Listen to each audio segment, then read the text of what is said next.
Ms. Medina?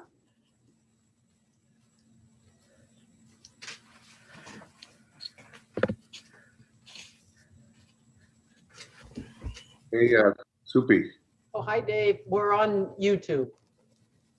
We're streaming live, just to let you know, we're streaming live on YouTube right now. I'm going to be in my truck for the first 2 hours. I'll have all my audio and my video will be ready to go. But Okay. it's not a good look when you're in a vehicle. So what I'll do is I'll stop video, but I'll be involved with everything. Okay. Sound good? And Representative Harnett, did you hear that? I did not. I'm sorry. Can you hear me? I can hear you. So I have to be in my vehicle for the next 2 hours. We're heading north, and I'm going to be participating fully in our committee meeting. But it's a bad look when you're in a vehicle. So what I'll do is I'll stop video, but I have my hotspot on this, and as soon as I get to our destination, I will put my video back on. Are you, So and maybe Soupy covered this, are you aware that you can't vote if we can't see you? yeah, and I can turn my video back on. Okay. It's just not a good look, and I don't want to be rude or impolite. I understand that. I just want to make sure you. Thank you very much. I appreciate you telling me that. And so whenever it's time to vote, I'll be ready to go. I'll turn my video on, vote, and then turn it off until we get to our destination. Sounds good. Thank you very much.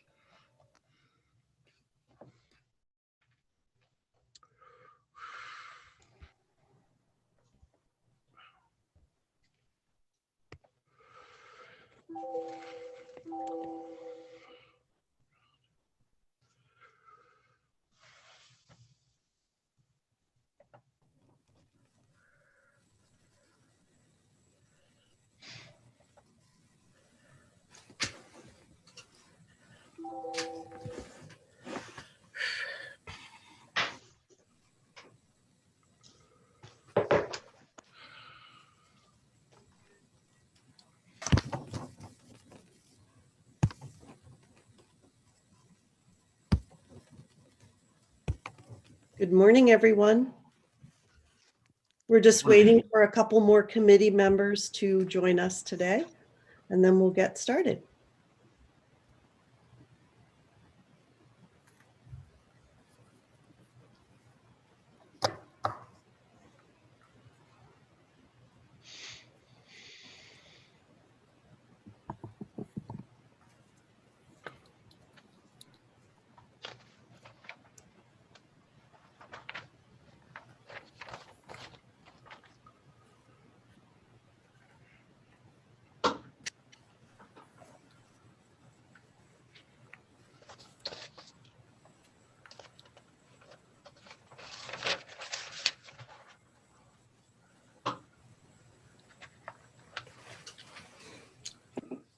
All right, it looks like we have, I think we have a quorum. Let's see.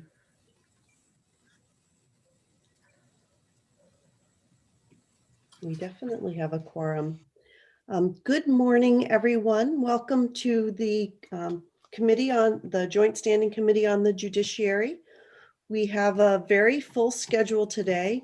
We will start out with committee introductions, and then we'll move on to the nomination of Sarah Medina. Hello. Yeah, we'll move on to the nomination of Sarah Medina for the Maine Indian Tribal State Commission. And then we'll do start our bill hearings. We'll start with LD 209 and 222. We do need to take a break as a committee from 12:10 to 1:10 for some other things that are going on today. And so we will try to get through those two bills before the break. And if not, we can resume them after the break. But at this point, I think what we'll do is I'm going to call on committee members to introduce themselves. And let's see, I'm going to start with Representative Newell. Could you begin the introductions this morning? Good morning. Good morning. Thank you, Madam Chair. I'm Rena Newell, Passamaquoddy Tribal Representative. Thank you. Is Representative Evangelos with us? I'm scanning my screen, not quite yet. Representative Poirier? Thank you, Madam Chair. Jennifer Poirier. I'm state rep from District 107, which is all of Skowhegan and a small part of Madison. Thank you. Representative Libby? Good morning. Thank you, Madam Chair. I'm Laura Libby. I live in Auburn and I represent District 64, which is part of Auburn and all of Minot. Representative Downs? Good morning. Thank you, Madam Chair. I'm Kathy Downs and I represent District 130, which is Bucksport and Orrington. And Representative Hagan? Hello.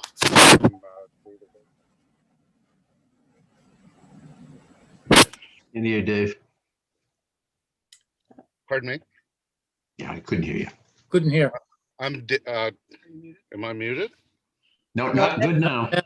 Okay, I'm David Hagan. I represent House District 101, Hamden and Newburgh. Thank you. Representative Evangelos, would you like to introduce yourself? Thank you, Madam Chair. Looks like I got here in the nick of time. Jeffrey Evangelos, House District 91, and I reside in Friendship. Thank you. And Representative Sheehan? Thanks, Madam Chair, and good morning, everyone. I'm Erin Sheehan, and I represent House District 12, that's downtown Biddeford. And Representative Moriarty? Good morning, everyone. I'm Steve Moriarty, representing Cumberland and part of Gray. Representative Reckitt? She, I'm sure, will be with us in just a minute. Representative Babbage?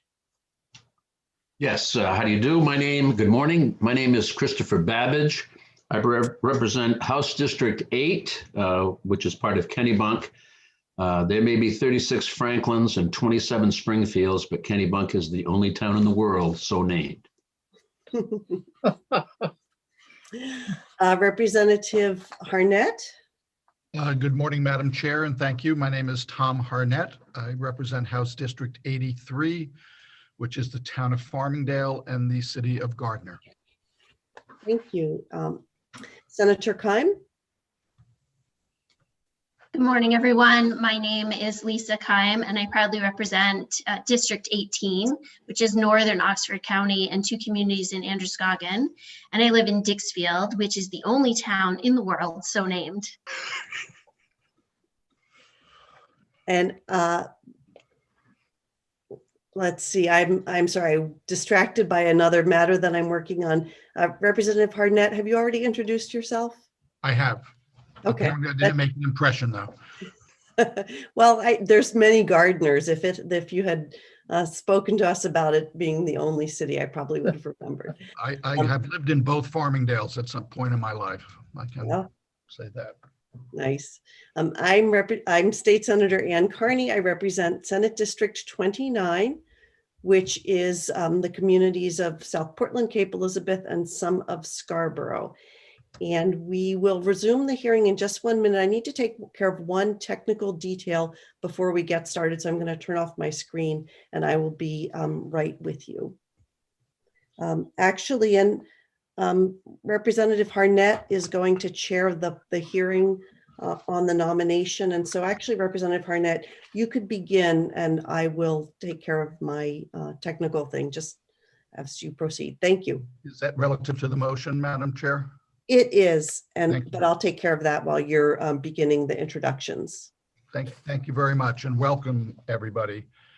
Today we are holding a public hearing of the Joint Standing Committee on Judiciary for the purpose of considering the nomination by the governor of Ms. Sarah J. Medina of Dixmont for appointment to the Maine Indian Tribal State Commission. The meeting today is being conducted electronically. Under the laws and joint rules of the legislature, this committee is required to hold this public hearing and to recommend confirmation or denial of the nominee by majority vote of committee members present and voting. As chairs of the committee, we will then send written notice of the committee's recommendations to the President of the Senate. Today, the committee will hear testimony from and have an opportunity to question the governor's representative the nominee, and any other persons present who wish to speak for or against the nomination. Before we get started, I want to share some information related to the fact that this meeting is being conducted using an electronic format. This meeting is currently being live streamed on the committee's YouTube channel.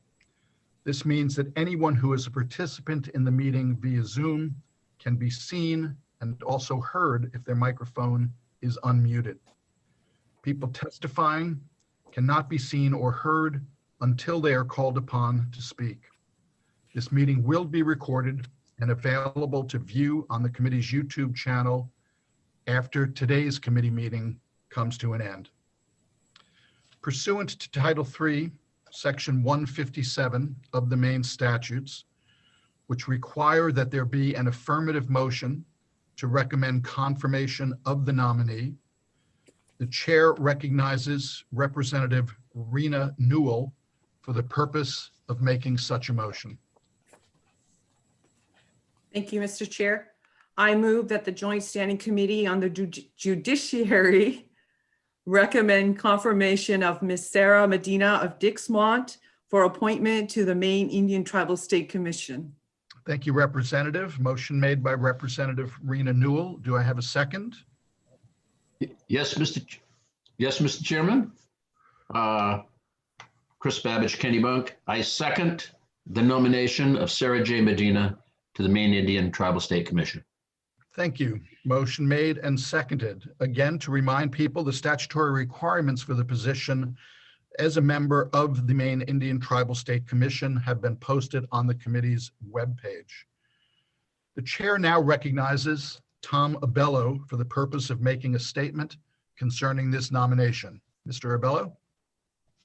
Thank you, Representative Harnett. Good morning, everyone. Senator Carney, Representative Harnett, and members of the Joint Standing Committee on Judiciary. My name is Tom Abello, and I'm the Legislative Director for Governor Mills. I'm here today on behalf of the governor to speak in support of the nomination of Sarah J. Medina of Dixmont as a member of the Maine Indian Tribal State Commission. Ms. Medina holds a degree in forest management from the University of Maine, and she is retired from Seven Islands Land Company, where she served as a land use director and land use forester.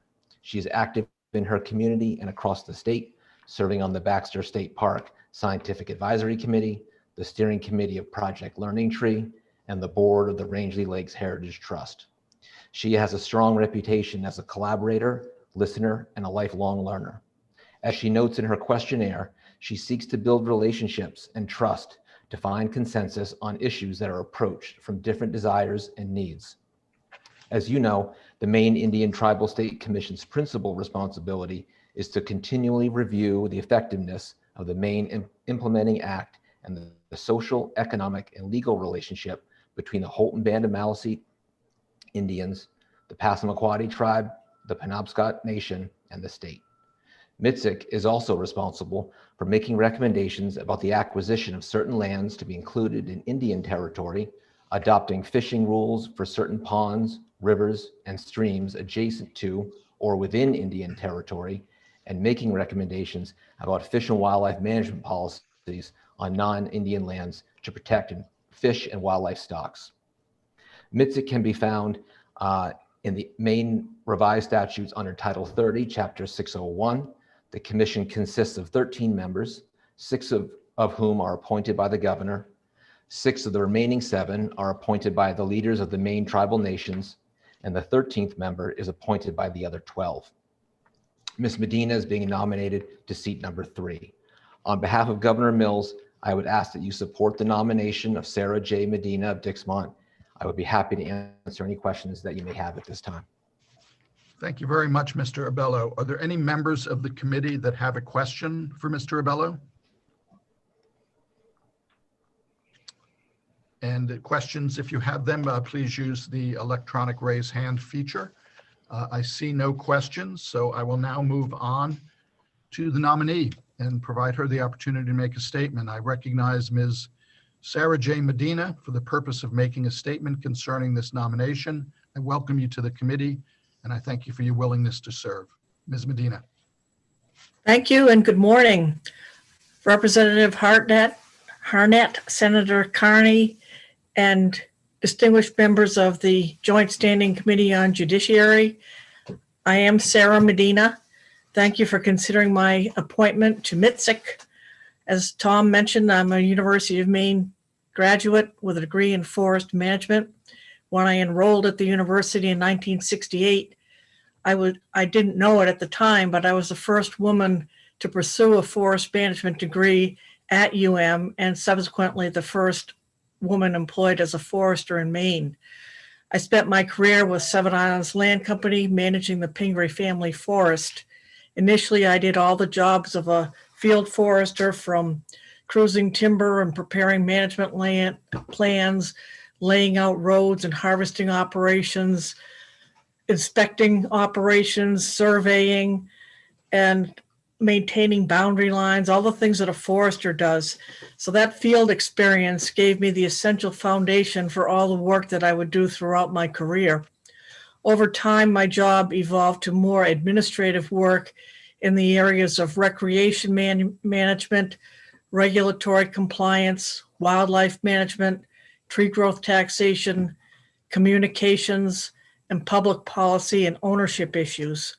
I administered all the recreational use programs on lands managed by Seven Islands, including leases for camps, campgrounds, commercial sporting camps, as well as permissions for everything from bee yards to bonsai collecting to snowmobile trails to road rallies and other special events.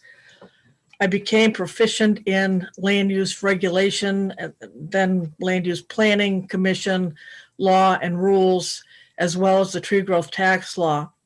Working with state and federal agencies, I helped incorporate wildlife management and best forest management practices on Pingree family lands. One of the things that I enjoyed most was working with many organizations and user groups to facilitate public use of private lands for recreation. Throughout my career, I served on numerous advisory committees and task forces that influenced state land use and regulatory policy and/or enhanced forest management. I also serve my community in various capacities, everything from planning board to Girl Scouts. These activities are all listed in my biographical information, as are my professional affiliations. Although my interaction with the Wabanaki Alliance is limited, I have had some exposure through the land claim settlement, the legislature, media, and reading. I believe my career experience and my interest in MITSIC will be an asset to the group. I know committee process, I work well with others, and when I commit to something, I take the responsibility seriously. I do my homework. At meetings, I try to listen intently, question purposefully, and weigh options carefully.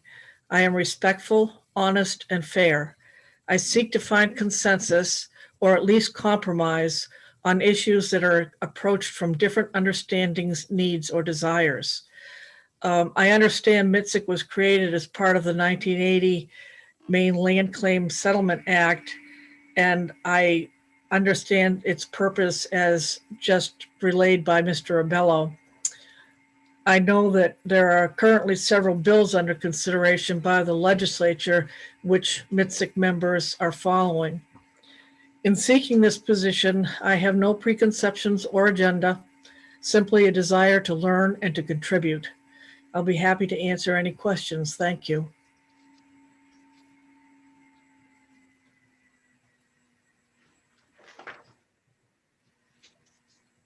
Tom, you're muted. I realize that. Again, sorry. It's going to be the most popular phrase of 2021. Thank you very much, Ms. Medina, for your comments. They are appreciated. And I would now ask if there are any members of the committee that have questions for the nominee. And please use the raise hand function if you do.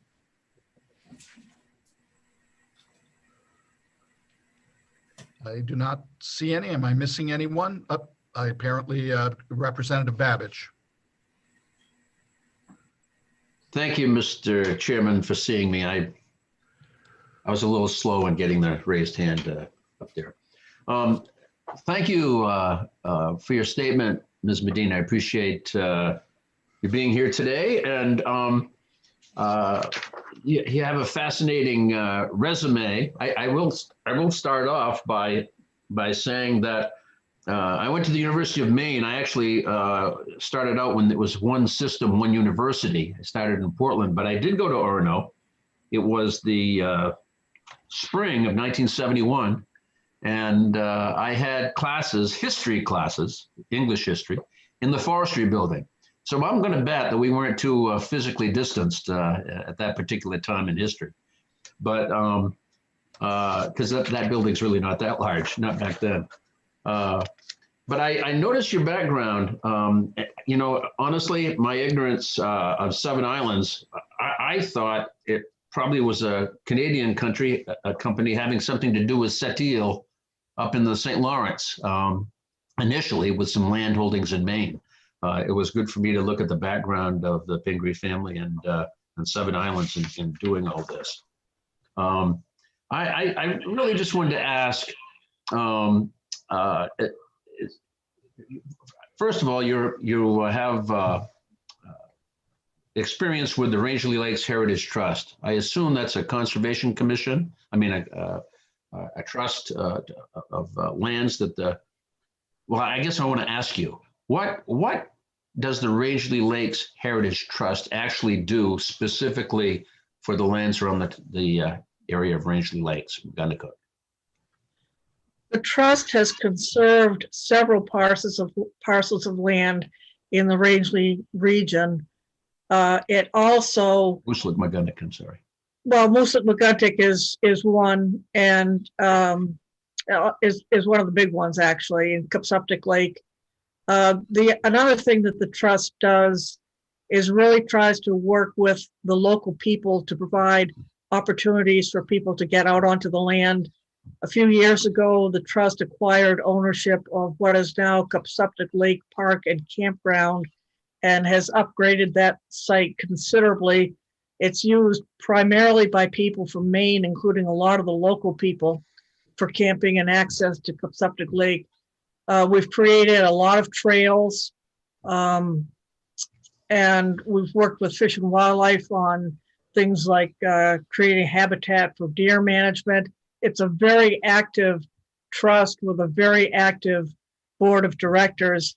I've asked two people to speak on my behalf this morning. One of them is Shelby Rousseau, who is the associate director and the stewardship director at Rangeley Lakes Heritage Trust. I've worked quite closely with her on a number of issues. I'd also like to make the comment that we are closer in Kennebunk than you probably realized. That's where my relatives are from, and I grew up at Goose Rocks Beach, and I still have family in Kennebunkport and Arundel, Kennebunk. Fascinating. If I may, Mr. Chairman, I would like to just follow. Yes, Representative. Thank you.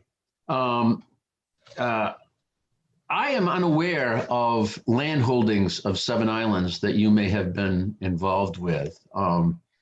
If you could help me to understand that perhaps a little bit more. Sure.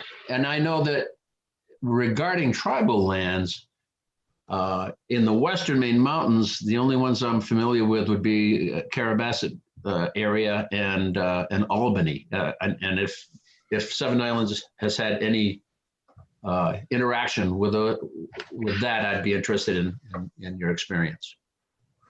Well, the land that's managed by Seven Islands is in two locations. There's land in Western Maine, basically northwest and southwest of Rangeley.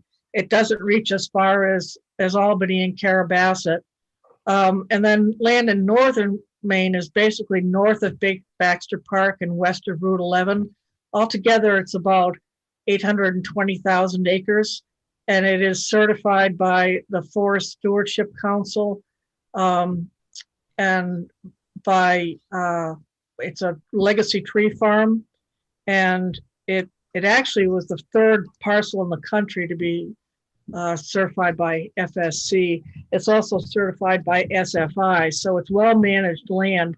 At one point, Seven Islands did oversee some harvesting operation on some tribal land. I wasn't involved in that, but I know that Seven Islands has had some some interaction with tribal land management.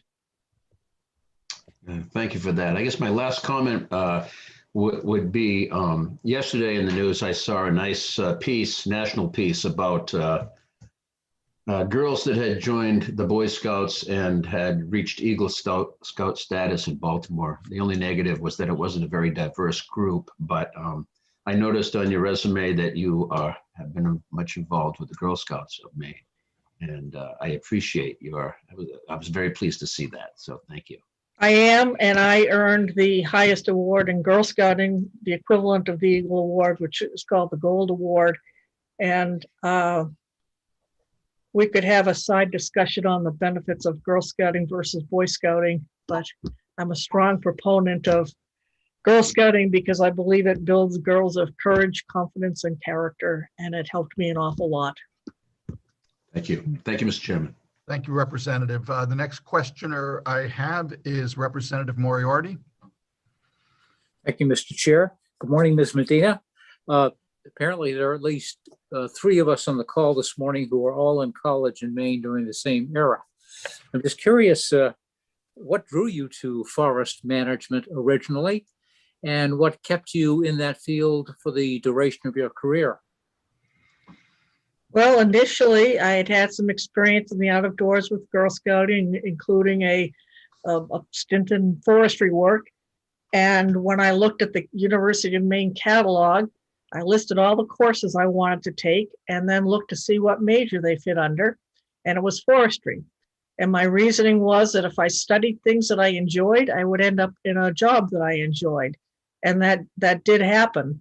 When I got to the university and I looked around and saw 140 guys and me, I had some second thoughts, but I had always done things. I don't know, Girl Scouting really helped give me the confidence to stay there and stick it out. They tried to channel me into fisheries management or wildlife.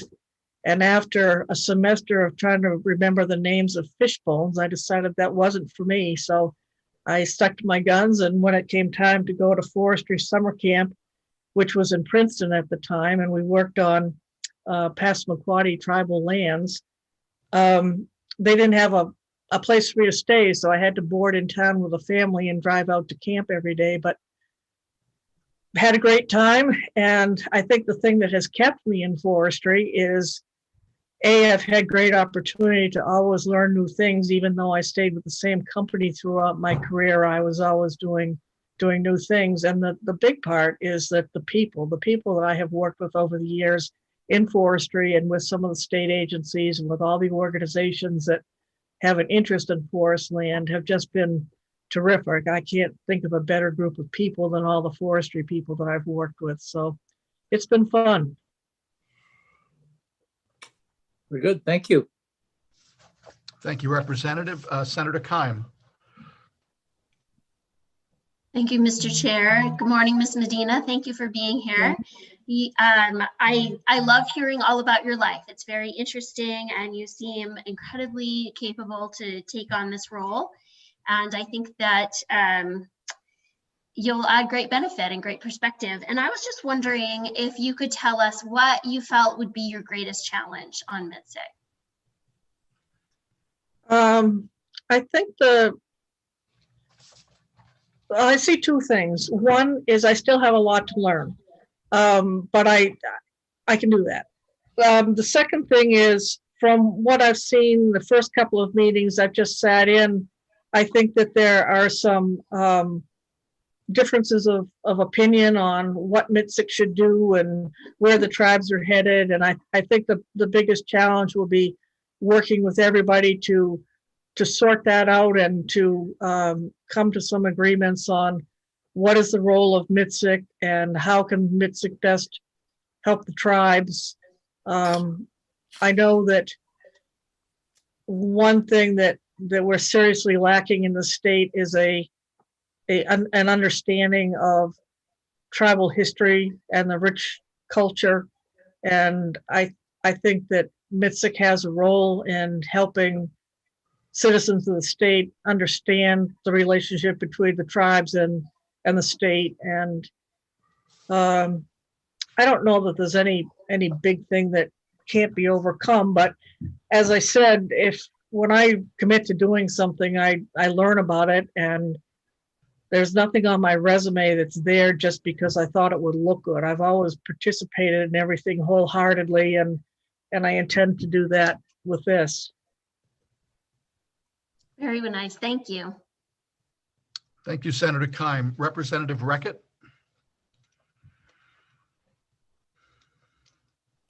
Thank you.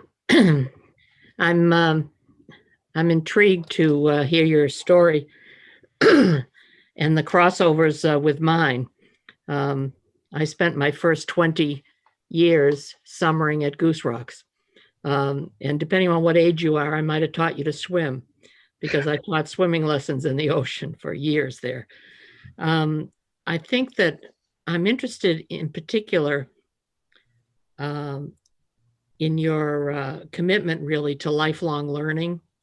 And that's came through with what I just heard you say. And I think that's a really important thing when you're entering into a venue that may not have been your initial thought. So can you give me a sense of what you think your biggest contribution will be to MITSIC, having seen a couple of meetings, I guess, and you know the substance. So what do you bring to the table most?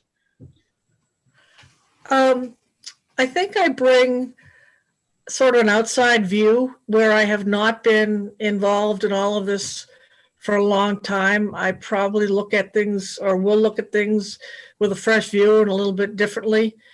I think I'm a consensus builder, and when I'm at a meeting or listening to something, I'm always trying to figure out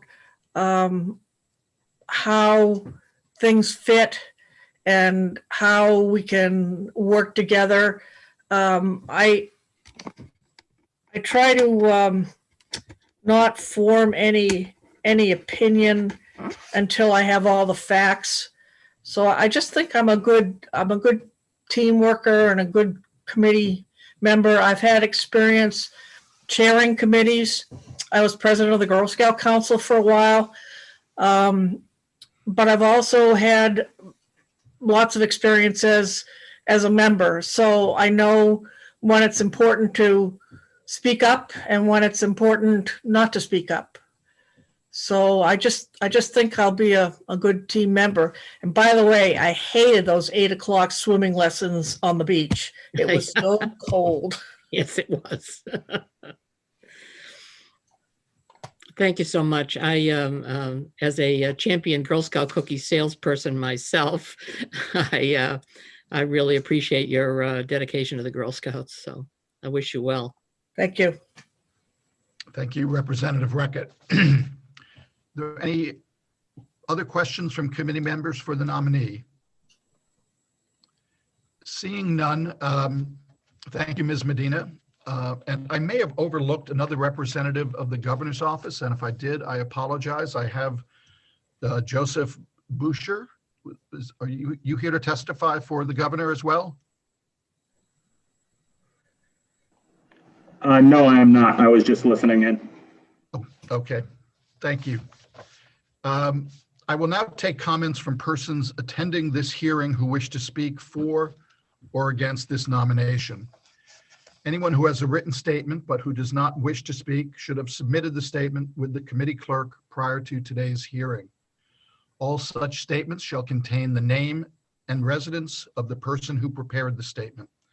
A copy of each written statement presented to the committee at this hearing will be made available to the nominee upon her request prior to the committee's vote, and the nominee will have an opportunity to respond to the written comment. Those who wish to speak in person registered with the committee clerk prior to the start of this hearing and will be called upon by me, at which time they will be made a panelist status in Zoom and can be seen and heard. When it is your turn to speak, please observe the following. State your name and place of residence prior to presenting your testimony. Only comments concerning the suitability of this particular nominee for this particular position will be considered in order.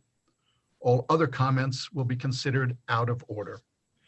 After you're done speaking and there are no more questions from the members, you will be returned to attendee status and the next person will be called. I am now going to recognize persons wishing to testify. And I'm going to begin with those speaking in favor.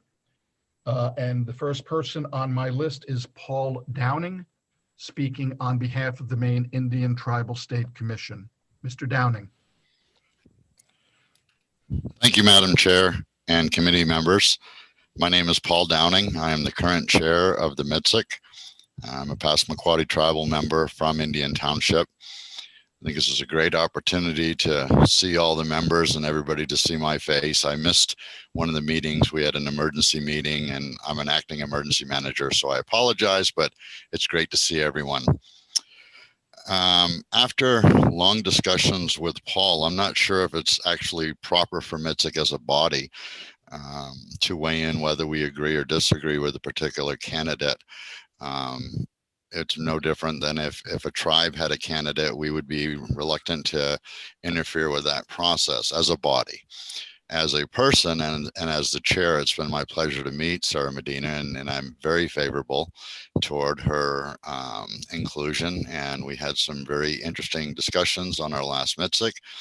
I think she comes into this position with an open mind, willingness to listen. She was very quick to jump into the legislative statutes and dig in for information on what MITSIC's role was. So I had to applaud her for those efforts. Having said that, I wanted to thank Governor Mills for her nomination and consideration of Sarah Medina for the vacant position. I believe this is going to be the very first time in quite some time that we will have a full commission.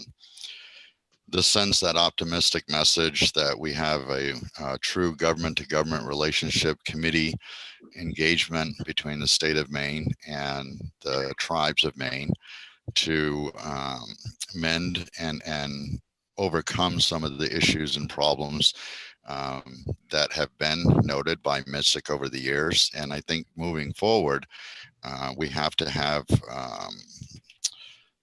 that idea that we have this collaborative approach versus an adversarial approach.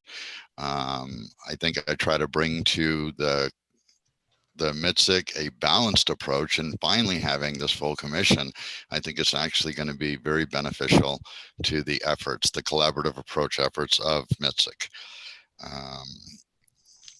Some of the things as we're moving forward is to create that effective tribal statutory tribal state consultation component,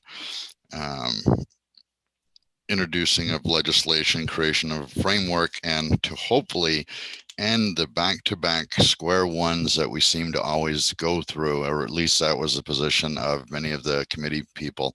So Sarah, as an ask, if you will, as we move forward, this education component that you referred to, if we could somehow or another get that where it's established and not have to reinvent the wheel every time we have a change of administration and or legislative body. So for me, as a person, as the MITSIC chair, I fully support Sarah's nomination, and I think that the governor's office has made a fantastic recommendation. Those are my thoughts. Thank you very much, Mr. Downing, and thank you very much for your service as chair of MITSIC. Are there any, excuse me, committee members who have questions for Mr. Downing? Seeing none, I will move on to the next person on my list to testify, and that is Hannah Stevens. Is Ms. Stevens on the call? I am. I'm here. Thank you and good morning, Senator Carney, Representative Harnett, and distinguished members of the Judiciary Committee. I am Hannah Stevens, a resident of Glenburn and Land Use Director of Seven Islands Land Company. I am testifying in support of the administration's nomination of Sarah J. Medina to the Maine Indian Tribal State Commission. Seven Islands manages approximately 820,000 acres of forest land in northern and western Maine for the Pingree family, as you've heard. Sarah had an incredible 46-year career with Seven Islands until her recent retirement. I was fortunate enough to work with her directly for 7 years, starting in 2012, and quickly learned that the breadth of her knowledge and circle of connections extended far beyond Seven Islands. Over her tenure, she worked extensively with LURC, now LUPC, zoning and regulations, the consolidation of the Pingree's common and undivided ownership to single ownership, and as the first female field forester in Maine. You'll notice similarities between my testimony and Sarah's self-assessment, so she's spot on a lot of these things. She actively participated on a wide variety of committees and advisory boards during her time with Seven Islands and continues to stay involved in her retirement. She has worked with forest industry groups, state planning and wildlife agencies, and conservation nonprofits. Her knowledge and experience with land use, outdoor recreation ethics, wildlife, and forestry issues is widely known, and her input, professional opinion, and participation is regularly sought by a variety of organizations. Though her knowledge base is impressive, her skill lies in her ability and willingness to thoughtfully consider all sides of an argument to work on a logical and common sense approach forward. I have known her to be patient, prepared, and intellectually curious. She is plain-spoken, thorough, and respectful of others' views. For these reasons, Sarah is well-positioned to make a meaningful contribution to the Commission. Her professional expertise and personal interests mesh well with its statutory responsibilities, and I have no doubt that her perspective will be of great value. I urge the committee to confirm the nomination of Ms. Medina to the Commission. Thank you for your consideration. Thank you very much, Ms. Stevens. We very much appreciate your taking the time to participate today. Are there any members of the committee who have a question for Ms. Stevens? Representative Babbage. Thank you very much, Mr. Chairman. Hello, Ms. Stevens. Thank you. Hi there. I neglected to ask Ms. Medina, but perhaps I don't see any reason why Seven Islands might have any direct involvement with MITSIC, but to your knowledge, has Ms. Medina or you or the Seven Islands company had to negotiate or have dealings with the tribes at all? Any of the tribes? Not directly, not since my tenure. Sarah obviously has a much longer tenure. But no, I mean, we work with, trying to coordinate. Part of our certification is to make sure we reach out to tribes, in that way, but not with MITSIC directly, no. Could you explain that? When you say certification of?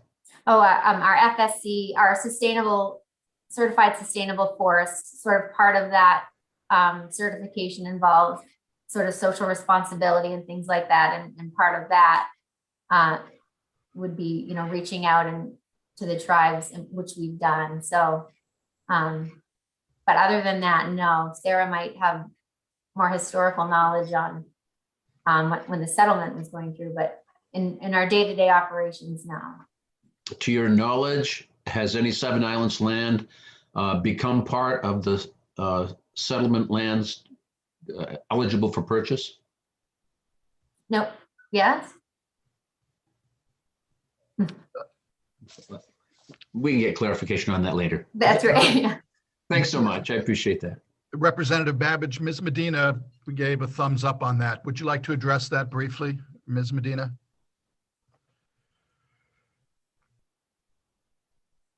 I was active with Seven Islands at the time of the 1980 suit and subsequent land claims settlement. And as part of that, the Pingree family sold Township 6 Range 8, or the west half of 6 Range 8, to the Penobscot Nation. And I worked on that sale.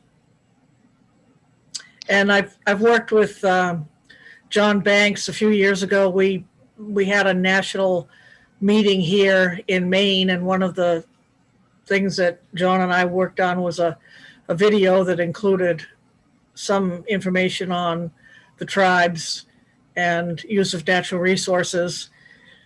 One of our stops was at the Howland Dam removal site. John and I have run into each other some through our forestry connections as well. Thank you for that. Appreciate it. Thank you, Ms. Medina. Thank you, Representative Babbage. Does that conclude your question? It does. Thank you. Thank you, Mr. Chair. Are there any other questions for Ms. Stevens? Seeing none, once again, I thank you very much for speaking to us today. Very Thanks much. for the opportunity. Thank you. You're welcome. The next person that I have on my list to speak in favor of the nominee is Shelby Rousseau.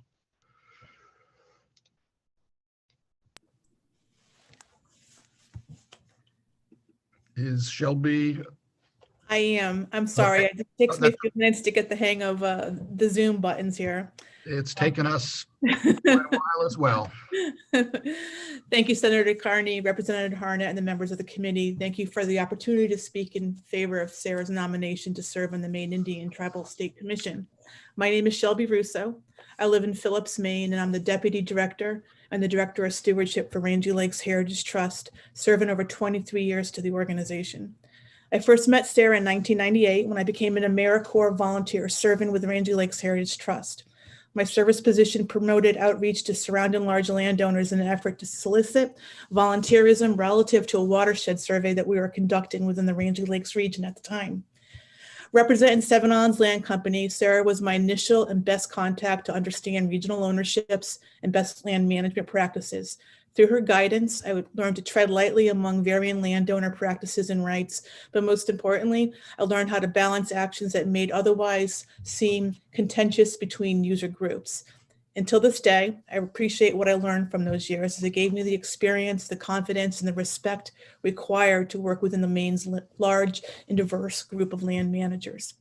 In 2005, Sarah was nominated and accepted to hold a seat on the Rangy Lakes Heritage Trust Board of Directors. Serving as our first female board member since our founding in 1991, Sarah's involvement endorsed and ratified RLHT's progressive management practices that led to our recognition and certifications in the Forest Stewardship Council, our Land Trust Alliance accreditation, and the Maine Tree Farm Program. In 2011, RLHT, Rangy Lakes Heritage Trust, asked Sarah to be the chairman of its Lands Acquisition and Stewardship Committee. Sarah's keen sense of landowner relationships, experience with land transactions, and her recognition to continually evolve the evolvement of stewardship practices, Sarah helped lead RLHT into a statewide notoriety and envy amongst our land trust colleagues. Similarly, Sarah serves on our Cupsuptic Lake Park and Campground Committee, where her involvement oversees the campground's current operations and makes recommendations for sustainability. For the past 23 years, I've known Sarah to be ethical and reasonable in all her duties, whether with RLHT, Seven Islands Land Company, or with her many other volunteer services in the communities in which she lives and recreates. She's known to give her all from start to follow up. Sorry about that. Over the years, Sarah and I's relationship has evolved from colleague to mentor to board member to friend. There is so much that Sarah's education, experience, tactic, spirit, and leadership can offer to Maine's natural resource and cultural future. On behalf of the Rangy Lakes Heritage Trust and individually for myself, I am pleased to recommend Sarah to serve on the Maine Indian Tribal State Commission. I also would like just to reiterate that something that Sarah said a few minutes ago, that she doesn't form an opinion until all the facts are on the table. And the one thing that I really like about Sarah is that when she's given a task, she pauses before she makes a response. And that's just the way that that's the way that she thinks and the way that she presents. She thinks long and hard, and she wants all the facts before she makes her statement. Thank you. And if you have any questions, I'd love to answer them. Thank you very much, Ms. Rousseau. And the committee greatly appreciates your taking the time to speak to us today about the nominee and her nomination. Are there any members of the committee that have questions for Ms. Rousseau? Seeing none, again, thank you very much for coming before us today. Much appreciated. That concludes the names that I have on my list of people wishing to testify. But I do want to make one last effort to see if there's anybody else on the call that would like, on the Zoom meeting, that would like to be heard on this nomination. Seeing none, I will move on. All public comments having been taken, the committee will now proceed as follows. We will review any additional written comments on the nomination that have been received by the committee. Supi, are there any additional comments that we need to have? There are none. Thank you very much. We will then vote on the nomination and notify the President of the Senate pursuant to Title III MRSA, Section 157, and the joint rules. The vote must be taken within 35 days from the date of the governor's written notice, and we are within that time frame. The hearing of the Joint Standing Committee on Judiciary for Ms. Sarah J. Medina of Dixmont for appointment to the Maine Indian Tribal State Commission is now closed. We will proceed to taking the vote. In accordance with the law, the committee may not take the vote on this nomination sooner than 15 minutes after the close of the public hearing, unless all committee members who are present agree. At this time, I will ask whether any member present objects to proceeding to take the vote immediately. If you do, please raise your electronic hand.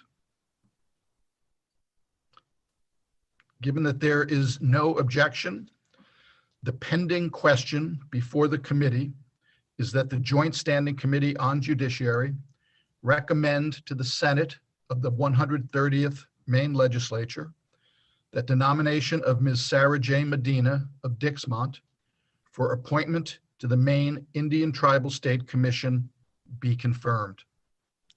In accordance with Title III MRSA, Chapter 6, Section 157, and with the joint rules of the 130th Legislature, the vote will be taken by the yeas and nays.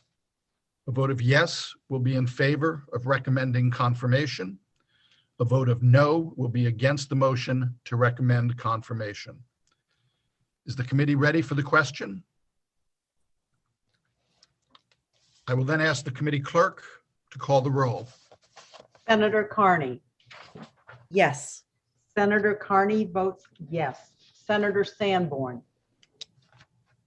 Senator Keim. Yes. Senator Keim votes yes. Representative Harnett. Yes. Representative Harnett votes yes. Representative Babbage. Yes. Representative Babbage votes yes. Representative Galgay-Reckett. Yes. Representative Galgay-Reckett votes yes. Representative Moriarty. Yes.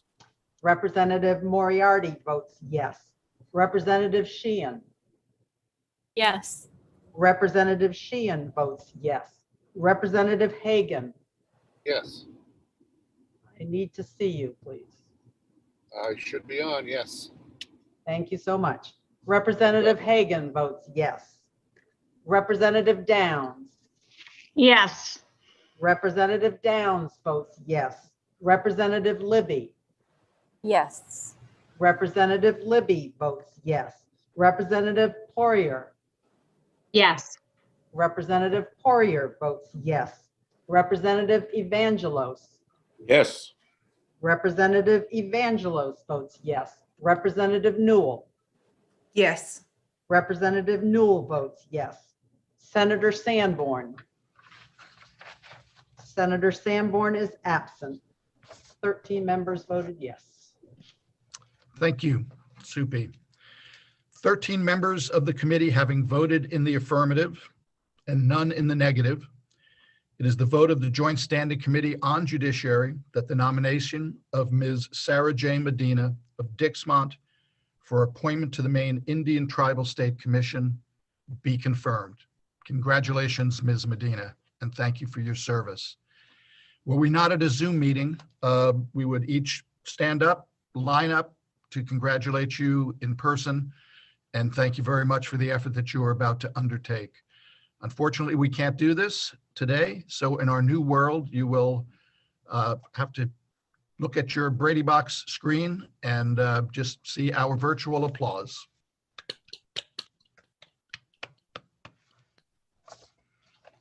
And again, the state of Maine and the Judiciary Committee, thank you very much for your willingness to serve, and offers its congratulations.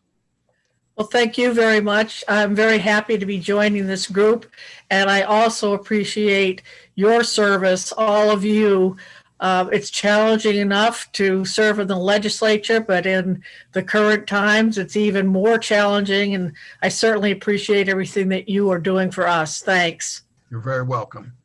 And with that, I will turn the proceedings back over to my co-chair, Senator Carney. Thank you, Representative Harnett, and thank you so much, Ms. Medina. We are really honored as a state to have you join MITSIC in the role of a commission member. At this point, the nomination hearing is concluded. We will begin our public hearings on a number of bills. Those hearings have been noticed for 11 o'clock, and so we'll need to take a 5-minute break. Since we have a lot to do today, I would just ask committee members to return promptly at 11 for our hearings. And again, thank you and congratulations, Ms. Medina. Committee members, Thank you. You're welcome. Please turn off your microphone and video during the break. Thank you.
Good morning again, everyone.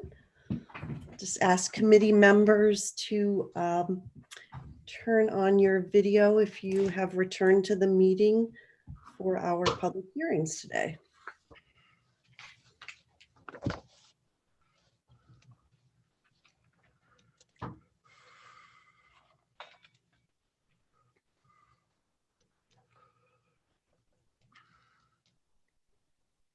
Thank you very much. At this point, we will now turn to our public hearings. We have several bills before the committee today, and we will start with a hearing on LD 209 that will be introduced by Representative Harnett. And the hearing on LD 209 is now open, and you may proceed, Representative Harnett. Thank you, Madam Chair. Good morning, Senator Carney and fellow colleagues on the Judiciary Committee. My name is Tom Harnett, and I represent House District 83, which includes the town of Farmingdale and the city of Gardner.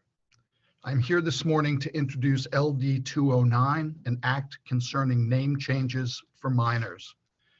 I am pleased to introduce this bill on behalf of the Family Law Advisory Commission, otherwise known as FLAC. Melissa Manter, I believe, will testify as a representative of FLAC, and I ask that I be able to cede some of my time to her as she understands this in far more detail than I can offer, and will provide more specifics. In summary, this bill clarifies and consolidates in a single section of Maine law the process and standards for changing the names of adults and minors.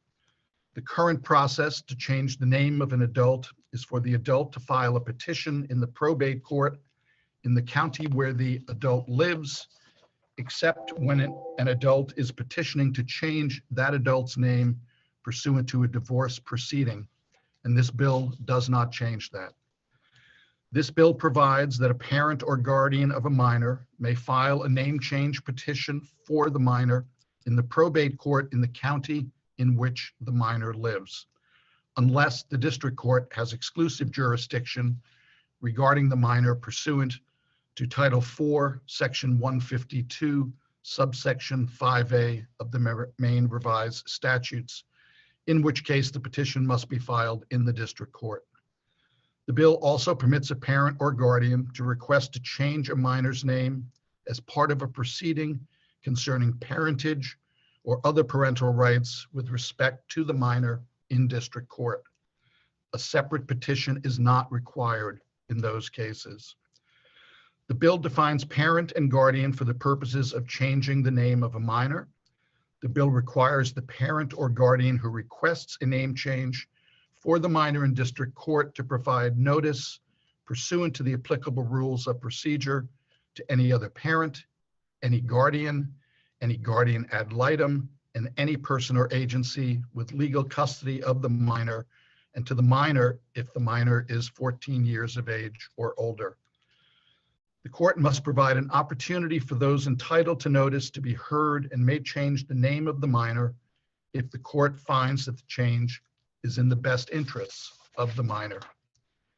The bill provides that a parent or guardian does not have to publish notice of the minor's name change unless the court orders that notice.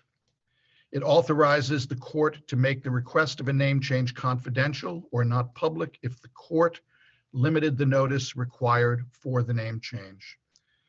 This bill provides factors a court must consider to assess whenever a request or petition for a name change is in the best interest of the minor. Because this bill consolidates the provisions governing the process for name change, except in the case of annulment, divorce, or adoption, it revises the provision of the Maine Parentage Act, providing for a change of name of a minor on determination of parentage. Thank you very much for your time and consideration today. While I welcome any questions you might have for me, I can assure you they'll be better answered by the stakeholders that are with us today. Thank you. Thank you, Representative Harnett. And I see that Senator Keim has a question for you.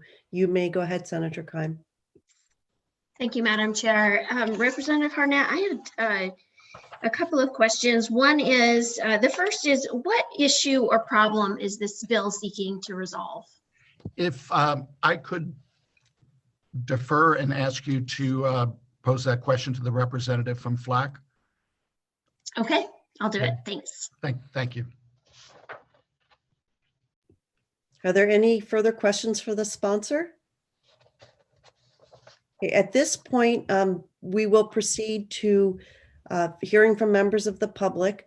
First, those who wish to speak in favor of the bill will be called upon, and then those opposed will be called upon, and those who are neither for nor against the bill, and we'll proceed in that order. I would also remind members of the public as well as members of the committee that the chat function is not part of the substantive proceedings or the public hearing, and so please don't use that unless there is a technological glitch that you need us to attend to. So at this point, I'll move on to recognize those who have signed up in advance to testify regarding this bill. And the first person that I'll call upon is Melissa Martin from FLAC. Welcome, Ms. Martin. You may proceed. Thank you. Good morning, Senator Carney and Representative Harnett and members of the Committee on the Judiciary. As stated, my name is Melissa Martin. I am the Legal Services Representative on the Family Law Advisory Commission, also known as FLAC. And I'm here to speak on behalf of the Commission in support of LD 209. I would like to thank the committee for offering FLAC the opportunity to propose the changes in the way that the minor name changes happen in the state of Maine. And I want to start off by answering Senator Keim's question right away. What problem does this seek to solve? The problem that I think this seeks to solve is an unintentional creation of two systems to seek a minor's name change. So traditionally, minor's name changes were only happening in the probate court if all parents agreed to the name change. That was expanded then by case law to allow the probate court to grant a name change for a minor if one parent had sole parental rights. And the probate court was where name changes for minors happened. As part of the Maine Parentage Act, there was a provision included that allowed the district court to start to do name changes for minors if the district court found good cause. This led to some confusion in the district court because that provision was included in the Maine Parentage Act. One of the questions that some of the district court judges had were, can I only do this in a proceeding to establish parentage? Or can I also do this in a divorce case? Can I do this in a post-judgment case? And so one of the problems that this fixes is clarifying for the district court in which proceedings they can do a name change for a minor. And basically what the recommendation is of FLAC is that that should be able to happen in any type of proceeding regarding parentage, except for a protection from abuse proceeding because those orders expire. The other confusion that this created for district courts was good cause was not defined, and it's not a term that we really use in family court proceedings. So the other significant piece of the work that FLAC did was researching what other states do in terms of assessing whether what factors a court should use in evaluating a name change for a minor. And so FLAC used some of those factors from other states, but spent a lot of time discussing what was appropriate in Maine. And so what we've come up with is a set of factors for the court to evaluate that are specific to name change. So for example, how do we take a minor's point of view into consideration? That was something we discussed a lot and ended up coming to the conclusion that a minor who's 14 or older should be heard, but also any minor who has sufficient age and maturity should be able to make their position known to the court. We also included a reference to the best interest of the child factors. That's a set of factors that our district court judges are extremely familiar with. It's the factors they use to determine any parental decision-making or parental contact. And so those factors are incorporated into the name change statute so that those factors can be considered similarly as they are when evaluating what contact schedule to order, how parental decision-making should happen. Those same factors can be considered in evaluating a minor's name change. So those are the significant parts of this statute. And I think the big effect is that we've clarified those things to the district court judges and made the process consistent so that this statute is going to apply in probate courts and in district courts. So you don't have two different types of ways that name changes for minors are evaluated in the state of Maine, so that you can't have one situation in district court and one in probate court. And I see another question. I'm happy to take questions at this time. Thank you very much, Ms. Martin. Representative Moriarty, you may proceed. Thank you, Madam Chair. Thank you, Ms. Martin, to you and the commission for your efforts in consolidating these various procedures and rights and responsibilities into a single reference point. I think that we have a better system, generally speaking, whenever we can do this sort of thing.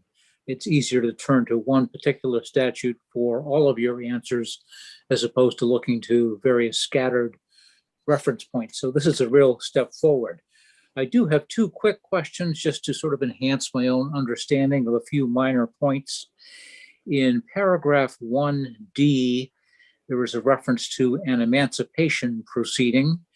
And my question is whether it is the district court or the probate court that has jurisdiction over child emancipation proceedings. So that question is interesting because it ties into, I think, one of the reasons. So just to give you a little bit of background, we do have a Home Court Act in the state of Maine now that takes some proceedings that were traditionally part of the probate court. So emancipation is traditionally a proceeding that happens in probate court. However, based on the Home Court Act, there are certain probate court proceedings that are now happening in district court, right? So one of the things that we are seeing is even the district courts now are starting to see some of these standalone name change petitions coming in because pursuant to the Home Court Act, if there's already a matter happening in district court, those cases can be transferred into district court as well. So I think the answer is that they're happening in both courts at this point, and that, I think that Home Court Act and the fact that there's a lot more interrelatedness between the district court and probate court now is, just further reason to make sure that those two courts are using the same statute for the proceedings that they're doing. Well, I wasn't familiar at all with the Home Court Act, and thanks for telling me about it. Is there, now that I know that such an act exists, I'm just wondering, is there nevertheless some ambiguity as to which court this type of proceeding should initially be brought properly? Yes. So I don't want to claim too much of, knowing the Home Court Act better than I do, but my general understanding is that when proceedings that have traditionally happened in probate court, so for example, emancipation or a guardianship for a minor, if there's already a proceeding happening in district court, the problem that the Home Court Act sought to fix was what would happen sometimes is you might have a divorce or a parental rights case happening in district court in a family, and then you would have for example, a grandparent file for guardianship in the probate court. And so you'd have two cases about the same family happening in two different courthouses, and the judges would not have a way to really communicate about these two cases, even though they were affecting the same children or the same family. And so what the Home Court Act sought to do was to create a set of rules about when those cases would be transferred into the district court so that the same judge would be hearing all the proceedings. Okay, so you've got a mechanism to take care of this sort of thing. Yes, yes.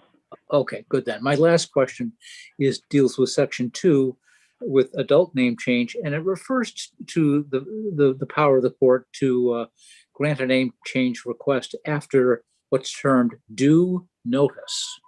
Mm-hmm. What does that mean? Who's being notified and how? So in terms of, this bill in particular is not seeking to change the standard for adult name changes. And so it's just breaking out the standard for adult name changes from name changes for minors. So I don't know which specific line you're referring to, but I think that part is already in. The second line of number 2, upon receipt of a petition filed under subsection 1 and so forth, the court, after due notice, may change the name of the person who is an adult. It's just a minor question. Yeah. Do they publish it, the notice, or is it personal service, or what? So I wish I could speak to name changes for adults. It's actually a little bit outside of my wheelhouse, but I do think this was addressed last session with a change to some of the requirements for notice for name changes for adults. But I'm sorry, it's a little bit outside of my expertise. Right. Thanks very much. I think that's a question that we can also answer for the work session, Steve. So thank you for bringing it up. Representative Babbage, did you have a question? I did. Thank you, Madam Chair. Ms. Martin, thank you for being here. In reading the summary, I came across a sentence that doesn't make sense to me, and I think I understand, but I want to make sure it reflects your intent before we go forward. The sentence in the summary, which is only a summary, says that it provides that a parent or guardian does not have to publish notice of a minor's name change unless the court orders that the notice be prohibited. Well, there's a double negative there. So I guess what I'm asking is it an opt-in or opt-out situation? Do they have to publish unless the court says it's prohibited, or do they not have to publish unless the court says it must be ordered? I think you've just identified a typo, in fact. Yeah.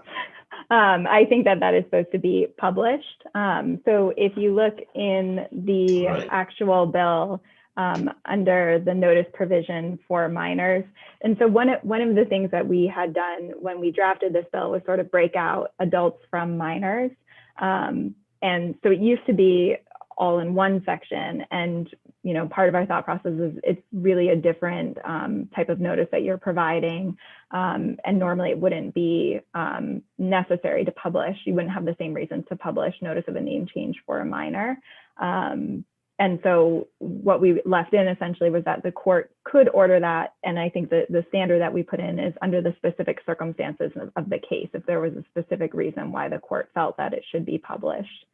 With regards to a minor. But I think what you've identified is simply a typo. It should say published instead of prohibited. Gotcha. Thank you. Yeah. Thank you, Representative Babbage. Senator Keim, you're next. Thank you, Madam Chair. So this wasn't my question, but since I don't quite understand about notice, so what you're saying for a minor is that notice wouldn't be published about a name change unless the court deemed it was necessary. Okay. All right. I just wanted to double check that I understood that right. And then you mentioned that the court would take into consideration the sufficient age and maturity of the minor. Is there any way that that's determined specifically? So I don't think that we've provided further clarification on that, but I think it's something that both the probate and district court judges are familiar with, because I think that is an assessment that they do in a variety of settings in assessing, so for example, I had spoken about the best interest of the child factors, which are the set of factors that the court evaluates in determining, what sort of contact schedule to issue or how parental decision-making should happen. And pursuant to that standard, one of the best interest factors is what the preference of the child is. And so this is usually referring more to parental contact, but the preference of the child if old enough to express a meaningful preference, right? So district court judges would have been making that assessment in any sort of visitation case where they're hearing from the child directly or through a guardian ad litem anyway.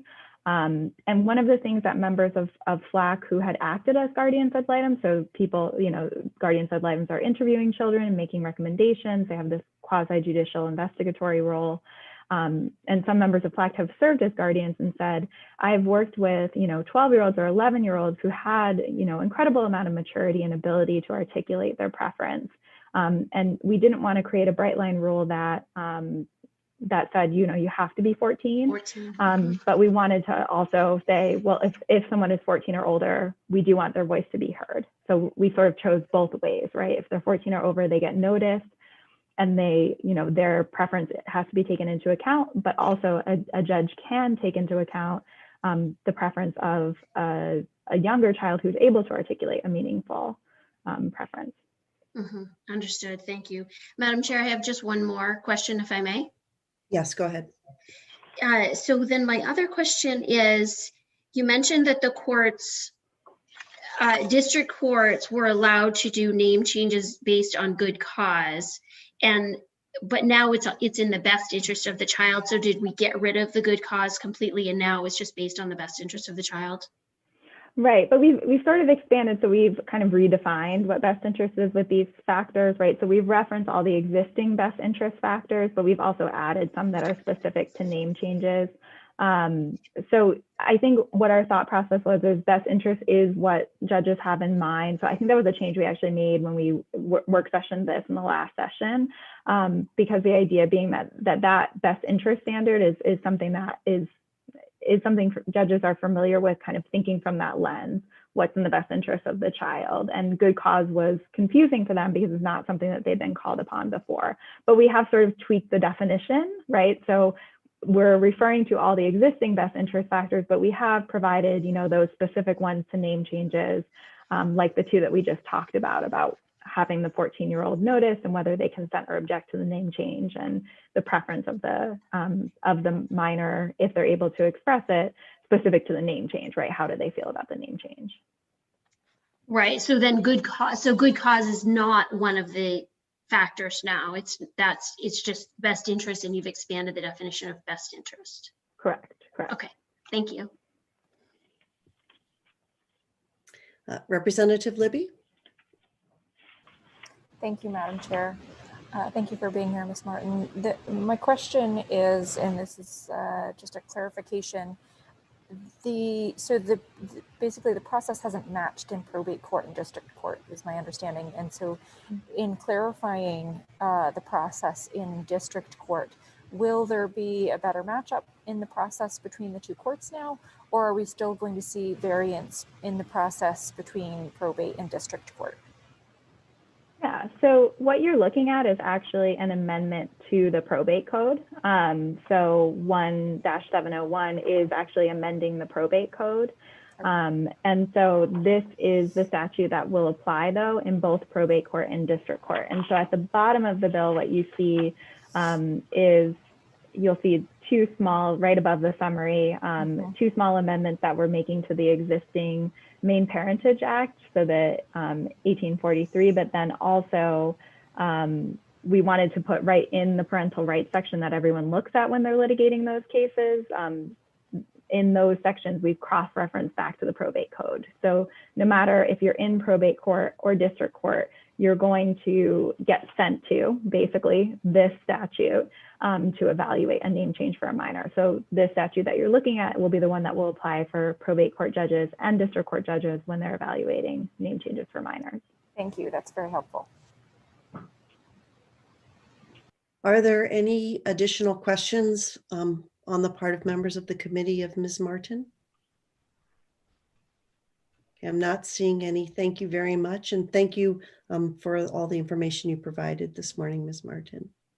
Thank you, Senator Carney. The next person who signed up to provide testimony in support of LD 209 is Mary Bonato, and you may activate your video and audio and present. Thank you very much, Ms. Bonato. Well, thank you very much. Good morning to you, Senator Carney, Representative Harnett, and members of the committee. I'm Mary Bonato. I'm an attorney with GLBTQ Legal Advocates and Defenders, live in Portland. And I'm here in support of this bill and also here on behalf of not only GLAD, but Equality Maine, Maine Transnet, Maine Women's Lobby, and the ACLU of Maine. And I just wanted to say that I think this is a really excellent work product from FLAC. Everybody supports it. You know, it was very important to clarify how these proceedings would go forward. And sorry I missed Ms. Martin's testimony. I had a little trouble getting in, but that's been resolved. But what is really important here is just to lift up a few things from our perspective. Number one, this bill now explicitly allows the court to order a name change when the parties agree.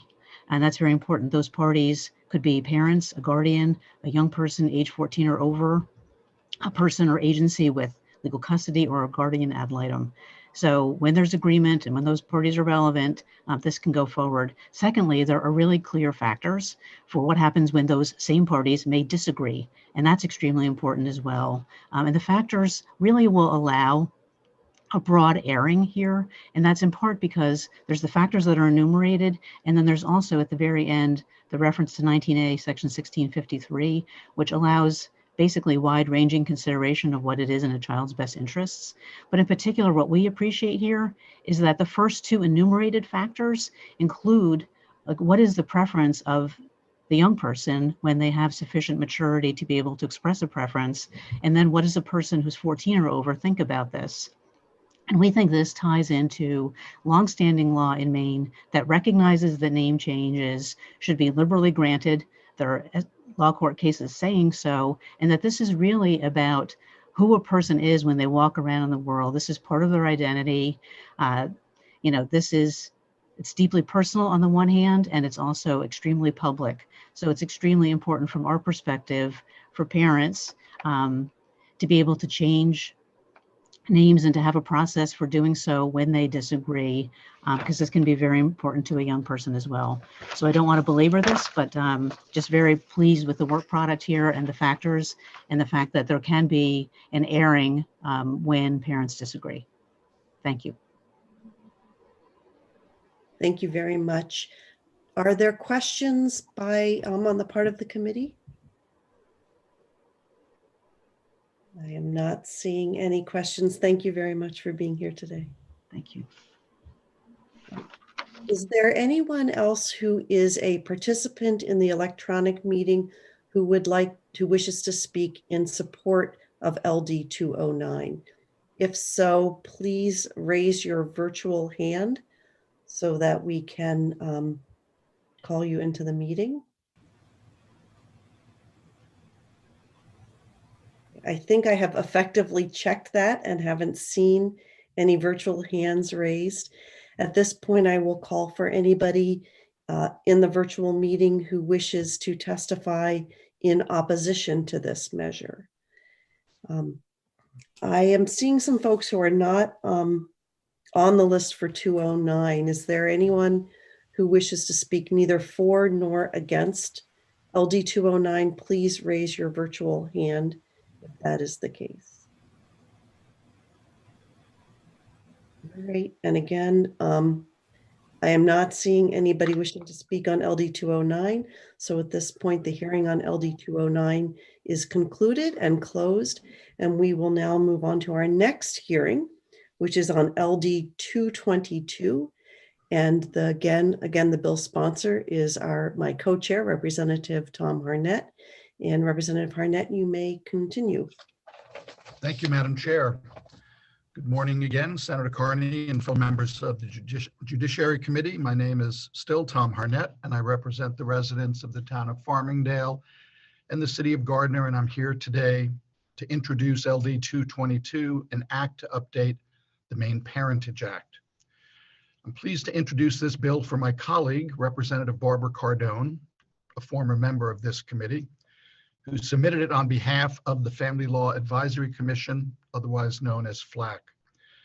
Debbie Willis, a representative of FLAC, who's also a constituent and friend of mine, will be testifying on their behalf about the details and importance of this proposal. In summary, this bill amends the Maine Parentage Act to include two provisions that are part of the Uniform Parentage Act adopted by the Uniform Law Commission in 2017. This bill amends the acknowledgement of paternity provision to broaden the process to acknowledge parentage and allows intended parents participating in assisted reproduction, as well as presumed parents, to sign the acknowledgement of parentage. The bill adds a new subchapter 9 to the Maine Parentage Act to apply to the collection and sharing of information about donors who donate gametes used in assisted reproduction. It requires gamete banks and fertility clinics to collect information from donors and requires a donor to sign a declaration allowing the sharing of identifying information about the donor or prohibiting the sharing of that identifying information. A person conceived by assisted reproduction who has attained 18 years of age, or if the person is a minor, the parent or guardian may request identifying information about the donor from the gamete bank or fertility clinic. If the donor signed a declaration prohibiting the sharing of identifying information about the donor, the gamete bank or fertility clinic may share only non-identifying information. If the donor did not agree to the sharing of identifying information, the gamete bank or fertility clinic must make a good faith effort to contact the donor, who may then authorize sharing of that information. The person, or if the person is a minor, the parent or guardian may request non-identifying information about the donor, and the gamete bank or fertility clinic is required to make a good faith effort to provide that information. I thank you for your time and attention, and I would ask that you pose your questions to Ms. Willis and others that will be testifying in support of this bill. Thank you very much. Thank you, Representative Harnett. I appreciate you deferring questions, but I still will ask members of the committee if anyone has questions for Representative Harnett. Understood. And I'm not seeing any questions for you, Representative Harnett. At this point, we'll turn to members of the public who wish to speak for, against, and neither for nor against LD 222. I have a list that has been compiled of people who registered in advance to testify, and the first person on that list to speak in favor of LD 222 is Debbie Willis. Ms. Willis, you may proceed. Okay. Thank you, Senator Carney. Thank you, Representative Harnett, and to the members of the Joint Standing Committee on Judiciary. Hi, I'm an Assistant Attorney General. My name is Debbie Willis. I am Representative Harnett's constituent there in Gardner. I'm also Chief of the Child Support Division in the Office of the Attorney General, and I've been doing child support for the state of Maine for 24 years. My client is the state's Child Support Enforcement Program, and I'm here at the request of the Family Law Advisory Commission, to which I'm an advisor. I'm not a member like Melissa is, but I am an advisor, and I helped to draft this proposed amendment. So the Maine Family Law Advisory Commission, hereinafter FLAC, hereby reports to the Maine Legislature Joint Standing Committee on Judiciary on LD 222, an act to update the Maine Parentage Act. FLAC drafted the text for this bill, though it did not introduce or originate this LD. And for the reasons set forth below, the FLAC supports the bill. And FLAC has sent a report to the committee, and my testimony follows the outline of that report. The Maine Parentage Act was enacted in 2015 to take effect in 2016. And we did this work, FLAC then did this work as directed by the Judiciary Committee when they asked us to study the Uniform Parentage Act of 2002 and suggest language from Maine. And we did that. But there were only minor amendments made to Maine's voluntary acknowledgement of paternity statute. And that was frankly done at my request because I had a concern the changes might impede my client's ability to comply with federal child support regulations regarding the establishment of paternity. It's one of the things my client is charged to do as the state's program. However, we now have guidance from the Federal Office of Child Support that a change to the more more inclusive term of parentage would not impede their ability to perform their duties as required by federal law. This Uniform Parentage Act was created by the Uniform Law Commission, which is a nonpartisan organization established in 1892 that prepares model legislation for states to consider in order to promote uniformity, clarity, and stability in critical areas of the state law across the country. In 2017, the Uniform Law Commission revised that Uniform Parentage Act of 2002. And in 2019, Representative Barbara Cardone introduced LD 1291, which is the precursor to this LD 222. It was a concept bill so that certain provisions of the Uniform Parentage Act of 2017 could be considered. In addition, one of Maine's commissioners to the Uniform Law Commission asked FLAC to review the Uniform Parentage Act of 2017, and in particular to study the voluntary acknowledgement. This administrative mechanism for establishing parentage, this acknowledgement of paternity, is already part of Maine law, has long been long-standing part of Maine law. But the new version of the Uniform Parentage Act would make this an acknowledgement of parentage. The change ensures that more people would have access to a simple administrative procedure to establish parentage versus having to file in court and using judicial resources. So FLAC reviewed the 2017 UPA and drafted proposed amendments to Maine's Parentage Act to expand the voluntary acknowledgement of parentage mechanism so that it's not limited to just biological fathers. The form that we use today, standard for us, is a man who declares, I am the biological father of the child. This would be expanded now. But so it would be available to more folks. An acknowledgement is done on a voluntary basis, and I can't stress that enough. No one is forced to sign an acknowledgement of parentage or paternity. You have to agree. It's done voluntarily. You can do it in the hospital when the child is born. You can do it in your town office. You can go to the Department of Health and Human Services to do it. And once you've done that, you become the legal parent of a child. The mother who gave birth must also sign this document. So both parties, both parents have to sign the document. And I believe that FLAC included a copy of that, the current 3-page acknowledgement of paternity that we're using here in the state of Maine. It's an official acknowledgement by these folks that they are the parents of this child and they're going to be legally responsible for this child until the age of 18. It's simple, it's inexpensive, it's in certain circumstances, most circumstances, it can be used instead of going to court and seeking a court order. As I said earlier, this has long been a part of Maine law. In all my 24 years, we've been using voluntary acknowledgements of paternity. But as I said, however, currently this can only be done by a man who alleges that he is the biological father of the child. The proposed amendments to subchapter 3 of the Maine Parentage Act would allow certain other parents to submit the acknowledgement form voluntarily too, as a way to establish their parentage without having to go to court. It could still be used by men who want to declare that they're the biological father of the child. It doesn't change that, but it opens it up to allow the genetic parent of a child who's not a genetic father, a presumed parent, which is an unmarried partner or spouse of a parent who gave birth, and the parents who have used assisted reproduction technology to get pregnant and create a family.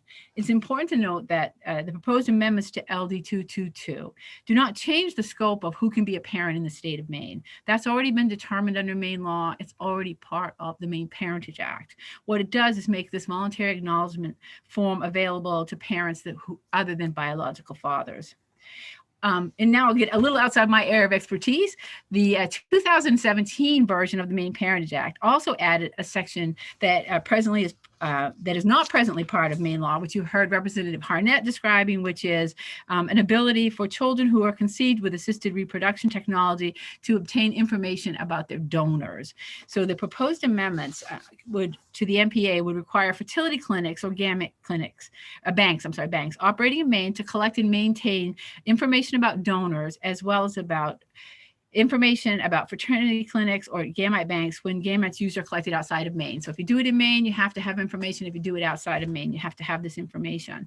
It includes a donor's name, the date of birth, address, medical history, as well as the identity of the gamete bank or the fertility clinic if they were done outside the state of Maine. The donor could choose whether the donor's identity can be disclosed to a child conceived with assisted reproduction with the donor's gametes once the child turns 18. So if a child's 18 and wants wants to know where did the gamete come from, so something about the donor, they would have a right to do that. The proposed subchapter would require that the fertility banks, clinics, or gamete banks operating in Maine make a good faith effort to provide information upon request to a child conceived by assisted reproduction once that child turns 18. These requirements would not, they don't apply to people who are providing gametes for a spouse or have a written agreement to be a parent of a resulting child with a person who gives birth to the child. So if they're in that relationship already, you don't have to register. It's not that sort. By passing these amendments regarding acknowledgements and donor information, Maine will move toward greater consistency and uniformity with family law in other states. And given how frequently families move from state to state, it's very helpful to have these commonalities in family law. I can tell you in a child support world, 1/3 of our child support cases and obligations are out of state. We deal with that. So 1/3 of our work is done because people live in another state now or moved here. And so for these reasons, FLAC supports the passage of LD 222. And I thank you, and I'm happy to answer any questions you have. And of course, we'll be available for a work session. Thank you. Thank you for your presentation today. Do members of the committee have questions? Go ahead, Representative Reckitt. Excuse me. I have a couple of areas of question, which I think I see the answers to, but I'm not positive. One of them is, I want to know whether, under which section that you've described, do LGBT parents fall in this? For instance, well, I don't, there's so many for instances, I wouldn't even try one, but was it taken into account in the drafting of this piece? Absolutely, Representative Reckitt, because the Maine Parentage Act, I have a note expecting this question. The Maine Parentage Act already allows you to establish parentage legally by birth, by adoption, by acknowledgement, by presumption. That's the marital one. You can also do de facto parentage and genetic parentage, assisted reproduction, and gestational carrier agreements. And this would apply to all of those. And I can see that Mary Bernardo has joined us. Yeah, I just saw that too. If there gets to be a more specific question, I chatted with Mary yesterday and she promised to be of assistance to me if there were specific questions I might not get right. So that covers all 8 ways you can currently become a parent, a legal parent in the state of Maine. Sounds like a gist for a song of some sort with 8 verses. But my other question had to do with surrogacy and people who, I've experienced with someone who was a surrogate for a child, but is not, I don't even know whether whether it was her genetic, I don't know whether it was her egg or someone else's. I have no knowledge of any of that. But what I'm concerned about is that there not be a way that gets tangled up in this. And I understand that you're talking about gametes and the in this piece, and that probably does cover those things. But I just want to make sure that there's been a comprehension or a looking at the whole issue of surrogacy in this piece. Yes, there was, Representative Reckitt, a lot of discussion about that as well, making sure that we did not make any changes under gestational carrier agreements, which they have to have their agreement. So there was already a legal agreement before you become a gestational carrier. So we made Yeah, no that's changes. what I saw when I was when you were speaking. I was looking at your testimony and saying, "Oh, I think that might cover what I'm worrying about." All right, I think I got it. But if I don't, then maybe Mary will, when she testifies, will say something that makes it even clearer for me. So thank you so much. Thank you, Representative. I see Representative Moriarty and then Representative Poirier. Do you also have your hand raised? Okay, so let's go with Representative Moriarty and then Poirier. Thanks very much. Ms. Willis, I have a question about section 1862 down toward the bottom. It's on page 1 of the bill.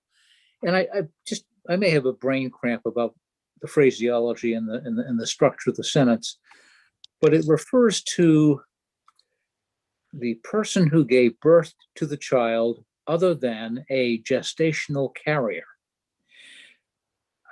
how could there be two such alternatives? Because that's exactly feeds into the question that Representative Reckitt just asked, which is you're a gestational carrier. You're giving birth to that child, but you're Yeah. not the intended parent for that child. But you are the person who gave birth to the child. You are. So Right. how Or is there? I don't see a distinction here. maybe Ms. Bonato could help me with that one. It's not a big part of my work. I'm turning around to get something. We can put that question on hold and either have another witness address it or speak to it at our work session, Steve. But I think the issue is a surrogate relationship where a person agrees to serve as a surrogate parent for a child for another person or couple as part of fertility treatment. And I would agree with what Senator Carnegie says. My brain, Representative Moratti, it pulls that birth mother out of this ability to sign an acknowledgement, but I'll certainly get a better answer for you. Okay, because I'm still confused. Thanks. Thank you. We'll address that, Representative Moriarty. Representative Poirier, you may go ahead with your question. Thank you, Madam Chair. I actually have two questions, if I may. The first of which is actually in the area of assisted reproduction. I'd like to know whereabouts the information would be held and who would be responsible actually for overseeing that type of database. And then also on the paperwork that would be put into effect for who is the responsible person. Is there any kind of notation of whether the relationship is biological? I think that's important just for down the road, for whether it's medical reasons or what have you. People have the right to know their medical history, and if that person isn't a biological relation, the person that it pertains to should be able to know that. Okay, Representative Poirier, I'm not sure that I'm getting the second question. The first one, it's my understanding from my participation in these meetings at FLAC that it's already best practice for these fertility clinics to maintain data information and confidentiality of that information. So this is just requiring that the ones in Maine would collect this information. So it would be collected by the facility and held by the facility in accordance with their already strict confidentiality standards. So that's who collects it. That's who holds that information. You know how long they're required to hold that? I do not know. I can find out for you. I have no idea. And I guess to clarify, my second question Yes. is when a person wants to take that responsibility as being a parent, but they're not actually a biological parent, is it denoted on that paper that they're not a biological parent? So if I understand you, you're asking if they do an acknowledgement of parentage and they're not a biological parent, does it state that? I don't know that it would. We haven't created that form yet. That's one of the things in this bill. Maine currently has only the paternity, and that actually has an assertion that you are the biological parent. And my expectation is that when we do, if this was to pass in the legislature, that when we created the voluntary acknowledgement of parentage, it would be a statement that you are asserting that you are the parent and that you are going to be legally responsible for this child. Thank you. Okay. Thank you. Representative Libby? Thank you, Madam Chair. Thank you so much for being here today, Ms. Willis. My question, let me give the background. So in the last few weeks, we've been hearing a lot as we do judicial hearings about intent of legislation. And when I read the title here, voluntary acknowledgement of paternity, and then underlined parentage would be the replacement. Voluntary acknowledgement of paternity speaks to me of that biological relationship. So while parentage speaks to the choice involved. I wonder what is the rationale in making changes to the current statute rather than a new statute that allows for biological paternity to stand here, and then adding parameters in for that choice relationship? I think I can answer that one, Representative Libby, which is that this doesn't make a change to the fact that you can still be the biological father and want to have your parentage established that way. It's just recognizing that there are 8 different ways to already under the Maine Parentage Act, there are 8 different ways to create a parent, and you go to court for several of those. This would allow you to not have to go to court if it was the voluntary intention of the 2 parents when the pregnancy occurred that those 2 people were going to be the parents. And I'm expecting, and something going back to Representative Poirier's question, I'm expecting that when this voluntary acknowledgement of parentage form is created, there will be a place where you can allege you are the biological father of the child.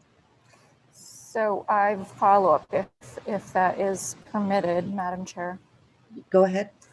So to clarify, this form is for at birth only, or if there were, say, a biological, okay, so this is not for 3 years down the road when a biological father may not be in the picture that was there present at birth. This is not for use rather than following adoption proceedings. If there was a new significant other in the picture, you can't simply sign a new acknowledgement of parentage and skip the court proceedings. Is that correct?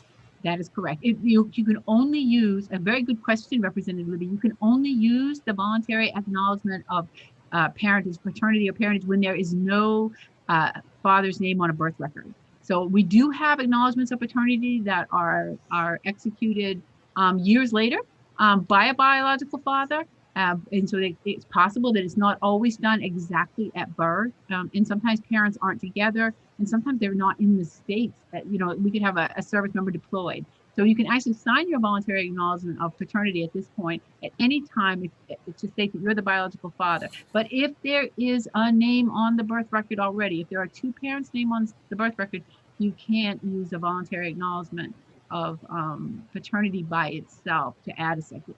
That wouldn't. There's a complicated process that's very rarely used, Representative Libby, full disclosure, that allows you to take a husband. So if a child is born while in my world, my old-fashioned world over here, if a child is born during a marriage but is not the husband is not the biological father of the child, he can sign a denial, and the biological mother and the mother and the biological father can sign acknowledgements. It's a 3-form process. We've used it maybe a dozen times since it's been available in the last 5 or 6 years. Okay. But it's not a workaround. Thank you. Probate court or the district court. Thank you, Representative Libby. Are there other questions on the part of committee members? I did have one question, Ms. Willis, and that is the form that you've been referring to a few times in your answers. Is there an existing draft of that form yet? No, we have not. There has not. And I will certainly work closely with the Assistant Attorney General for Department of Health and Human Services vital records in that. And I also know that I believe that the Deputy Registrar is listening to this testimony today as well, because it will impact vital records as far as creating a form that captures what's necessary. Thank you. Thank you. And you'll be available for the work session? Sorry to cut you off, Senator Carney. Yes, absolutely. Thank you. And I see that while you and I have been talking, Senator Keim has raised her hand for a question. Go ahead, Senator Keim. Yes, there she is. Thank you. Nice to see you again, Ms. Willis. Nice to see you, Senator. I always have to play scenarios out in my mind to help make this type of thing make sense. And so I've been, trying to race through all these scenarios while we talk about this bill. And so I know I have lots of questions, which I'll make use of you at the work session for. But so how I'm just remembering some court cases I've read in other states, and I know that this issue of a gestational carrier is important to address. But here it says the person who gave birth to the child who is not a gestational carrier. So what happens when there's disagreement around whether or not you just decided to be a carrier? Or, oh, okay, so that's always when it's implanted and it's someone else's egg implanted in another, okay, right. So it can't be that woman's own egg, even if it's somebody else. Okay, because, all right, I think I understand that, but what if it's someone's egg and their own egg, and then it's someone else's sperm? Because this is the story I'm thinking of. And I call that assisted reproduction. I don't call that gestational carrier agreement. I'm looking over, Mary's tile has moved for me, but in my world, that would be, yeah, you get assisted reproduction. Gestational carrier agreements are, that's what I think you're talking about, when the egg comes from somewhere else, not from the woman giving birth. Well, I was thinking it comes from the woman giving birth, but she is donating her egg, and it's so the story I'm thinking of is actually a husband, a different woman's husband, right? So she didn't have good eggs, but this other woman did. And so they made this agreement that she would use her egg, the other husband's sperm, and they have and then she would carry that baby. But then it belongs to the other couple, even though biologically the child is half hers, but the intention was that the other couple have the child. Yes. So in this scenario, does this form still work? It works for the intended parents. It works for the people that are intended to be the parents. And so in your scenario, the woman who donates the egg does not intend to be the parent. Right, even though she's also the gestational carrier. That's way too complicated for me to answer right now, Senator Keim. I'm going to have to take some notes and go ask people. Okay, and then, but if it's just traditional, like two people are married, they have their baby, whatever, they don't have to fill this out, or you're just automatically assumed to be the parent. Okay, great. Correct. Thank you. Thank you, Senator Keim. It's always nice to see you. Ask me the most complicated questions. I got it. Thank you. Yeah, and we can track that down for the work session as well, because it is a complicated question we should know the answer to. Yes, I'll find it. Any other questions for Ms. Willis before we conclude? I'm not seeing any real or virtual hands. Thank you very much. Thank you, Senator Carney. Thank you, the committee. And the next person here to speak on behalf of LD 222 is Mary Bonato, who's here with us again. Welcome, and you may proceed. Good morning again, members of the committee. These were great questions, and I look forward to taking a shot at answering them. But I'd like to set the table a little bit first, if I may. The Maine Parentage Act, which was passed in 2015, is an incredibly important statutory scheme that's really about the security of children and families. And it does so by providing clear routes to legally establishing a parent-child relationship, and without regard to the circumstances of a child's birth, without regard to whether the parents were unmarried or married, and without regard to whether they used assisted reproduction to have a child, as many couples do, especially different sex couples, but also same-sex couples. And by bringing clarity to a very heavily litigated area of law, it not only creates judicial efficiencies, it also greatly improves access to justice for families. And to be clear, like, the bottom line impact of this is that all children need a legal parent or parents who not only love them, but actually have the legal responsibility to care for them, to have custody of them, to provide for medical and educational decision-making, for child support, for health insurance coverage, and I could go on and on. And I want to say that Maine did something great here, because passing this law really set the tone nationally. And the Uniform Law Commission, which Ms. Willis referred to, basically stepped up after Maine did what it did and revised this longstanding uniform parentage law, adopting the innovations from Maine and doing some other things which are part of the subject of today's hearing. And so have other states, including states in New England, including Rhode Island and Vermont. And one of the things I wanted to say is attached to my testimony, which I've submitted online now, are two forms, one from Mass and one from Vermont, that have forms in case it's of any assistance to the people preparing forms here. So first, with respect to the voluntary acknowledgement of parentage issue, I want to just be really clear that this isn't for everyone, and I want to talk about who it's for and who it's not, but it is for people who would otherwise be considered parents under the Maine Parentage Act, but would have to go to court with the delay and expense that that requires to get there, and also with the intervening insecurity for their children. So who does this apply to? It applies to the birth parent. That person has to sign. Doesn't happen otherwise. It includes the genetic parents who are not gamete donors. They can sign. It includes married and unmarried persons, both, who intentionally bring a child into their family by using assisted reproduction, and married and unmarried parents who have been raising a child for at least 2 years. And usually it's helpful for them if somebody else is trying to come in and say, I'm the parent. It's like, well, no, I've been raising this child for 2 years, have custodial, financial, et cetera, responsibility for this child. So that's who this benefits. And when you think about creating a simple administrative mechanism, as this does, to be able to secure parentage, you know, with all respect, it just seems like such a great thing for families, reducing court loads, et cetera, et cetera. And I want to also just say, by way of context, that this voluntary acknowledgement is not a new thing. This is mandated by federal law. States have to have voluntary acknowledgement systems, and the federal government too, and the child support people that some of my colleagues have dealt with there are very clear that extending a voluntary acknowledgement of paternity to include parentage in these ways is not only permissible, but really helpful. The point is to have a unified system for the federal government and the states that is, among other things, about child support collection and enforcement.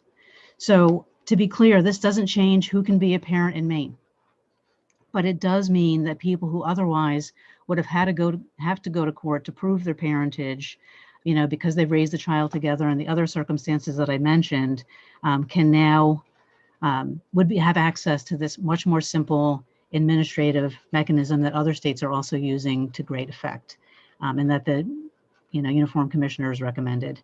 The second thing, and I think Ms. Willis went through it all, is the second piece about making sure that banks, gamete banks and fertility clinics here in Maine at least collect basic demographic information, name, date of birth, and so on of the person who's a donor, and also collect some medical information about the person that then could be, at their election, available to someone later on, particularly a child who was conceived through assisted reproduction and at age 18 might want to understand who this was. The donor may say, no, I'm not interested in sharing that information, but at least that person could. And also in some instances, the parents of a minor, of a child who was conceived through assisted reproduction, would also be able to request de-identified medical information, which we have certainly in our experience seen can be very helpful to families at various times. So I'm happy to stop here, but if you wanted to try to re-engage those questions, I've been making some notes and I'm happy to add anything, but just wanted to say we're very supportive of this bill and think it really does meet the needs of the kinds of families that we have across the state and is an improvement to the Maine Parentage Act. Thank you very much. Thank you very much. Before we turn to the committee for questions, I just wanted to remind those committee members and folks here on LD 222 that we're going to take a break from 12:10 to 1:10 for some other commitments, and also to give committee members a chance to get some lunch. So with that, I just wanted people who are waiting, for example, to testify on other bills to know that we won't take anything beyond LD 222 up in the next 6 minutes. but we will proceed with questions of this bill proponent. So with that, is there any committee member who has a question?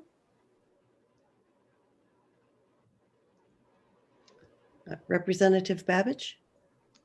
Thank you, Madam Chair. I just wanted to, I thank Ms. Benato always, but this time for acknowledging the consequence of our work in 2015 when I was a freshman on this committee, at least.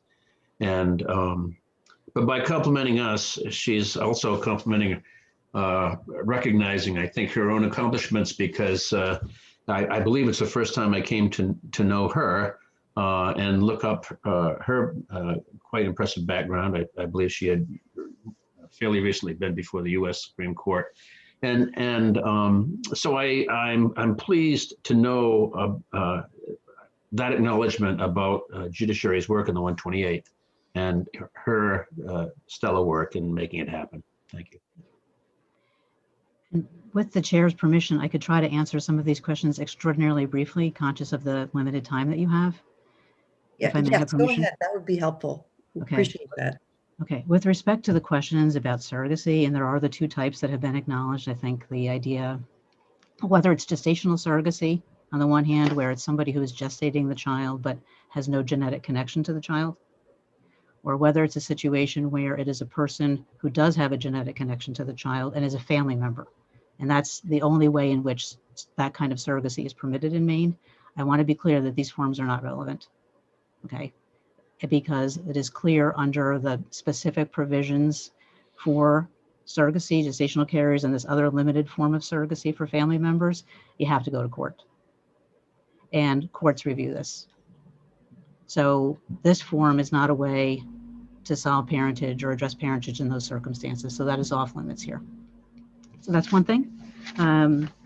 With respect to Representative Moriarty and your question about who signs the document and the person giving birth and so on, this may help here, is to say the person giving birth obviously has to sign the voluntary acknowledgement to say, yes, I'm one of the parents. And so is this other person, but it's not going to include a gestational carrier for the reasons that we just stated, which is that person, there's a very detailed, intensive process that the Maine courts superintend about gestational carrier agreements, and that will be handled elsewhere. So that's related there. Representative Poyer, if I may, you were raising questions which are totally understandable about, what if there's a biological parent and so on. And what I want to be clear about here is that when we're talking about assisted reproduction and you're talking about gamete donors, yeah, obviously somebody else is providing genetic material to help a couple have a child, same sex, different sex, married, unmarried.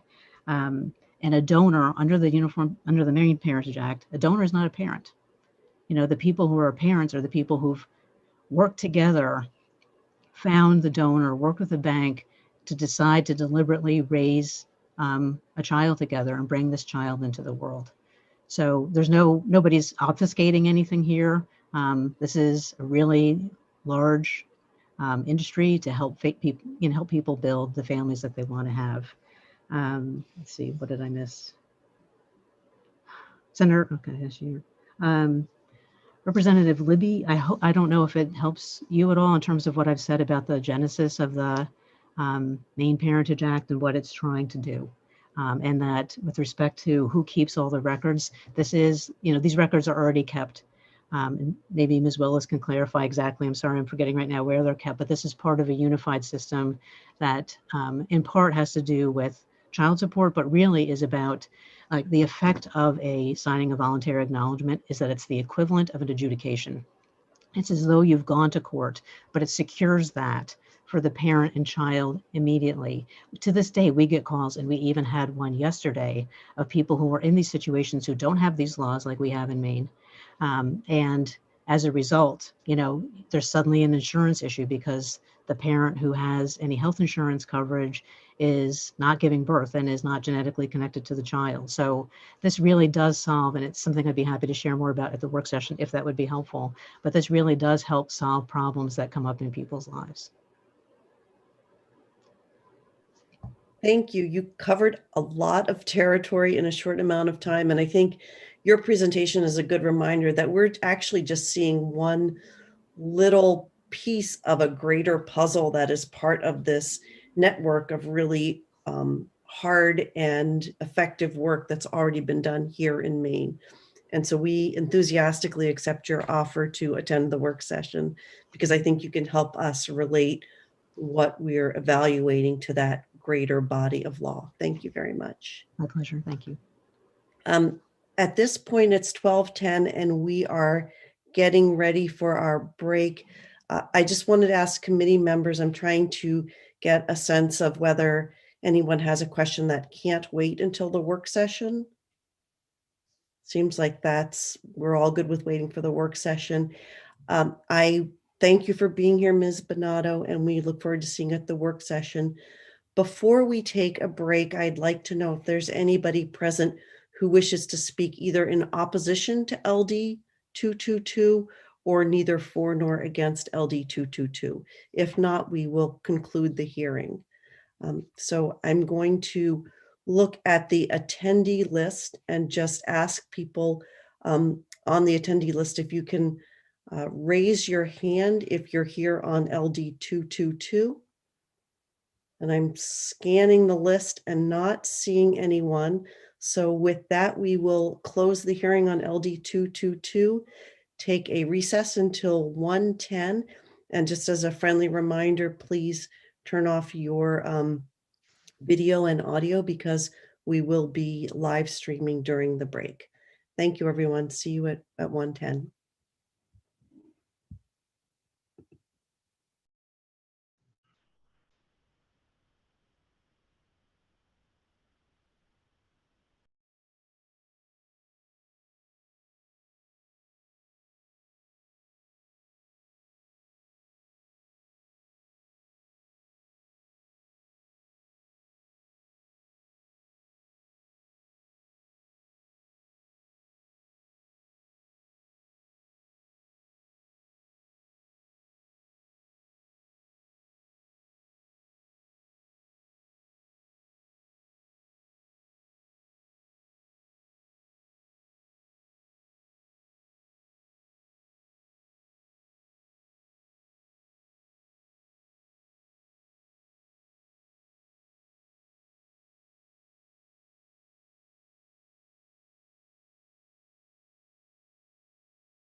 Tom, can you hear me?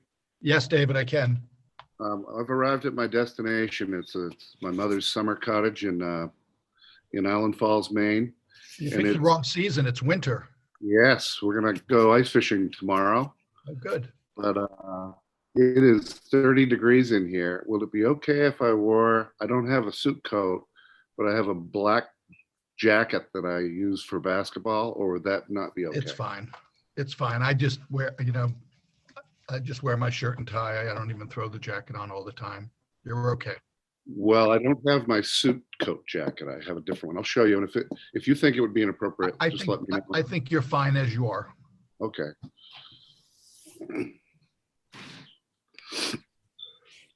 Let me trying to count up. 1, 2, 3, 4, 5, 6.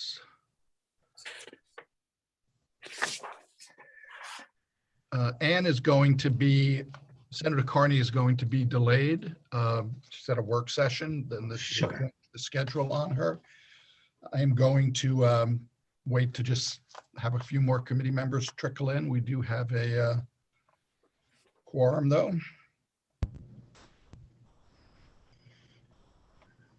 Today was a tough day scheduling wise, but I hope people enjoyed that, at least getting some time off in between hearings. That was nice. A nice innovation. Yeah. Meal time. I'm referring to this world as my Zoomiverse, and I'm struggling. But Zoomatory. Yes, I'm broadcasting that to the world, which is probably not a good idea. But, give another minute or two.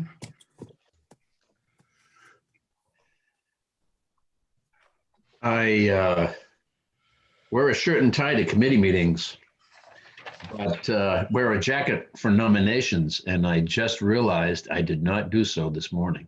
It was noted and it's been placed on your permanent record. Right, we've recorded that already.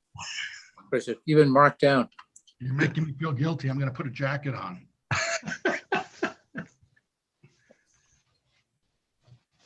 So many demerits and there are consequences. That's right. You get promoted to chair. The ultimate punishment. Good afternoon. It looks like we have a quorum. Welcome back, committee members. As I stated to those who were on earlier, Senator Carney is in another committee having a bill that she introduced has a work session. So she will be delayed, and in the interim, I will try to fill her shoes. We are going to continue with our public hearings. And the next item on the agenda is LD 192, an act to define the responsibilities of residential property owners for the maintenance and repair of private roads. I just want to remind committee members and all folks participating in today's electronic meeting that when you are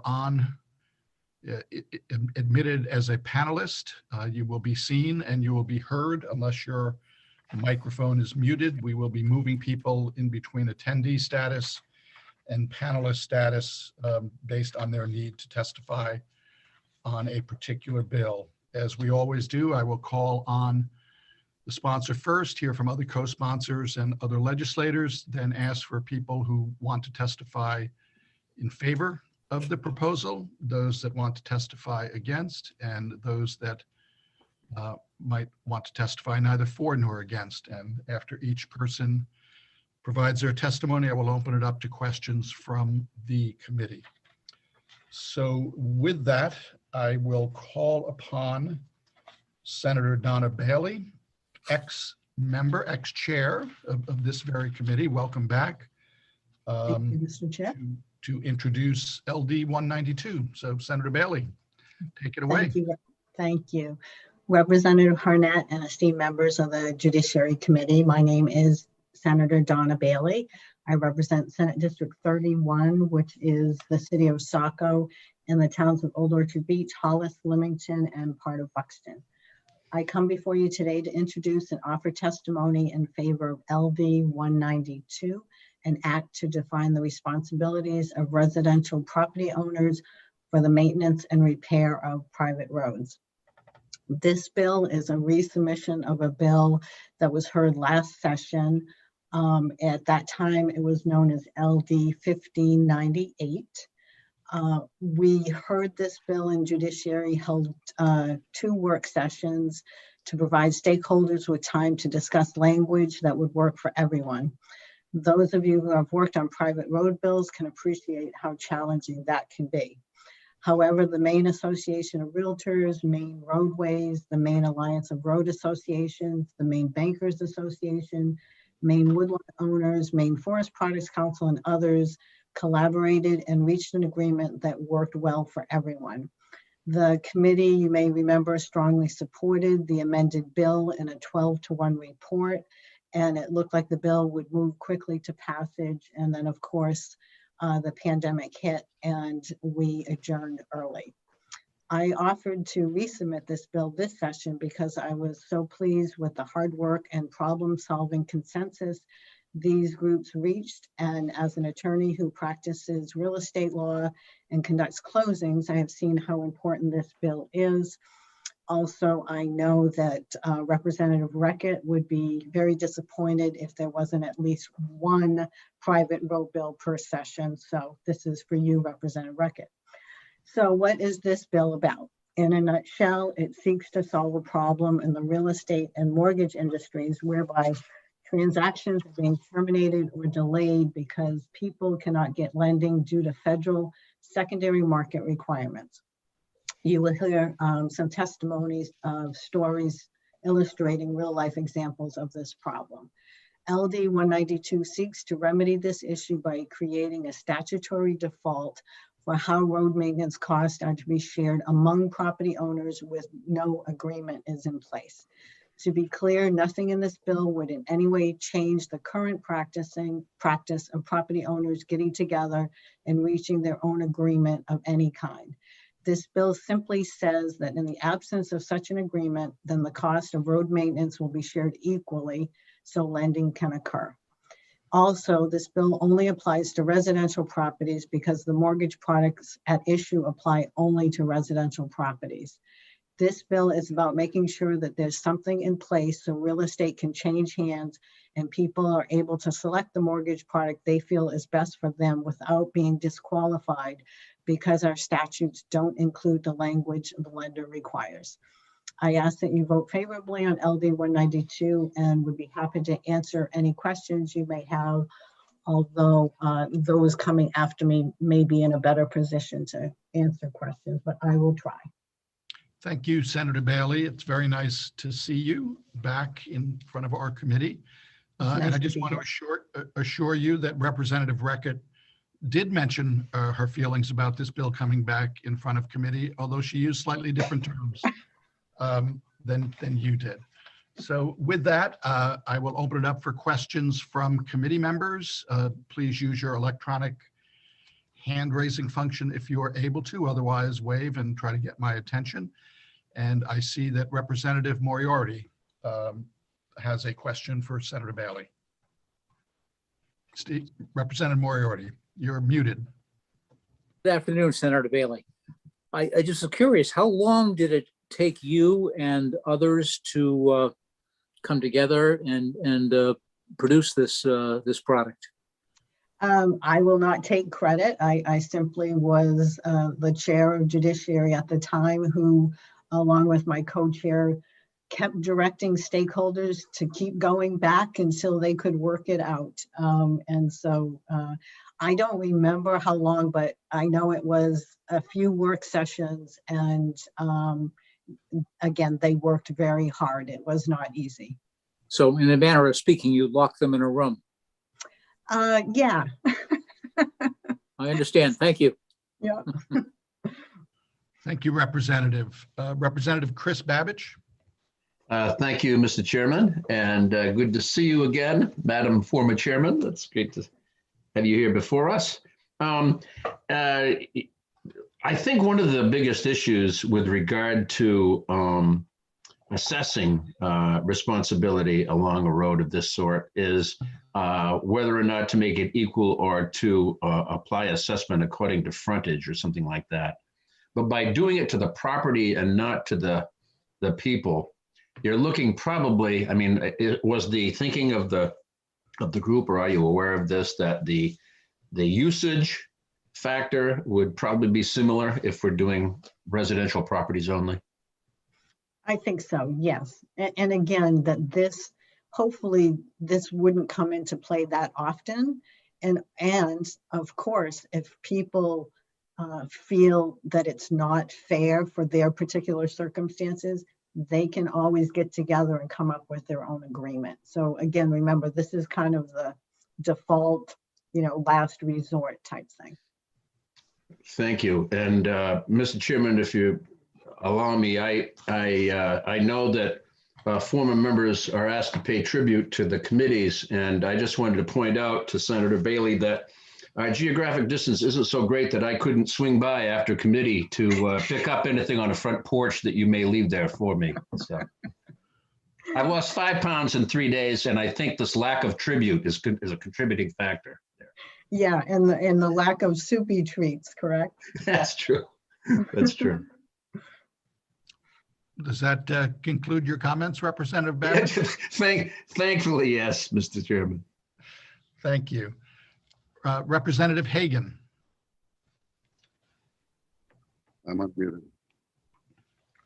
Thank you, Mr. Chair. Nice to see you, Senator Bailey, again.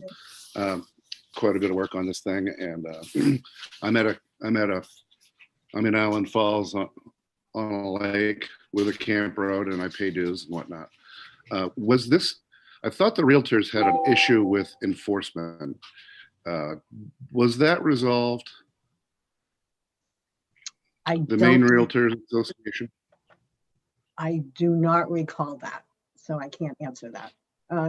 I know someone from the Board of Realtors, and I believe Andy Cashman may be here, so they might be able to answer that, but I don't recall that. All right, thank you. Yeah. Thank you, Representative Hagan. Are there other questions from members of the committee for Senator Bailey? Seeing none, thank you very much for introducing this bill. And as I said, it's very nice to see you again. You too. Thank you. Hope when we're in person, you do the right thing. I am now going to call on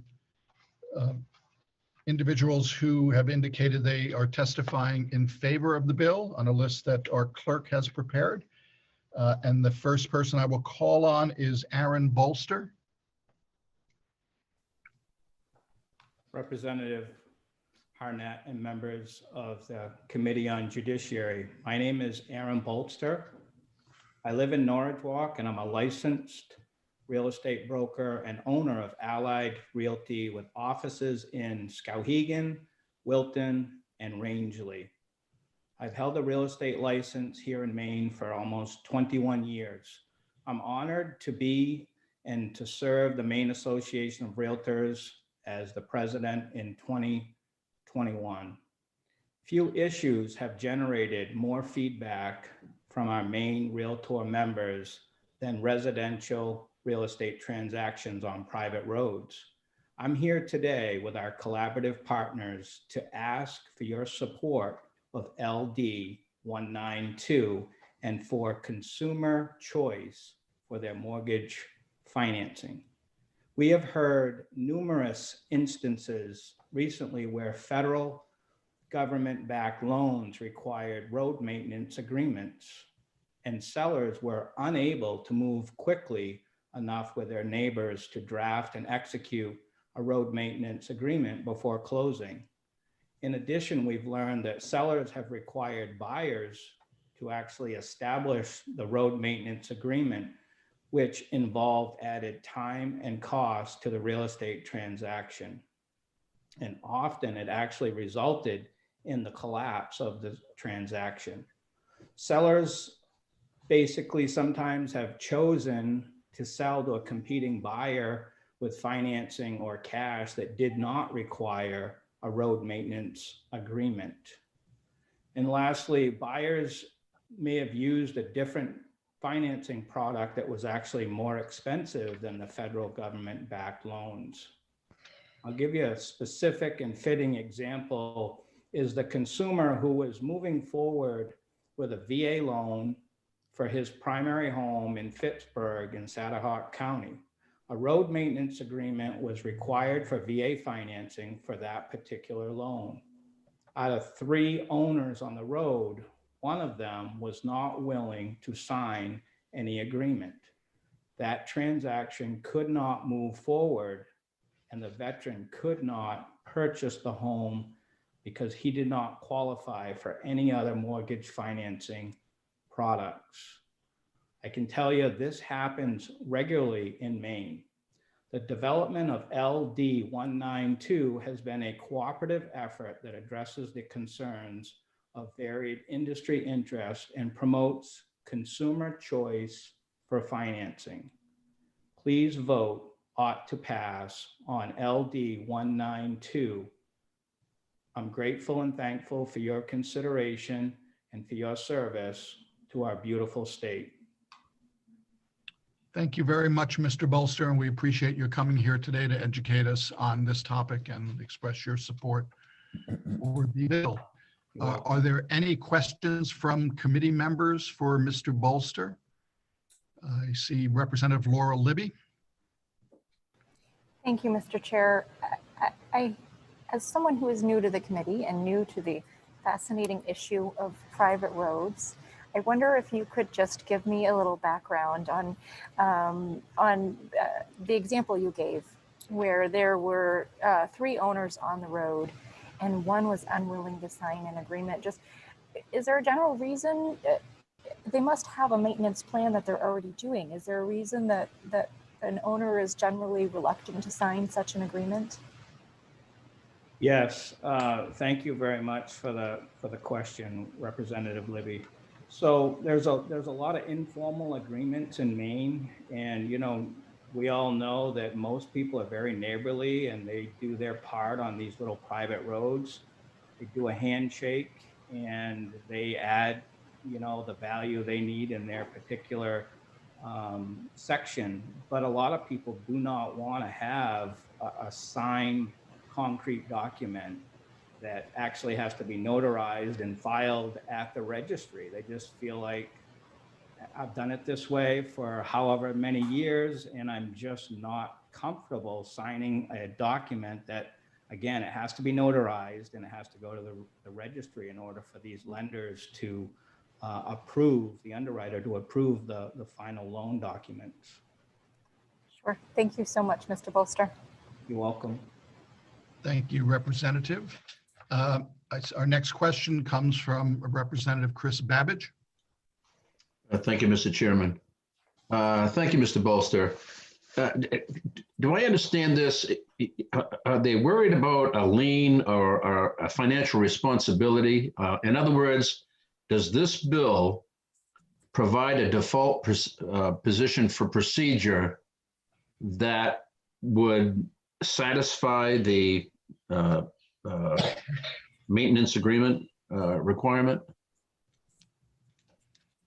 in the federal language? Is that what you're telling me? I mean, in other words, this is not a maintenance, we're putting into statute a default procedure for the maintenance of roads, and this statute would satisfy a federal loans requirement that there be a maintenance agreement. Is that how you interpret this? Yes, that is correct. What will happen is at the underwriter level, when they're looking at all the pieces to this loan, that underwriter, if the appraiser, when he or she visits the property and does the appraisal report, they'll obviously depict whether it's private road or public. And because Maine, unlike a lot of states in the country, they have this law that we're introducing here as LD 192. If the underwriter says there's nothing in Maine that gives this general agreement, then what the lender will do, the underwriter will kick it back and they'll say, well, you need a road maintenance agreement in lieu because you do not have a blanket law for the state. Does that answer your question? It does. Thank you so much. You're welcome. Thank you, Representative Babbage. Representative Hagan? Thank you again, Mr. Chair. I have a question, not sure how to phrase it. How would this bill affect recreational use, like, for instance, four-wheelers and whatnot?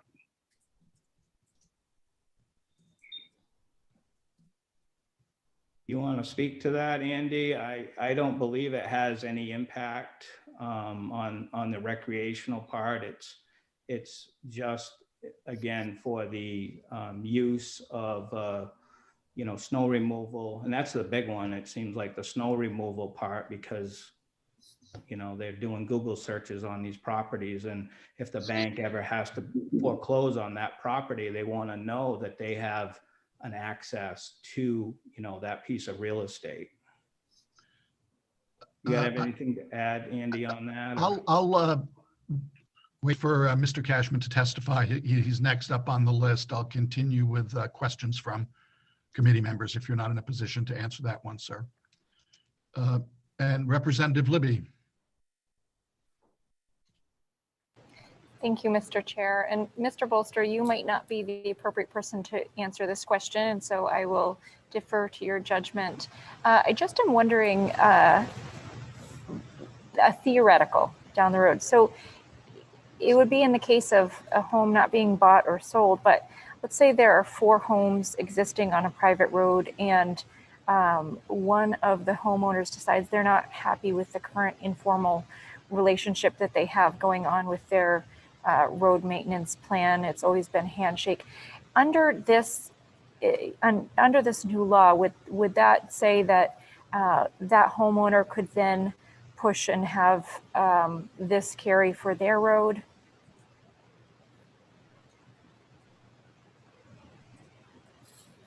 So if somebody, let me just make sure I'm understanding you, Representative Libby. If somebody's not happy with their portion of the road? Yeah, if there were, if there were a number of homeowners on one road that had just a handshake agreement, and if this passed, could this be used to say, I'm not happy with where we're at with this handshake agreement. I want to formalize it, and we need to have the equal split. I feel like it has not been equal, and we need to abide by this statute. Would this statute apply just across the board to homes already in existence, or is it specifically in regards to home sale, purchase of a home? Yes, I'm going to defer that to our lobbyist on that. Thank you. Thank you for the question. Are there any other questions from members of the committee for Mr. Bolster? Representative Moriarty. Thank you, Mr. Chair. I may have missed my opportunity to ask Senator Bailey a question. The text of the proposed statute refers to section 3101 as the sort of the default mechanism if any of the prior methods don't work. Do you know what the alternatives are under 3101?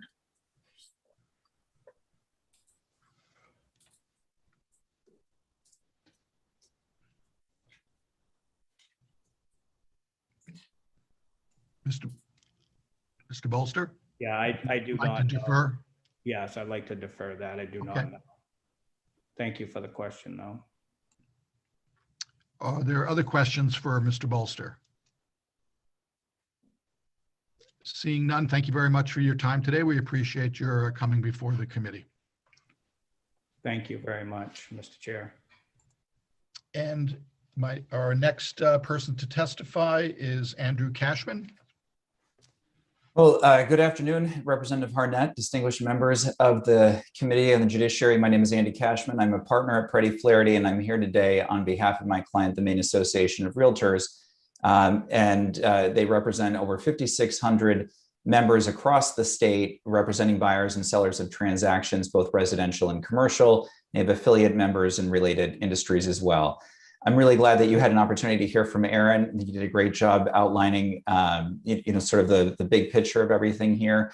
I have extensive written testimony that I've submitted online. So I'm hopefully, if you all have some time to review that when you have a moment, I think it would be really helpful because it goes into more detail. But in the interest of everybody's time, I'll just deviate from that written testimony and let's just like to say that I think bill is really a fantastic example of stakeholders coming together and listening to one another and working through everybody's concerns to reach a consensus that works really well for everybody. And I think you'll hear from a number of the other stakeholders as well, either written testimony or live here as well today. But this really strikes the right balance between everybody. And that's why this received a 12-1 bipartisan committee vote last session. But unfortunately, of course, due to the pandemic, it wasn't able to be reported out in time. So we very much appreciate Senator Bailey offering to put this forward this session. And you've heard it before, but I think it's worth just recounting, maybe getting slightly more detail in terms of the issue. The primary issue that we're trying to address here is to make sure that everybody has an opportunity to pick the mortgage product that works best for them financially. And the problem is with Fannie Mae's guidelines in terms of they now have a requirement that there be a written maintenance agreement or an indemnification of the lender. And in the absence of those, Fannie Mae will not accept loans for properties that are accessed by private roads. And so, but this problem can be rectified if you have a default statute in place, which is what we're proposing here. And there's a number of other states that have gone down this road for the exact same reasons. Effectively, this is a default, sort of an intestate statute, if you will, for road maintenance. And it's saying that in the absence of any agreement of any kind, whether it's a handshake, an oral agreement, a written agreement, a deed covenant, or a road association of any kind, if you don't have any of those things, then the default is that the residential property owners will share equally in the cost. And, I provided in my testimony, my written testimony, a number of examples as to when this comes up. It tends to come up a lot during the due diligence phase just before closing. And so for the reasons that I've outlined in my written testimony, a lot of times there isn't sufficient time to be able to get everybody on the same page for an agreement. We've also provided in my written testimony a lot of examples from all throughout the state about buyers and sellers that have gotten, that have really been in a bad place as a result of this problem. And we could have brought, our members forward and individually, had them tell those stories personally. But again, in the interest of the committee's time, we wanted to instead just include those in writing in my testimony. So I really strongly encourage you to take a look at that because it really outlines and illustrates how extensive this problem is throughout the state. So with that, I'd just like to respectfully, strongly encourage you to vote favorably for LD 192. And I'm more than happy to address some of the questions, that have been raised or any other questions that you may have.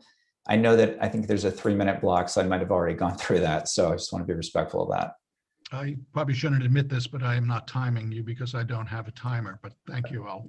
No problem. Okay. Well, thank you. May I address a couple of the questions that were raised there? Absolutely. Then? Why don't you address the ones that have been posed and then I will open it up for additional questions. Sure. Okay. So probably just trying to take in reverse order. Representative Moriarty, you had asked the question as to what the alternatives are under 3101. And the answer to that is that that's effectively the statute that has to deal with creating road associations. So what that's referring to is if you haven't elected some process, and there are a couple of different processes for how you create a road association, then, and in addition to that, if you don't have some sort of agreement, and we intentionally do not say a written or recorded agreement because we wanted to honor those handshake agreements and things. So that's what that's a reference to, Representative. And hopefully with that as well, Representative Libby, I've addressed your question on the handshake. I think that to be maybe put a fine point on that,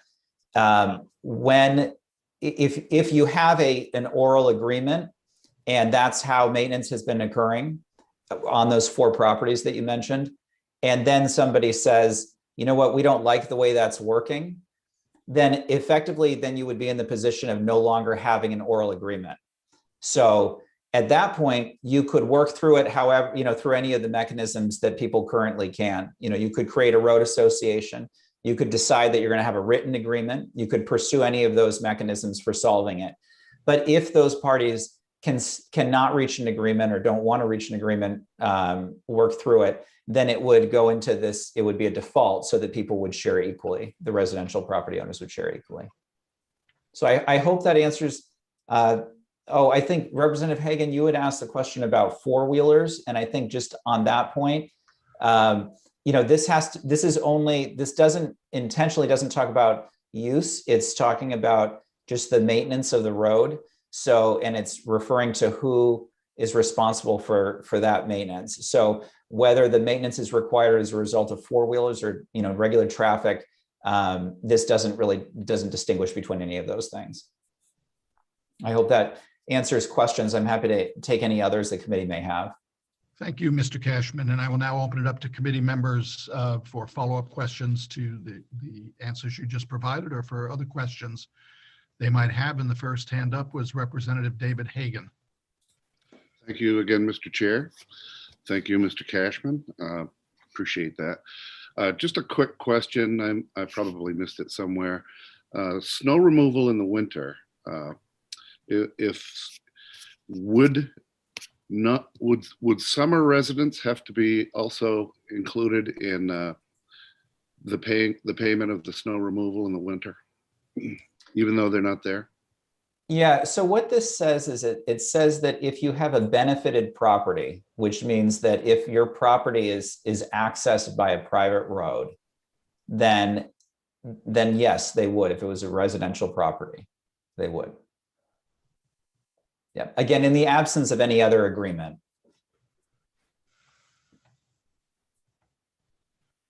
Does that answer your question, Representative Hagan? Yes, it does. And I do have a follow-up. Absolutely. Okay, thank you very much once again. Last, I was checking some of my notes from last time around. The loggers had some concerns with the bill 1598 a year ago. Were those concerns taken care of in this bill? They were. I mean, I can't speak for them, but I can tell you that I've spoken to them. Not only did we work through that during the stakeholder process, and those concerns were incorporated in this language, but in addition to that, I double checked with them after this bill came out in preparation for this hearing, and they remain, comfortable with where things are as well on this. So, thank you very much. Thank you. Thank you, Representative Hagan. Representative Babbage. Thank you, Mr. Chairman. Hello, Mr. Cashman. Good to see you again. Nice to see you. Thank you. I congratulate the stakeholders for coming to this agreement, and obviously we got to a good place last year. Just playing, I'm looking for any concerns we could drum up here. The only thing that I can think of, if I were a property owner, let's say there's a half-mile road off a main road to a lake that's a private road, and I don't live near the lake. I actually live within the first 200 or 300 feet. There's 3 residences in those first couple hundred feet, one across from the other 2, and then there's 2,500 feet of road before the 4th residence is reached. I can understand probably that the deterioration of that long road might not be felt as being an equal responsibility of those people who only use the first 100, 200, 300 feet of it. Do you understand what I'm saying? I guess what I'm asking is, what recourse is there to come up with a separate agreement other than what would be this default position? Well, no, so it's a good question. I think that fundamentally, the issue is, do you do things proportionately or do you do things equally? And when we had originally proposed this bill, and this was, I was looking back on the notes, this was actually back in 2019. So it's been almost 2 years of negotiating. But, you know, we originally put it in as proportionate because that seemed like a logical thing. But in talking to, you know, all of the stakeholders involved, and I think you're going to hear from some of the folks that are involved with road associations that own properties on private roads, it really was very clear that it's very difficult to be able to apply a fair proportionality.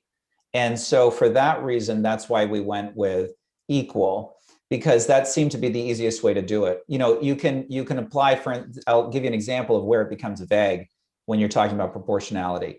You know, you could say it's proportionate based on the circumstances that you said in terms of distance that's used on the road. But you could also say it's proportionate based on the extent of use on the road. So if I have a huge truck, you know, and somebody else has a very light, you know, ultra compact car, you know, one could argue that my use is much more extensive and proportionately I should pay more. So you kind of get down these, not, no pun intended, but down a road of you know, a lot of sticky situations there. So it seemed like the easiest way and the fairest way to deal with things is to just say, okay, it's going to be equal. But that recognizes the fact that this is the default. And there's all of these other ways of people being able to sort out what they feel is is the way that they want to manage it. So if I may, Mr. Chair, I just want to say that if there's a better idea, the best way to go would be to get that agreement prior to this default implementation. And once it's implemented, there's much less leverage able to be used as far as changing what would be the default position, but it would still be possible if all parties agree. I think that's a good point. Yeah. And I would just add to that, though, that people have different standards for what is appropriate maintenance. And so we make some references in our bill here in terms of what's included and what isn't included in that maintenance. But I think that where people might differ in terms of, you know, maybe the leverage point would be that, you know, one person may want a higher level of maintenance than another person. And so they might use that as a reason to get it, you know, to go down the path of creating a road association or another kind of agreement to address that, as opposed to using this default. But your point is certainly well taken, Representative. Thank you. Appreciate it. Thank you. Thank you, Representative Babbage. Are there any other questions for Mr. Cashman? Representative Moriarty. Mr. Cashman, I'm just thinking of a possible argument in support of your position or in support of the position of the people you represent. Mm-hmm. If we were talking about maintenance of a public road, we'd be talking about equal contribution and not proportionate contribution, would we not? That's a very good point, Representative. Yeah. So you're bringing the private roads on a par to public roads as far as maintenance is concerned. Yeah, that's well said. Okay, thank you. Yeah, thank you, Representative. Thank you. Thank you, Representative Moriarty. Are there other questions for Mr. Cashman from any members of the committee? Are you waving your hand, Representative Hagan? Okay. You're muted. I apologize. A person came to the door and I was waving him in. Oh. Waving the hand, just not at me. I understand. Well, if there are no other questions for Mr. Cashman from the committee, I want to thank you very much. It's always nice to see you and you provide very helpful information. Thank you. Thank you, Representative. I appreciate it. And thank you all for your time. The next person on my list is Laura Highstand from the Maine Association of Realtors. Ms. Highstand, if you could unmute yourself. I'm unmuted now. Thank you, Mr. Chairman, for having me. My name's Laurie Highstand, and I have been first a realtor and now a mortgage banker for almost 30 years. And I have dealt with this issue since the 80s. I remember as a young realtor going to selling a property in a subdivision where there wasn't a road maintenance agreement and having to march around to every single property owner to get them to sign something, which delayed things for months and months. Plus, some of the people didn't live there, so it was mailed away. And I think back to that, and here we are in 2021 still dealing with this. So I'm really hopeful that this will finally get us over the finish line. I did a lot of research on this starting in 2016 and looked all over the country to where these issues were coming up and read about closing after closing that didn't happen because of no road maintenance agreement. And then I found different states that had created the statute to fix this. The language in the Fannie Mae rule that I put in my testimony was, what is required when a property is located on a private road? If the property is located on community-owned or privately owned and maintained street, an adequate legally enforceable agreement or covenant for maintenance of the street is required. But the notation that I highlighted is, if the property is located within a state that has a statutory provision that defines the responsibility of owners for the maintenance and repair of the street, no separate agreement or covenant is required. So I also called Fannie Mae, and this is only Fannie Mae that has this issue. And like I noted in my testimony, the borrower has no idea that if Fannie Mae or Freddie Mac or whoever is going to be backing this loan for the lender. I mean, it's not something you call around and say, I think I want a Fannie Mae loan. You want a VA loan, you want a conventional loan, you want a construction loan, whatever. And when I called the Fannie Mae underwriters, they said they totally rely on the states to know the rules of their state. And so they don't have like a master list. But my understanding is it's over 50% have already remedied this. And in time, as each state does this, it will get remedied eventually everywhere. So I think that's really the main thing I wanted to say is I don't think the consumer has any idea about this. And like I think Aaron said earlier, it's when the appraisal comes in, the appraisal says there's a private road. Then I go back to the title company or attorney and ask if there's anything on record. Sometimes there is. In subdivisions, there often is. It's a typical thing to create a road maintenance agreement when there's a new subdivision.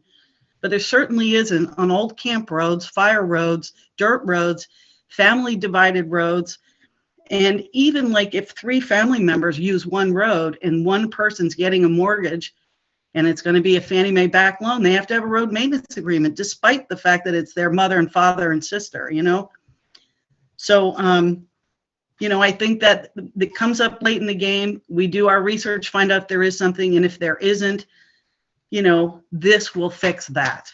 And so I do encourage you all to approve LD 192. We've worked on it a long time, and appreciate being able to speak today before you. Thank you, Ms. Heastand, and I apologize for mispronouncing your name, but I thank you for coming and providing very helpful information to the committee and your work on the compromise. Thank you. Are there members of the committee that have questions for Ms. Heastand? Seeing none, thank you again for providing testimony to the committee. And I will move on to Lori Michaud. Thank you, Representative Harnett and distinguished members of the Joint Standing Committee on Judiciary. My name is Lori Michaud, and I am the president of the Maine Association of Mortgage Professionals and the chief operating officer at CUSO Home Lending in Hamden. The Maine Association of Mortgage Professionals is an organization of over 70 banks, credit unions, mortgage brokers, supervised mortgage lenders, title companies, mortgage insurance companies, and appraisal companies serving the public housing industry in Maine. CUSO is a supervised mortgage lender owned by the Maine Credit Union League and 5 credit unions in Maine and New Hampshire. And I'm here today in support of LD 192. I'm representing the MAMP membership base as well as CUSO Home Lending and the credit unions we serve in Maine. MAMP has submitted written testimony on behalf of its board and affiliate members. The major need for passage of LD 192 is to solve the frustrating and costly problem for Maine consumers being denied mortgage financing when their property is accessed by a private road. As Mr. Cashman stated, currently Fannie Mae will not purchase a loan unless there is an enforceable road maintenance agreement signed by all property owners on the road, defining their shared maintenance responsibility, and has to be recorded in the Registry of Deeds or a lender's indemnification. There are numerous private roads in Maine without enforceable agreements of record, and Fannie Mae's requirement significantly limits financing options for consumers. Also, since Fannie Mae is one of the largest purchasers of mortgages in the country, many lenders rely on them to buy mortgages, which allows us to offer low rates to Maine consumers. In closing, LD 192 will resolve this issue by making shared maintenance on private roads serving residential real estate a matter of law, and would eliminate the requirement for separate private road maintenance agreements. Maine consumers would definitely benefit with expanded home financing opportunities at low interest rates. Thank you for your consideration of this bill. Thank you, Ms. Michaud, and we appreciate your coming to testify before us today. Are there any questions from committee members for Ms. Michaud? Seeing none, thank you very much again, and best of luck moving forward. Thank you. The next person testifying in favor is Margaret Cardoza. Ms. Cardoza, welcome. Chairman, Representative Hornet, and distinguished members of the Judiciary Committee. My name is Margaret Cardoza. I'm a voting member of Portland, Maine, but my home is in Windham, Maine, where I have a summer camp. My husband went ice fishing there last week, and it's one of the pride and joys of being a Mainer. Now, as I own this camp, it is on a private way. It is not a private road. It's a private way. I'm also treasurer of my road association and support Maine Alliance for Road Associations. I am speaking in my own behalf and not representing any organizations. I am in favor of this Bill 192 because it finally resolves the battle between private roads and private ways. They are two different roads. The town will designate a road as a private road with a public easement, whereas a plain old private road is not a public easement. That is a very big difference between a private road and a private way. I am very much in favor, particularly in this bill, if you will notice, it is going to, if it passes, create a subsection 2A, starting with the numbers 3121, thereby distinguishing it as a separate entity, different from a private way, which is PL 3101 to 3106. I'm also impressed with how it's distinguished in the second paragraph in the bill, where it points out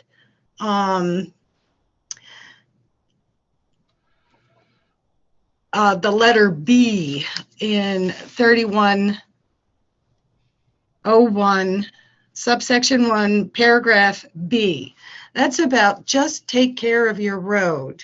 It thereby distinguishes a separation that a private way is with a public easement. And then the other part is the cost sharing description, where it's more than one. Of course, one is a driveway, right? But when, say, you split your lot and you want your in-law to have their own house, in their own home, therefore it's 2.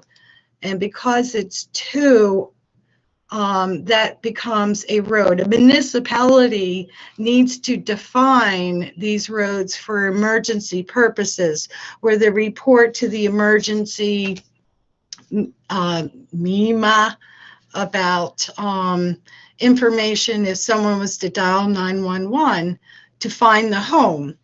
So I'm very pleased about this bill because it finally gives a definition and distinguishes 2 separate types of roads, a private road versus a private way.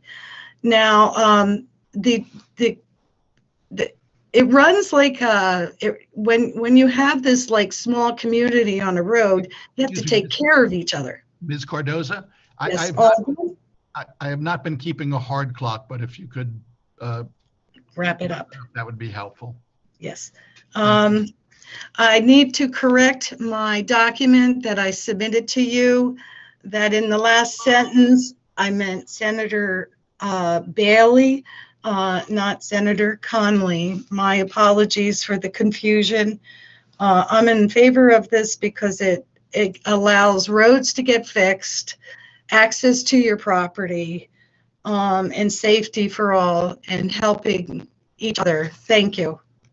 Thank you, and thank you very much for testifying in front of the committee this afternoon.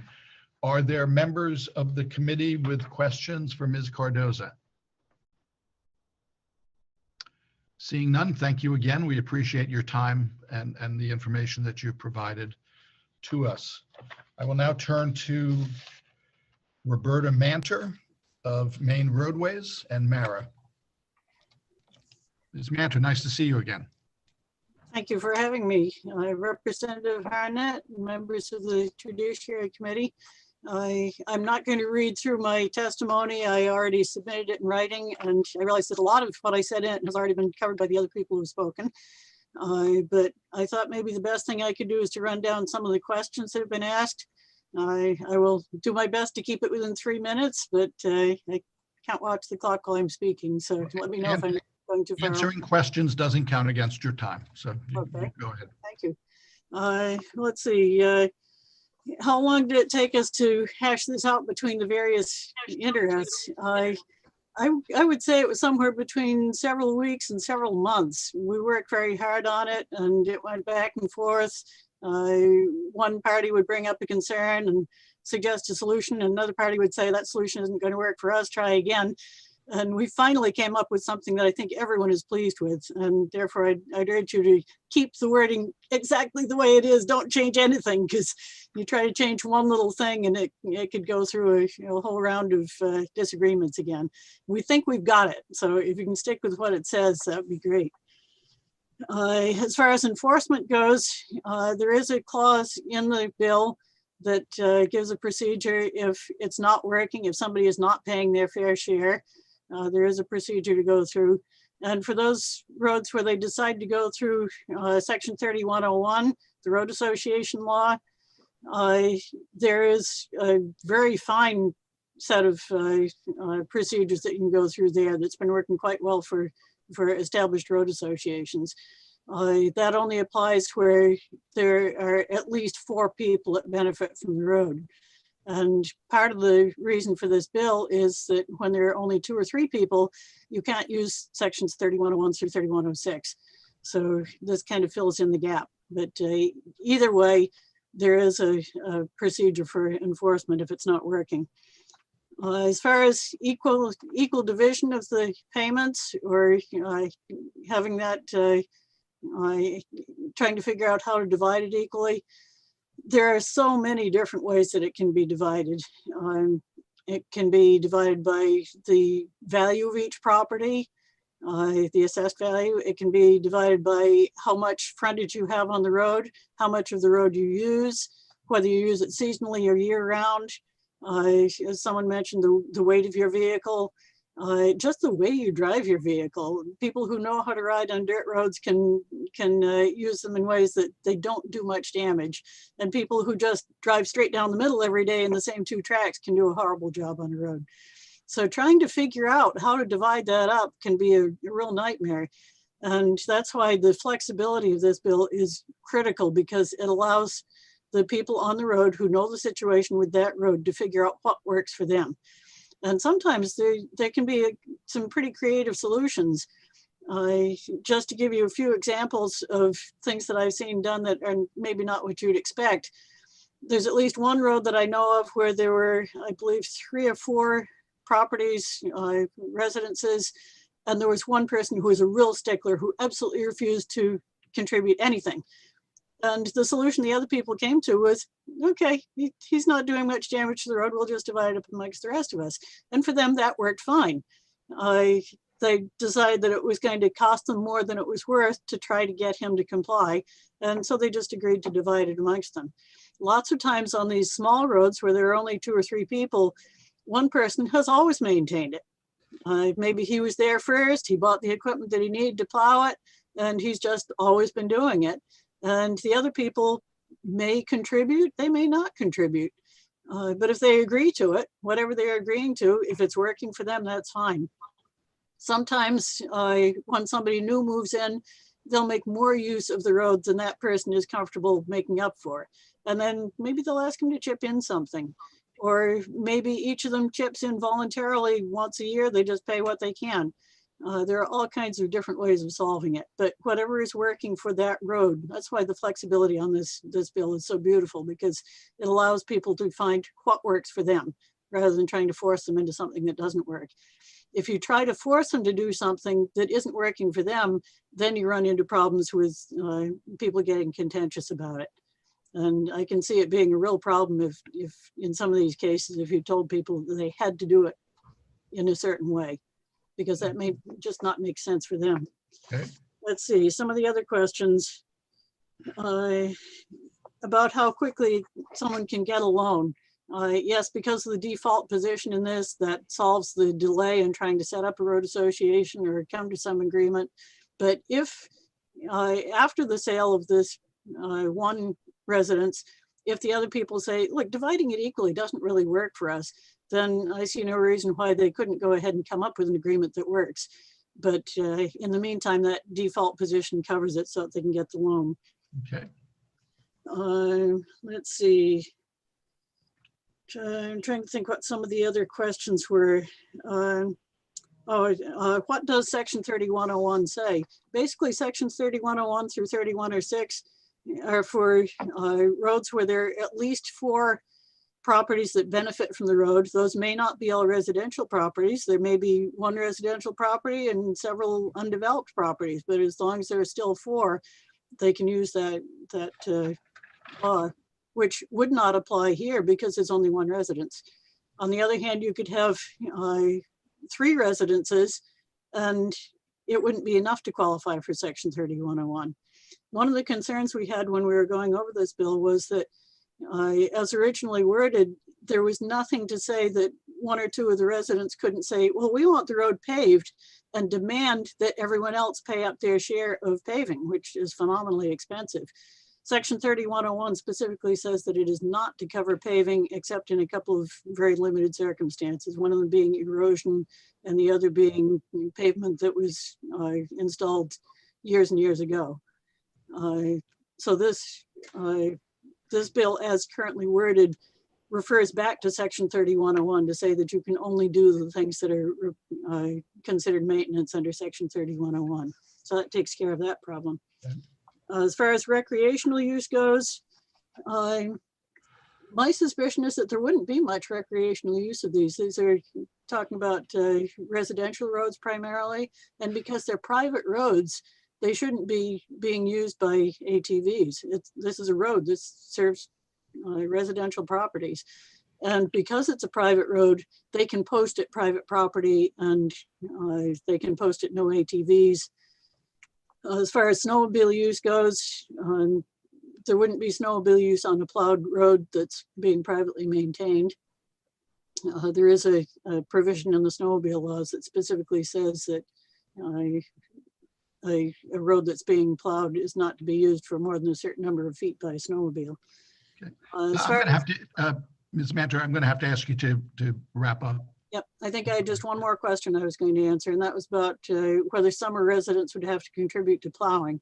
This again is where the flexibility of this bill is great, because it would say in that situation, you can divide it differently. You can say summer residents pay at one rate and year-round residents pay at another rate. So again, the flexibility and the exact wording that we've worked out here, I think is perfect. And again, I would ask you, please vote it ought to pass exactly as it's been presented. Thank you very much. We appreciate your ability to answer a lot of the questions that had been posed earlier. Thank you. I will now turn it to committee members for questions, and I see Senator Keim. Thank you, Mr. Chair. Hello, Roberta. Nice to see you again. My only question is, if we may, I understand the simplicity of having a fallback measure where everyone pays equally, but doesn't also that mean that the people who have an agreement that they're happy or at least somewhat happy with might change their agreement then? And so if I am the first person on the road and one person buys, you know, I give them access and whatever, so now they're, you know, 3 miles in, and they're of course keeping that road up, but technically my driveway is also part of it. If we have to then split it 50-50 because of this law, that's what could happen, is that correct? Well, you don't have to split it 50-50. That's just a fallback position. So if there is no agreement, it would get split 50-50. But if you've already got an agreement and it's working, then it doesn't have to go to the fallback position. Okay, thank you. If I could just follow up on Senator Keim's question. What if somebody says, I don't want to negotiate, I just want to go to the fallback position?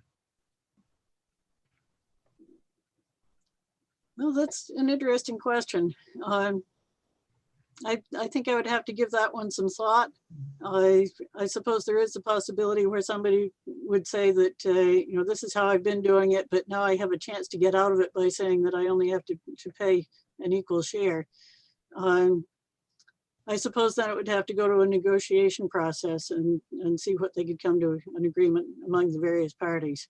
Thank you. If you could give that some thought before the work session, or any of the other folks who have testified, that would be helpful.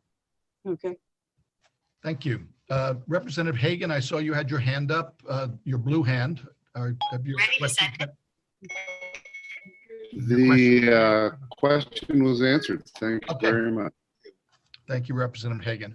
Are there any other questions for Ms. Manter from the committee? Seeing none, thank you very much. It's good to see you again and look forward to seeing you at the work session. That is the end of the list of people that had signed up to testify on LD 209, but I just want to make sure before I close the hearing, is there anybody else in the on this electronic meeting that would like to be heard on this bill, either in favor, against, or neither for nor against? And somebody see something in the chat? Nope. Seeing none, I will close the public hearing on LD 209. Thank you, everyone. I'm sorry, Senator Keim. And it's not a question, just something for the work session and for the people that we hear testifying. I do have a further concern about whether or not this would in fact undo agreements that people have made, because then they can see themselves sort of, you know, shifting to a better position. So I would like to hear some comments on that further, if people would give it thought and offer us a perspective on that aspect for our work session. Thank you. Thank you, Senator Keim. And with that, I will close the public hearing on LD 209. The next item on our agenda is LD 233, an act to provide electronic access to confidential juror information. However, since I will be presenting that bill and Senator Carney has not been able to make it back yet, I'm going to take things out of order, assuming that folks are here that are needed. I would like to check with our clerk to see if the folks scheduled to testify on LD 272, an act to establish separate prosecutorial districts in Down East Maine, are in our attendee list. Yes, I have just promoted it to panelist, Representative Brahowski. And there are just two that I see signed up for that. Is that, oh no, there's three. Okay. I will now then open the public hearing on LD 272, an act to establish separate prosecutorial districts in Down East Maine. And I will first call upon the sponsor, Representative Will Toole.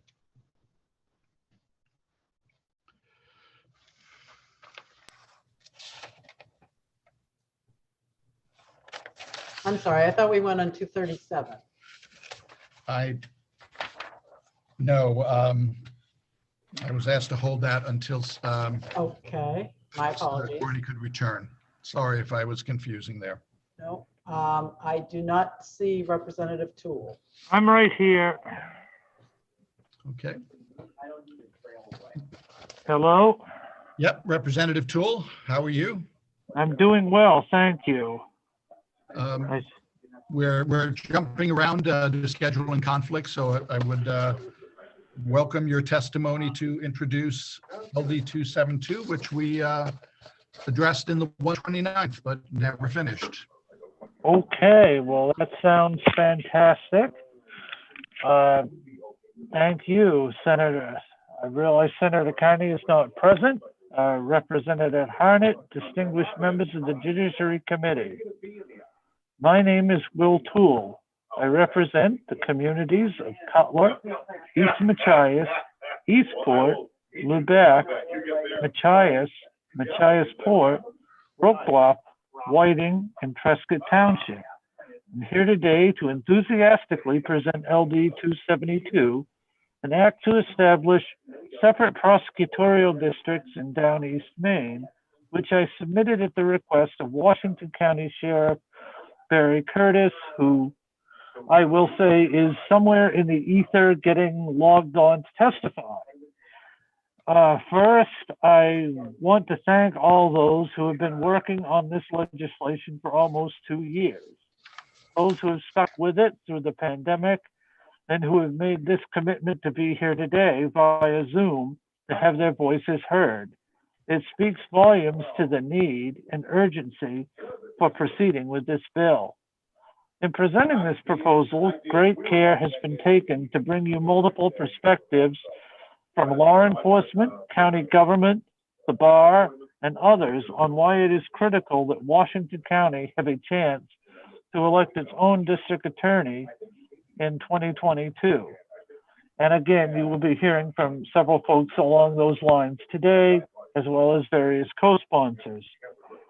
Nearly half a century ago, the legislature voted to form prosecutorial districts. While doing so may have made sense at the time, and there are parts of the state where it still may work, there are serious flaws in the law which can only be addressed legislatively. The first of these is simple demographics. Hancock County has roughly 60,000 people. Washington County has roughly 30,000. Unlike legislative seats or county commissioner districts that are redistricted every 10 years to ensure an equal number of voters in each district, current law does not allow. Representative Toole, I really did not want to interrupt you. But are there people in the background where you are talking? Because it's really interfering with us hearing your testimony. Representative Harnett, it was my fault. I had my YouTube going on in the background. Okay, sorry. Sorry, I apologize. Thank you, Senator Moore. I just heard something and I didn't see any microphones on. Yep, that was it. Sorry about that. All right. Sorry, Representative Toole. Continue. All right. The first of these flaws is simple demographics. Hancock County has roughly 60,000 people. Washington County has roughly 30,000. Unlike legislative seats or county commissioner districts that are redistricted every 10 years to ensure an equal number of voters in each district, current law does not allow for DAs to be redistricted, nor does it allow for a county to split from its current district or form partnerships with other districts without legislative action. In practical terms, during the half century since prosecutorial districts were formed, District 7, which is Washington-Hancock County, has had 3 DAs. Each lived and worked in Hancock County. One moved from Washington County and successfully ran for DA after they had established roots in Hancock County. Earlier, I rattled off the list of towns I represent here in the legislature, as we often do. Most of those towns are close together, very tight-knit communities where everybody knows me, my family, and just about everyone else. One of those towns is an hour away, and try as I may to effectively represent it, I often feel guilty that I'm not as connected to that community as I would be if it were in the heart of the district. If I were an Eastport resident and I were stuck in the same House district as the greater Machias area for the next half century, I'd be frustrated with the fact that someone from the greater Machias area would basically have the inside track on that seat. Fortunately, we redistrict the legislature to avoid this very thing from happening, all the while ignoring the reality that DA districts see demographic and population shifts too, shifts which are magnified in rural areas where people are more spread out. To be clear, I am not suggesting we redistrict every prosecutorial district in this bill. Instead of taking a one-size-fits-all approach, however, we should look to the north and see what our neighbors in a similarly spread out, highly rural county such as Aroostook have done by forming their own prosecutorial district. Like Aroostook County, Washington County is spread out. It's an hour from my house to Commissioner Chris Gardner, whom you'll be hearing later, to his office in Eastport. It is 2 hours from there to the county line in Danforth and the county line in Steuben. Imagine if we decided everything from Augusta to Portland was going to be one DA district. That probably would not work out so well. If you had an office in Portland and an office in Augusta and court in both, it'd be very tempting to stay close to Portland because that is where most of the activity is. And I realize the Zoom world brings a whole other thing in, but practically the geography is still there. I say this not to disparage anyone. People have a reasonable expectation that their elected officials are accessible, even and especially during the time of Zoom. To be accessible, you have to be there, and you cannot be in 2 places at once. As you will hear in the presentations to come, this is not simply an academic debate as to what districts ought to look like. It has real-world implications for law enforcement, substance abuse and recovery services, access to justice as a whole, and the management of our county governments. Those speaking after me will do a much better job than I in making the case for each, so I would strongly encourage you to ask them questions about their respective fields, as well as the challenges they face living and working in such a sprawling prosecutorial district. Some will argue that separating is going to cost too much. I believe that any one of the folks coming behind me would be willing to come back for the work session to address any cost concerns raised by opponents of this measure, or even those with questions, and would encourage you to invite them to offer additional information and solutions. Some may likewise argue that we have a scarcity of lawyers in Washington County. That does not mean that we always will, and it also does not account for the fact that lawyers with family or professional ties to Washington County may be interested in coming home to serve their community. Before I close, I want to touch on the history of this bill. I originally submitted in September 2019 with the intention of having a 2-county referendum. Legislative Council agreed that the bill could proceed during the emergency session in that year, and this committee heard arguments. At the time, all were on board with moving forward and felt that it was an important issue. At the time, COVID-19 was not a part of the equation. Unfortunately, COVID did come knocking at the door before our work was completed last session, making that bill impossible to complete before the 2022 election cycle. That's why I'm here today asking for a straight up split of the two counties into their own districts. In less than a year, residents of Hancock and Washington counties will begin evaluating candidates for DA. Those candidates, their supporters, and the prosecutorial districts they represent deserve as much lead time as possible to make a successful transition. They deserve the best chance for success, and those demanding justice in both counties deserve that as well.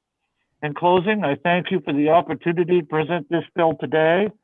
I believe the presentations will come, in the presentations to come, you will gain a greater understanding of the challenges we face by not passing LD 272 and the opportunities we miss out on by further delaying action on this piece of legislation. Thank you.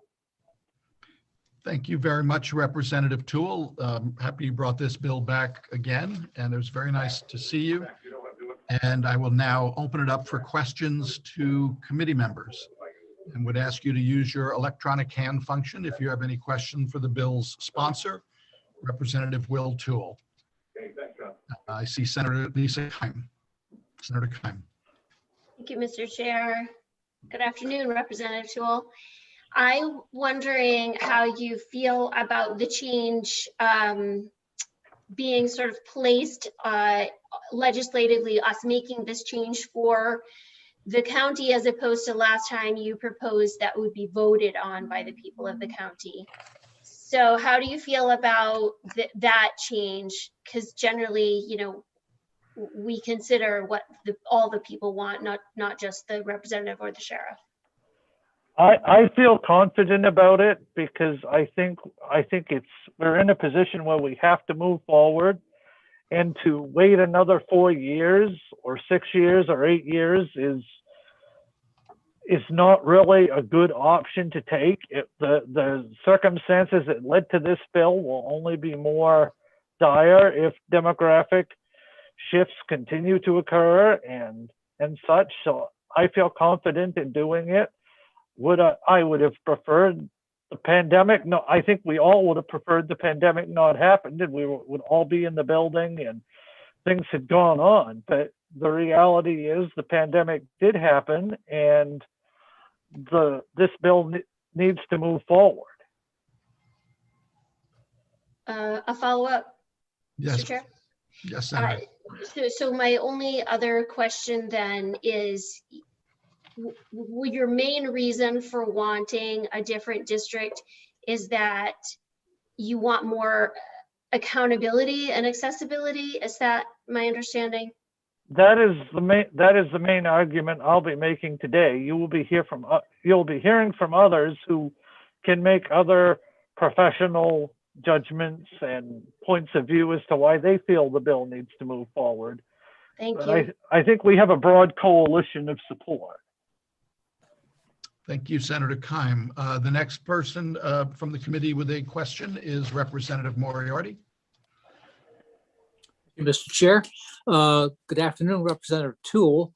Good afternoon. I have some quick questions about the election cycle in Region 7.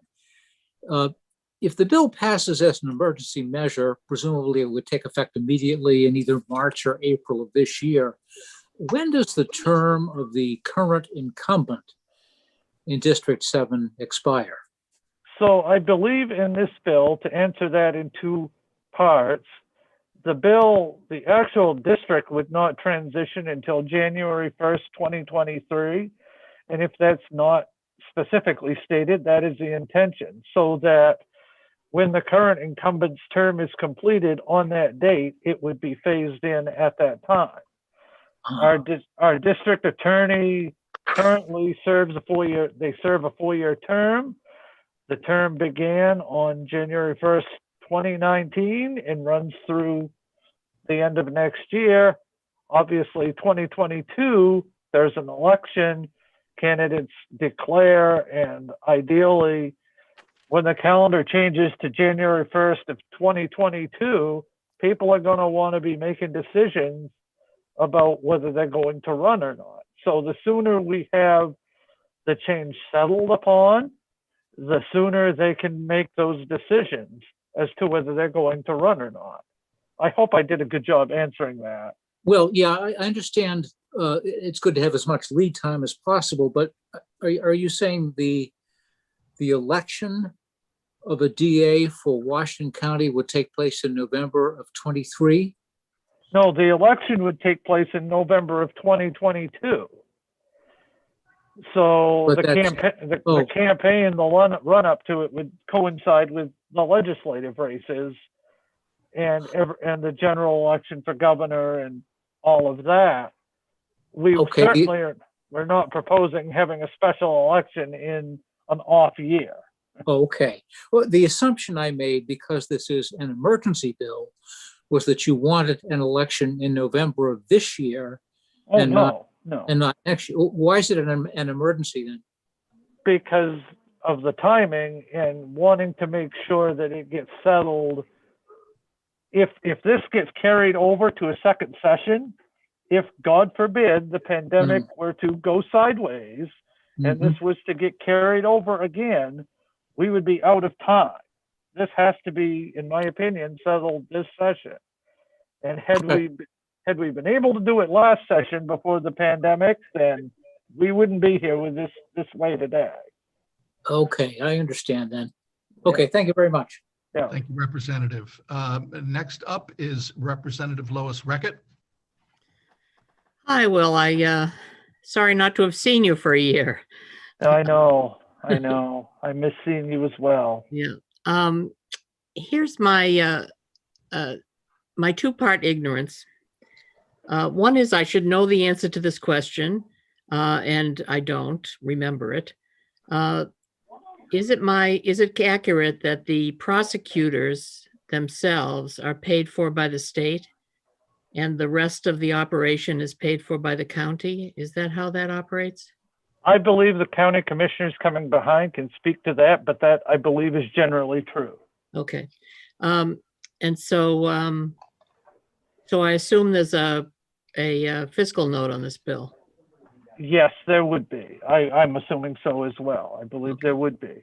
Yeah, thank you. I wanted to clarify, and if one of the county commissioners wants to straighten me out on the who pays for what, that'd be fine. Right, and I think Commissioner Gardner, if he isn't, I believe he signed up to testify, and he's somewhere in the ether somewhere on this. So if he's out there, All right, then well, he can testify.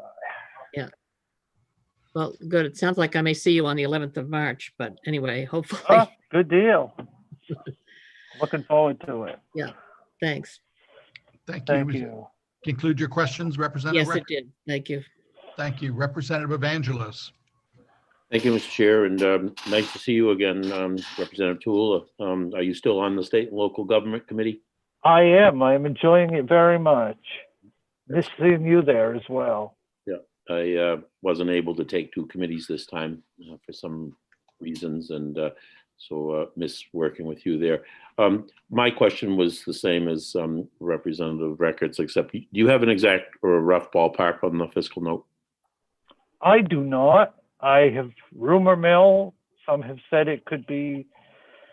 We had a meeting last night, and I wouldn't want to speculate what it could be, but it certainly would be, for the most part, it would be the salary of the new district attorney. Having said that, we're not proposing adding staff or anything of that nature. At the county level, the county pays for the upkeep of the buildings and other staff as well. But I know Commissioner Gardner and others can get into that much more depth than I can. Thank you very much. Thank you, Representative Evangelos. Representative Moriarty, I see you have a hand up again. Yeah. Go ahead. Will, just to clarify, to keep the expenses down, do you have the necessary office space and so forth to accommodate a full-time DA and the necessary backup staff currently? I believe they do. I believe when Commissioner Gardner speaks, he can address that in that we have support staff. We have an office, the DA's office in Machias as well. So, I mean, I don't see that the county's intention would be to go out and get new office space and do a leap of faith there. I think we're a very frugal county, and I think they will find the resources to make it work. So the fiscal note would basically be the salary and benefits of the new DA. Exactly. Thank you. Yes. Thank you. Any more questions for Representative Toole? Seeing none, thank you very much. It was nice to see you again, Representative. And I will Thank now you. turn to the co-sponsor of the bill, Senator Marianne Moore. Welcome, Senator Moore. Very nice to see you. Good afternoon. It's great to see you all as well. Thank you for this opportunity to say a few words. My testimony is rather short, so I'll just go right through that as it is. So good afternoon, Senator Carney and Representative Harnett and distinguished members of the Judicial Joint Standing Committee. My name is Marianne Moore, and I proudly represent Senate District 6, which includes all of Washington County, along with Winter Harbor, Goldsboro, and Sullivan in Hancock County as well. I'm here to testify in favor of LD 272, an act to establish separate prosecutorial districts in Down East Maine. As you know by statute, there are currently 8 prosecutorial, that's a mouthful, I'll tell you after lunch, districts in place. Since creation of the districts in 1987, the law has not been changed to reflect population and demographic shifts. Unlike the redistricting we see as legislators every 10 years coinciding with the official census. Washington County covers 3,258 square miles with a population during the 2010 census of 32,856 people and is currently part of District 7 with Hancock County. In comparison, Hancock County is 2,345 square miles with a population of 54,418 people. That again was 2010 census. Washington County's footprint is spread out similar to Aroostook County. Who would want to travel from one end of Washington County to the other could take possibly 5 hours to accomplish that, let alone trying to travel from Calais or Danforth to the courthouse in Ellsworth, especially in bad weather. Creating prosecutorial district number 9 for Washington County will give the public, counsel, and those involved in court proceedings greater access to justice without delays and with the full support of all law enforcement personnel in their communities. Someone who lives and works in Washington County is going to be would be better to represent their community, putting the needs of their friends and neighbors first, just as we do here in the legislature. We run into them at the grocery store. We might even go to church with them. Cost-wise, each county currently pays for buildings and support staff. This would not change under this bill, nor would it stop each county from collaborating with others or even sharing resources with one another. Some of our conversations that we had last night, we currently have 3 ADAs in Washington County to support the one DA that covers both Hancock and Washington County. The thought would be is that we would actually absorb that one ADA would actually become the DA, and that would actually help cover some of the costs that might be there with the fiscal note itself. And I'm sure Commissioner Gardner can address that a little bit better than I can, but I did want to throw that out since the question did come up for Representative Toole. Now, with the emergency preamble, as Representative Toole mentioned, the bill sets up a reasonable timeline for setting up the 2 DA districts in an orderly manner. Thus, with allowing time for the November 8th, 2022 election for the new DA to take office January the 1st. So we'd have a DA for Hancock County and a DA for Washington County that both would become effective January 1st, 2023. I ask your support of this bill to allow the citizens in Washington County to have their own district attorney.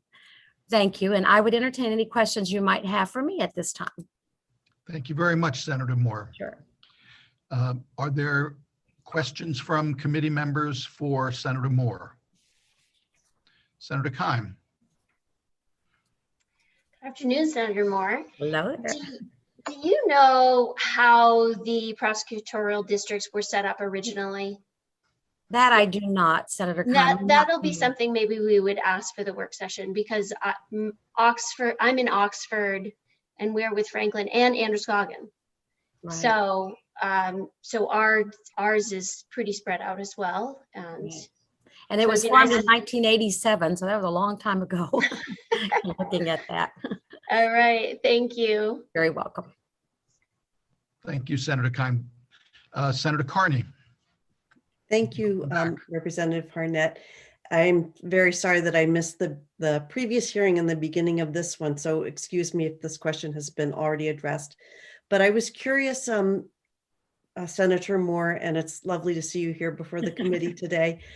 You mentioned that there are already 3 ADAs for Washington County, and envisioned that perhaps one of them would move into the DA position.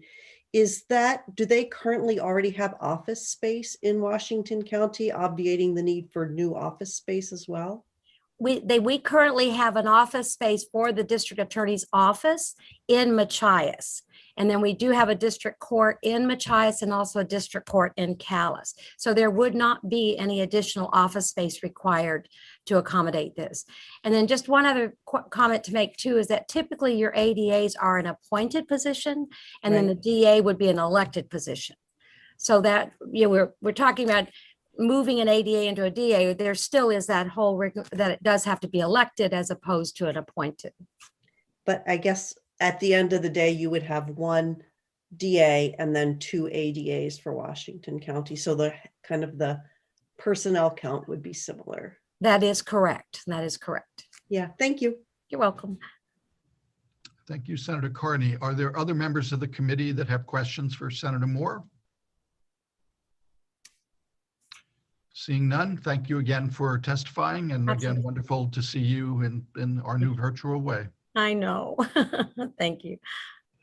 The next person I'm going to call on is, we continue with legislators if they are here to testify.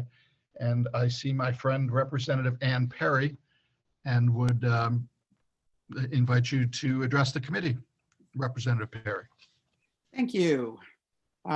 It is interesting to be here virtually, and I see a lot of new faces as well. So good morning, Senator Carney and Representative Harnett and members of the Judiciary Committee. I am Representative Ann Perry. I represent 9 communities in Washington County, and I speak in support of LD 272, an act to establish separate prosecutorial districts in Down East Maine.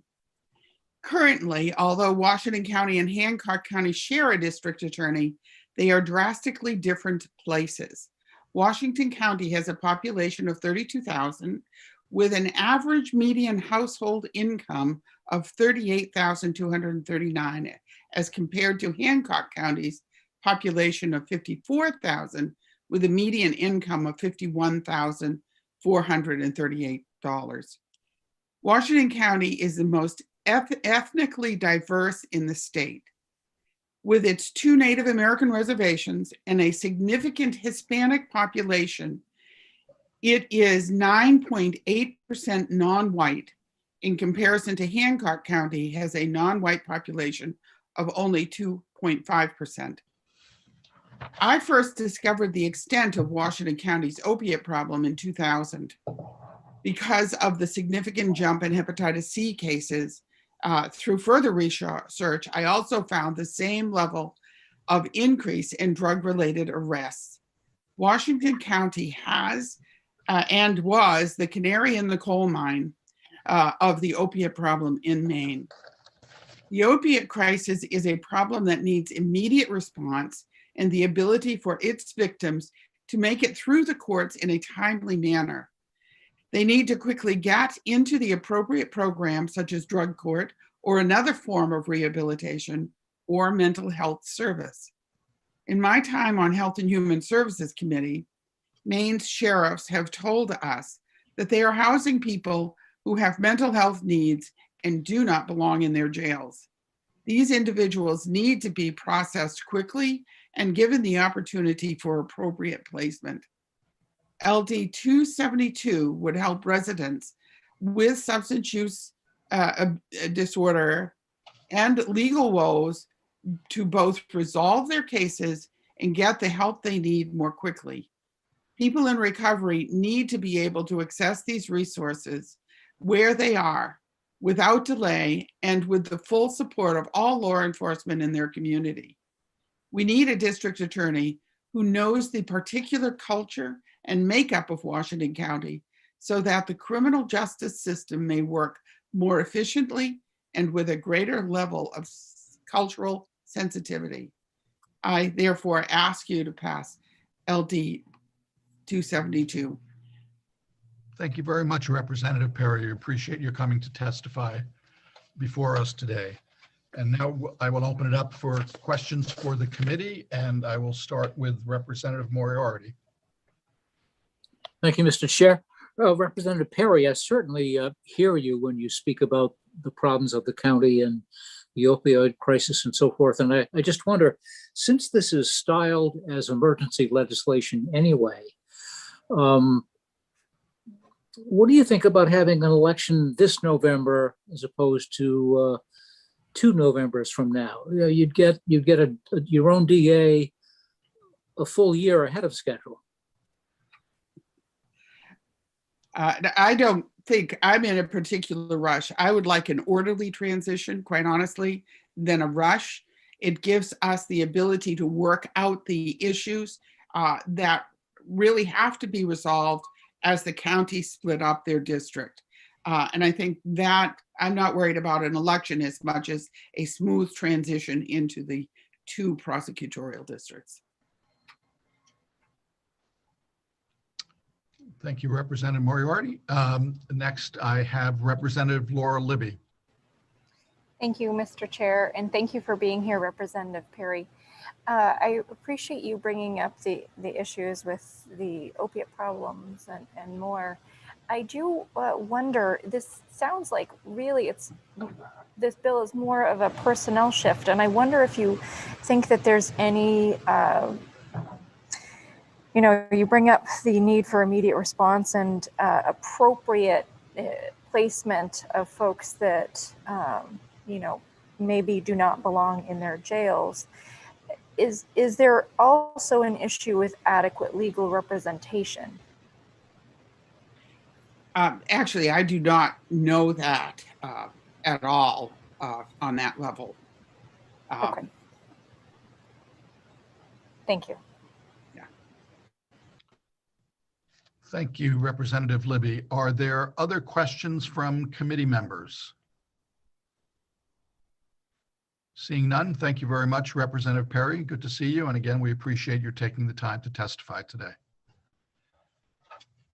I am now going to begin with people testifying in favor of the bill from the more general public. And I had been remiss in our earlier hearing about trying to stick to a 3-minute limit on testimony. I will be doing that this time around because we do have quite a few people who want to testify. And the first person that I have on my list is Washington County Commissioner Christopher Gardner.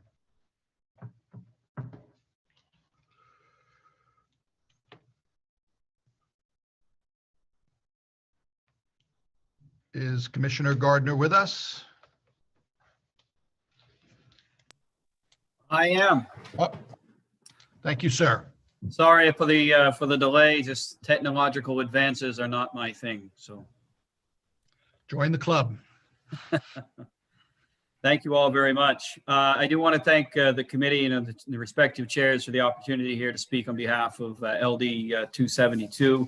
I have submitted some written testimony, but I won't be kind of sticking to that today, as I think there's a lot of questions that need to answer, and we'll just hit the high points and move along.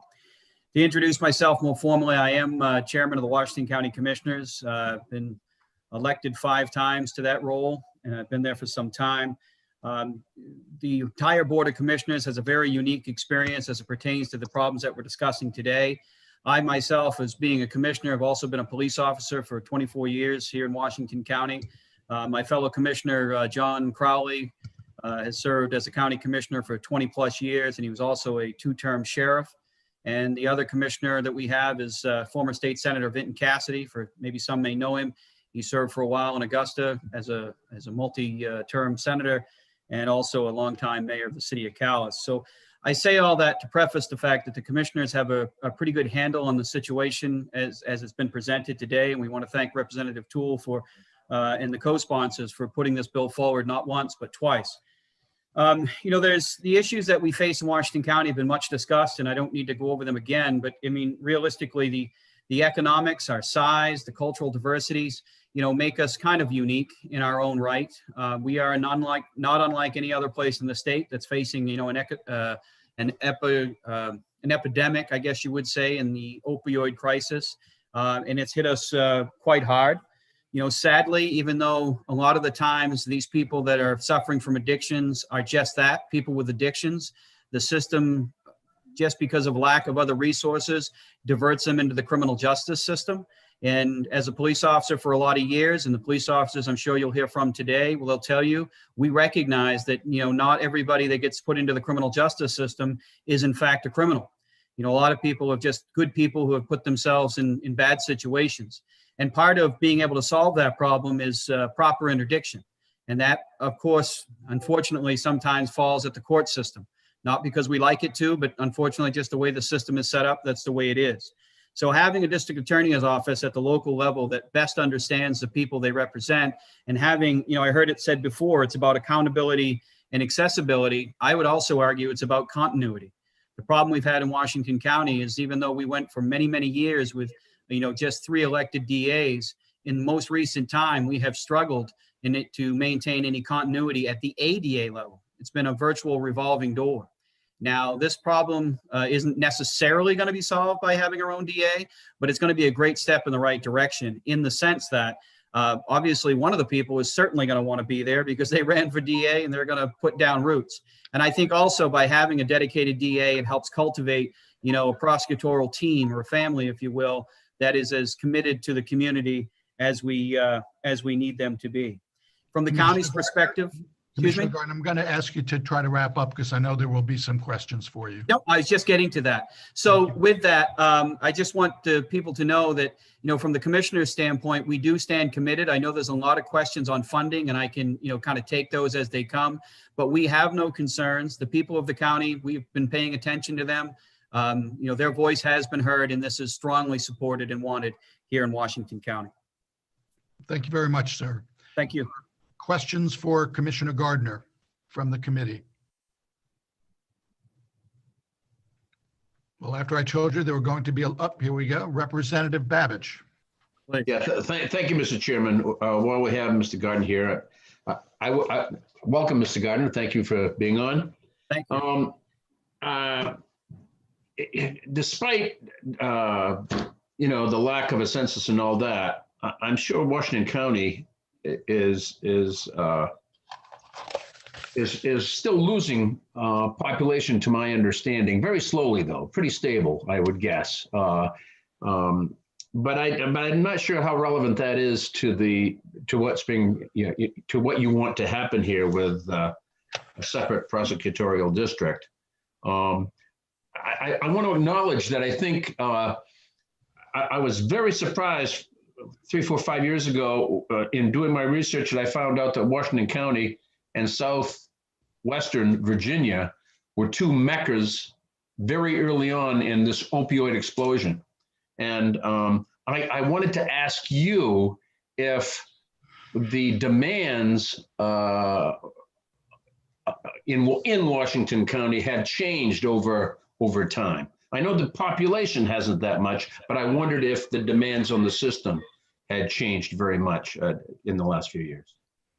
If you're referring to the law enforcement criminal justice system, if you will, I think that the entire state has evolved somewhat and has moved towards what has kind of overtaken the state as a whole as it pertains to the opioid epidemic.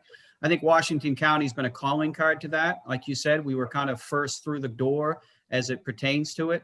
I think we've done a better than reasonable job. I think we've owned it. I think that's a very important thing. We've talked about it.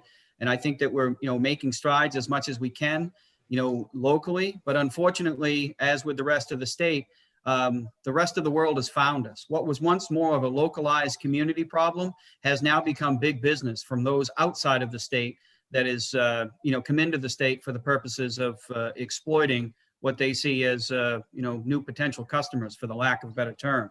So with that, I think there's been more demands that's been placed upon law enforcement. When I started in the 90s, it was all about prescription drugs. And now it has progressed itself statewide to more where it's more illicit drugs. Thank you. Thank you. Thank you, Representative Babich. Do you have a follow-up, or are you all set? Well, thank you, Mr. Chairman. I will ask, I understand that evolution of the problem, but is the demand on the system, on what comes, in the criminal justice system regarding Washington County, maybe the sheriff is a better person to answer, has that changed? Yeah, I mean, I think if you're talking caseload has exploded. Just the overall push. Yeah, yes, it's changed in its makeup, but just the overall caseload in general has increased, considerably. Thank you. Yeah. And again, unfortunately, it's all tied back to a very similar and common problem.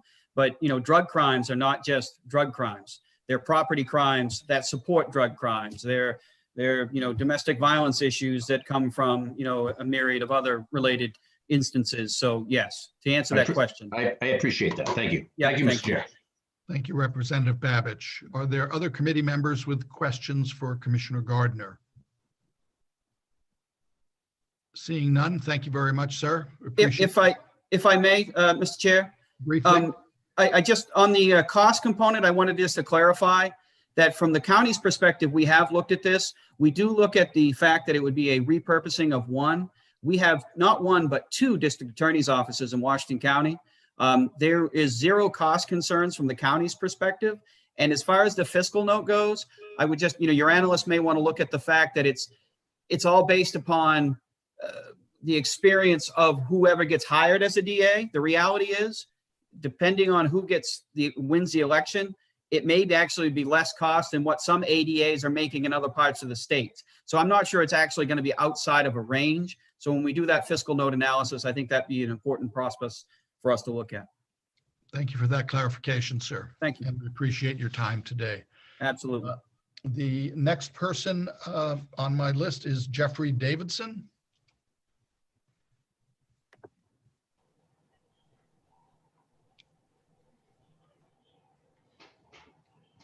Mr. Davidson. Thank you, Representative Harnett, members of the committee.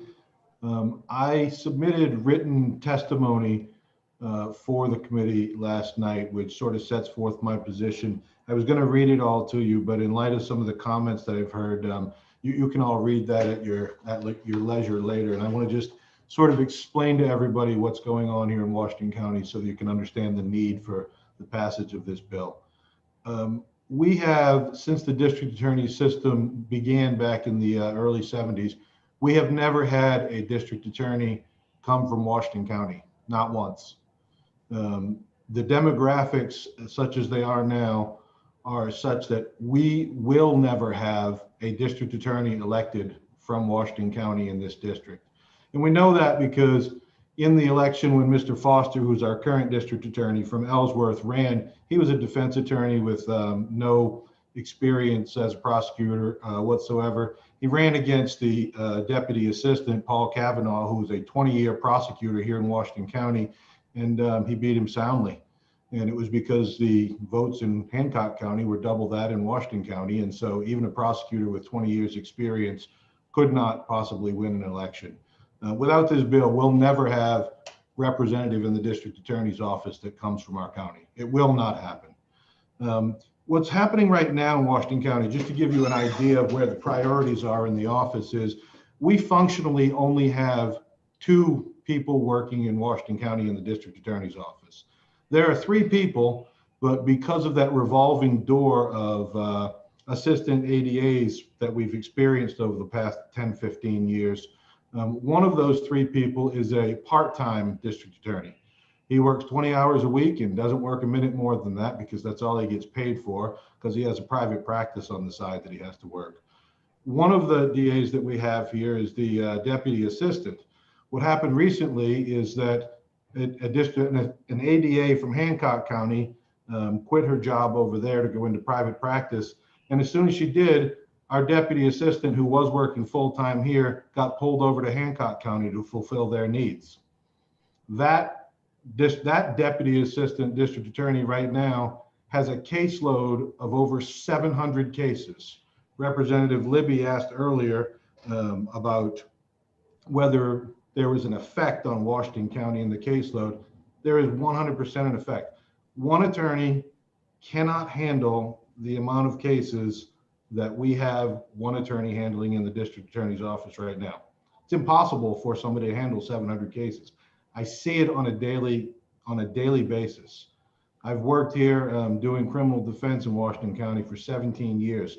I know everybody. I know the system. I feel terrible for my counterpart in the DA's office because you cannot handle 700 cases. And that's what he's asked to do right now. So functionally right now, Excuse me, Mr. Davidson, I'm sorry, I'm trying to keep to 3 minutes, which we've hit. So if you could wrap up, I would appreciate it. Yes, sir, I appreciate it. I want to talk about just one other area briefly. We don't see our district attorney in Washington County because he's busy in Hancock County. He just doesn't get here very much. I have had more communication with the sheriff in the last 2 years about issues than our district attorney has. That's not the way it's supposed to be. You should not have defense attorneys having greater communication with local law enforcement. They just do not have the time or the ability to develop the relationships between the DA's office and law enforcement that are necessary.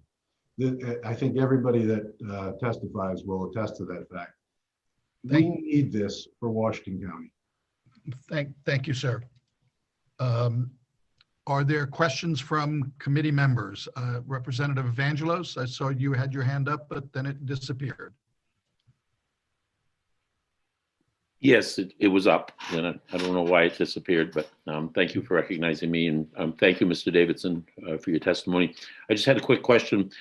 You said that one of the assistant district attorneys left the office?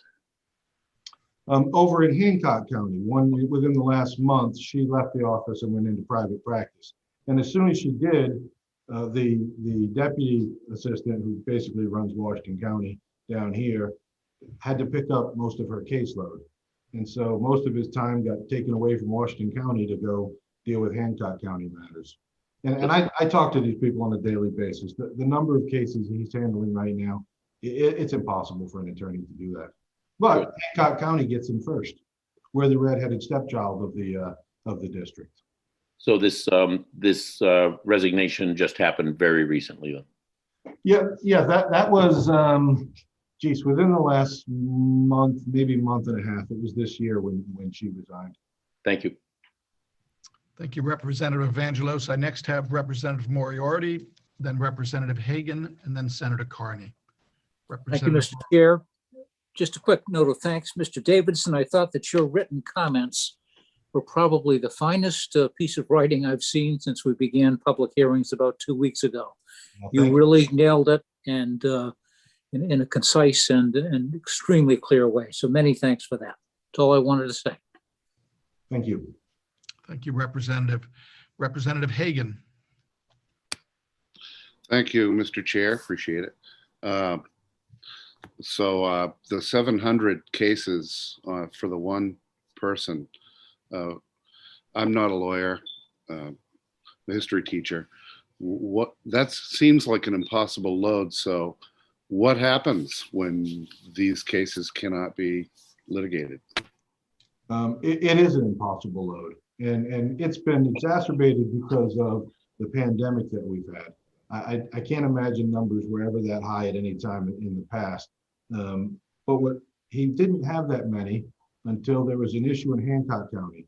And as soon as there was an issue in Hancock County, he's got to pick up the slack over there instead of staying here, which means we functionally have him maybe half the time. We got a half-time lawyer and then one full-time. We've literally got two people carrying Washington County right now. It's impossible. And I don't want to speak personally about anybody, but there was some question from Representative Libby and Representative Babbage about whether the demands on the system are such that it's having an effect. I can tell you it is having an effect. I see it every day.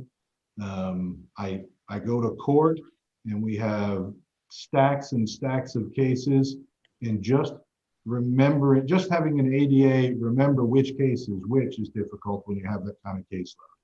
We need somebody who's going to be here permanently, who's going to not divide their time between two counties, so that he can foster people who want to stay here and people who want to form the relationship with our local community that they need to have. One of the things that Representative Babbage talked about is the different types of crime. We have murderers and drug dealers from out of state in Washington County now. We did not have that 10 years ago. That type of case that we are seeing now requires more effort from the prosecutor's office to handle appropriately. They don't have the time to do it. The sheriff's office and some of the other police, they're frustrated because of what they see. It's understandable that they're frustrated because you've got people that, you know, have divided loyalties between two counties here, and Hancock County comes first. It always has, and it always will, as long as this is one joint district. Follow up? Yes, sir. Thank you very much. So let's say we have 400 cases that are not litigated or taken care of. Do they sit in jail for a very long unconstitutional period of time, or do they just never get resolved and walk? What happens to the unresolved cases? I have a lot of people sitting over in jail. I do criminal defense. Those are my people that are sitting over there. I'll give you an example right now. I have one client over there that the prosecutor and I worked out an agreement on his case, which would basically be a split sentence where the time that he would serve would be the 4 months that he has already been there. I can't get a date and a prosecutor in court just to do the plea. It's been a week since we worked it out. We're probably not going to get into court for another 3 weeks. So you have situations where people are sitting there waiting just for and some of that is the court system and the backup and the backlog in the court system caused by COVID. But it definitely keeps people in jail. You have prosecutors, because they're so busy, they're making charges based upon initial police reports that are a paragraph long. They're not reading the entire police report because they don't have time. If a video comes with it, they don't watch the video when they charge the case. I watch them and I send them, you know, emails saying, what about this part at 18 minutes into the video? And they go watch it afterwards. They have evidence in their own files sometimes that they don't have the time to even read through thoroughly. It's not supposed to be that way. And it's not their fault. It's just, this is what's been going on here in Washington County. The only way that I can see that it's going to be fixed is if we have people that are dedicated solely to Washington County that don't have those divided issues. And that case log, that backlog that they have, it's going to be very difficult when all of those cases come to call. Thank you, Representative. Senator Carney. Thank you very much, Representative Harnett. The information that you've provided to us, Mr. Davidson, has been really sobering and helpful. And I really appreciate what you've just explained to us about the impact that this situation is having on the rights of the accused. I'm also just trying to get my hands around what the status quo is now relative to some of the earlier testimony. So can you just clarify for me, is it true that there are 3 ADA positions allocated for Washington County, but currently there is 1 person full-time serving Washington County, 1 person split between Washington and Hancock counties, and then a third person who's just 20 hours a week? Is that kind of what the status quo is now? Yeah, what they have is, because we're one district, they have 7 prosecutors in the district. They have the DA and 6 prosecutors. Historically, you've had the district attorney and 3 prosecutors handling Hancock County and 3 prosecutors handling Washington County. And for the past 20 years, however long, 18 years since I've been here, the deputy assistant is usually placed in Washington County and practically runs Washington County. So functionally, you have 2 different districts right now. You have a DA and 3 assistants in Hancock and a deputy and 2 assistants. Right now, the deputy is doing half his time here in Washington County and half of his time in Hancock County to fill in the gap because they're 1 person down over there. And one of the full-time spots that we have, the district attorney had to get special permission from the attorney general to hire somebody half-time, because we don't have that many attorneys in Washington County, and it's hard to find young people that want to come live here. We don't have things like Bangor and Port. You can't go to the mall unless you're driving 2 hours. So getting a younger group of attorneys that want to lay down roots, raise families, and stay in the DA's office for a long time has been very difficult. So he took what he could, I think. I think Matt, District Attorney Foster, found that there was somebody local that would do a half-time job, and it was better than not filling the spot. Yeah, I can appreciate that the current situation doesn't meet your needs, and thank you for describing it so impactfully. Thank you. Thank you, Senator. Are there any other questions from the committee for Mr. Davidson? Representative Evangelos. Thank you, Mr. Chair. Mr. Davidson, real quickly, because this is unrelated, but I was curious, is the border open with Canada? Almost completely sealed altogether right now. There are some exceptions for dual citizens and things of that nature, but yeah, we have Campobello Island off of Lubec. That is open because there are residents that go back and forth to that island. That island isn't really serviced by Canada because it doesn't have what it needs. So that portion of the border is semi-open, but the border up in Calais is closed. So you can't get to the mall in St. Stephen or anything then? No, I wish we could. I like to go over that way every now and then instead of to Bangor. Thank you, Mr. Chair. Thank you, Representative. Are there other questions for Mr. Davidson? Seeing none, thank you very much, Mr. Davidson. I really appreciate, and I know the committee does, the insight that you've provided to us. Thank you, Representative. Written testimony and this afternoon. Thank you. The next person to testify in favor is Paul Tebow.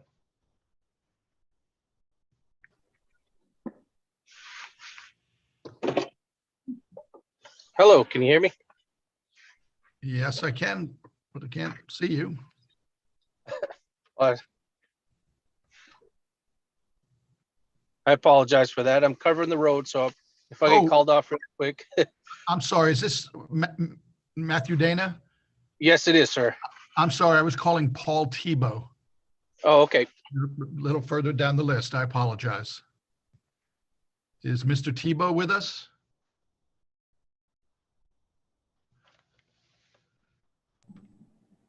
Mr. Chair, Yes. I understand that Mr. Tebow is unavailable due to going on to the road. He did indicate his written testimony has been submitted, though. Thank you very much, Representative Newell. Thank you, sir. I will then move on to our next witness, who is listed as testifying neither for nor against, and that is Forrest Dale. Yes, thank you. Can you hear me now?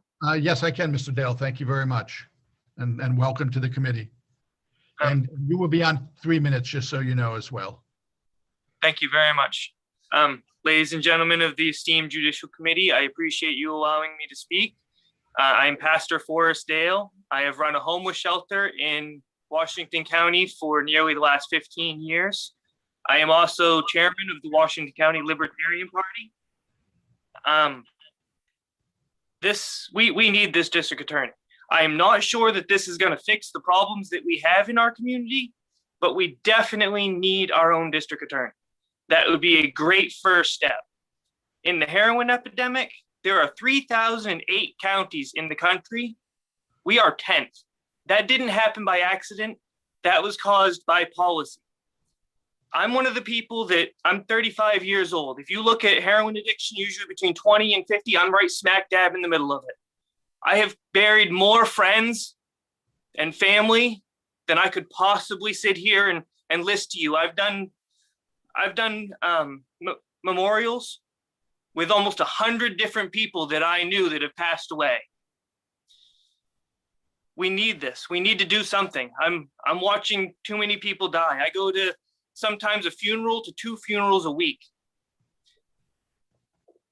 I've talked to several different officers that have explained that their hands are often tied when they're trying to figure out how they can try and move forward with these cases. Nothing that they can do. I've had parents come to me, explain that their children were raped and there was nothing that the system would do. That these victims of these crimes, they felt no justice from the system. They ended up taking their own life. We can't keep allowing this to happen. I've become known as the real life Forrest Gump because I started running marathons when I became a pastor to try and raise awareness about these issues that are facing the people of Washington County. I have run over 30 ultra marathons, over 30 miles each time. And when people ask me, how could you possibly do that? How can you endure that type of pain? The pain of running that far is absolutely nothing compared to the pain of being failed by your judiciary, feeling that you've been marginalized by the system. I have talked to so many people, I mean, hundreds of people in our community that feel that they have been completely shunned by the system, that they have no chance of ever receiving justice for crimes that are committed against them. They do not feel safe in this community. That's why people are leaving Washington County in droves, moving to other states and other places because they do not feel safe here. That's not what we need for our community. When it comes to our children, we need to make a better system for their future. And furthermore, many, many children are being abused, often sexually, and there's no pursuit for charges, including even my own son. 3 mothers and myself caught a perpetrator in the act of molesting my son, and the excuse that I got from our district attorney was the state of Maine cannot afford to pursue charges in any case of child molestation that is not a 100% prosecutable case.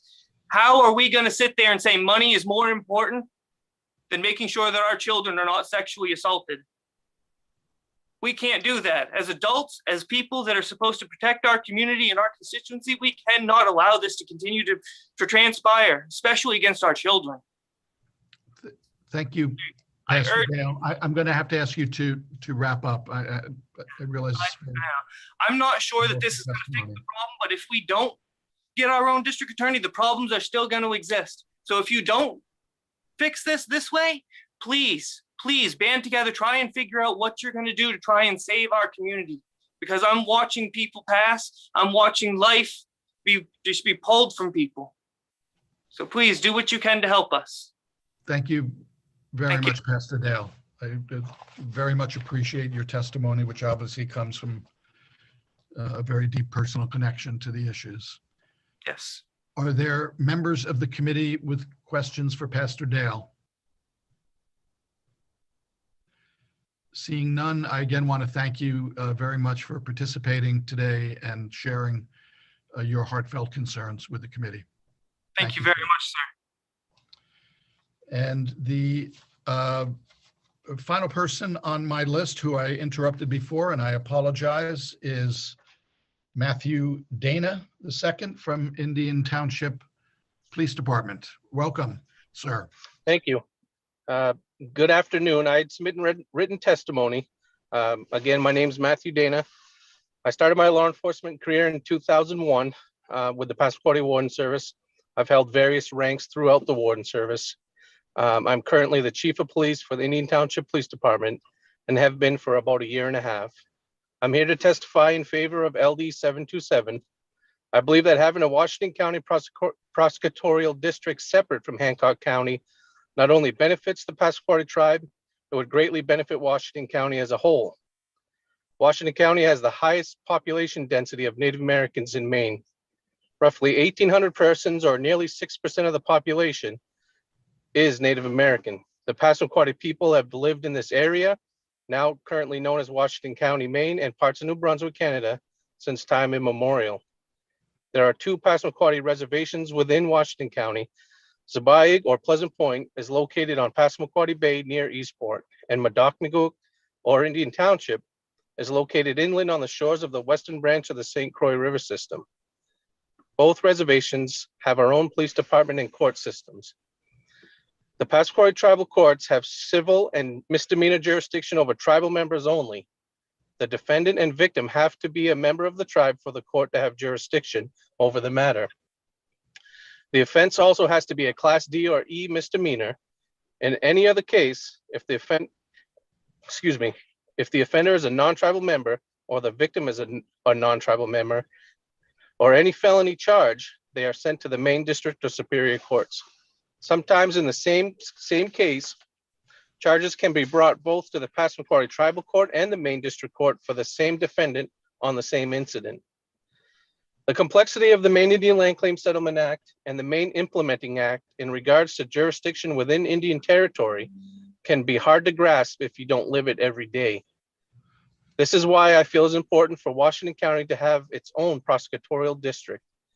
To have an assistant district attorney and the district attorney who deal with these types of cases on a frequent basis would greatly benefit Washington County and the Passamaquoddy tribe.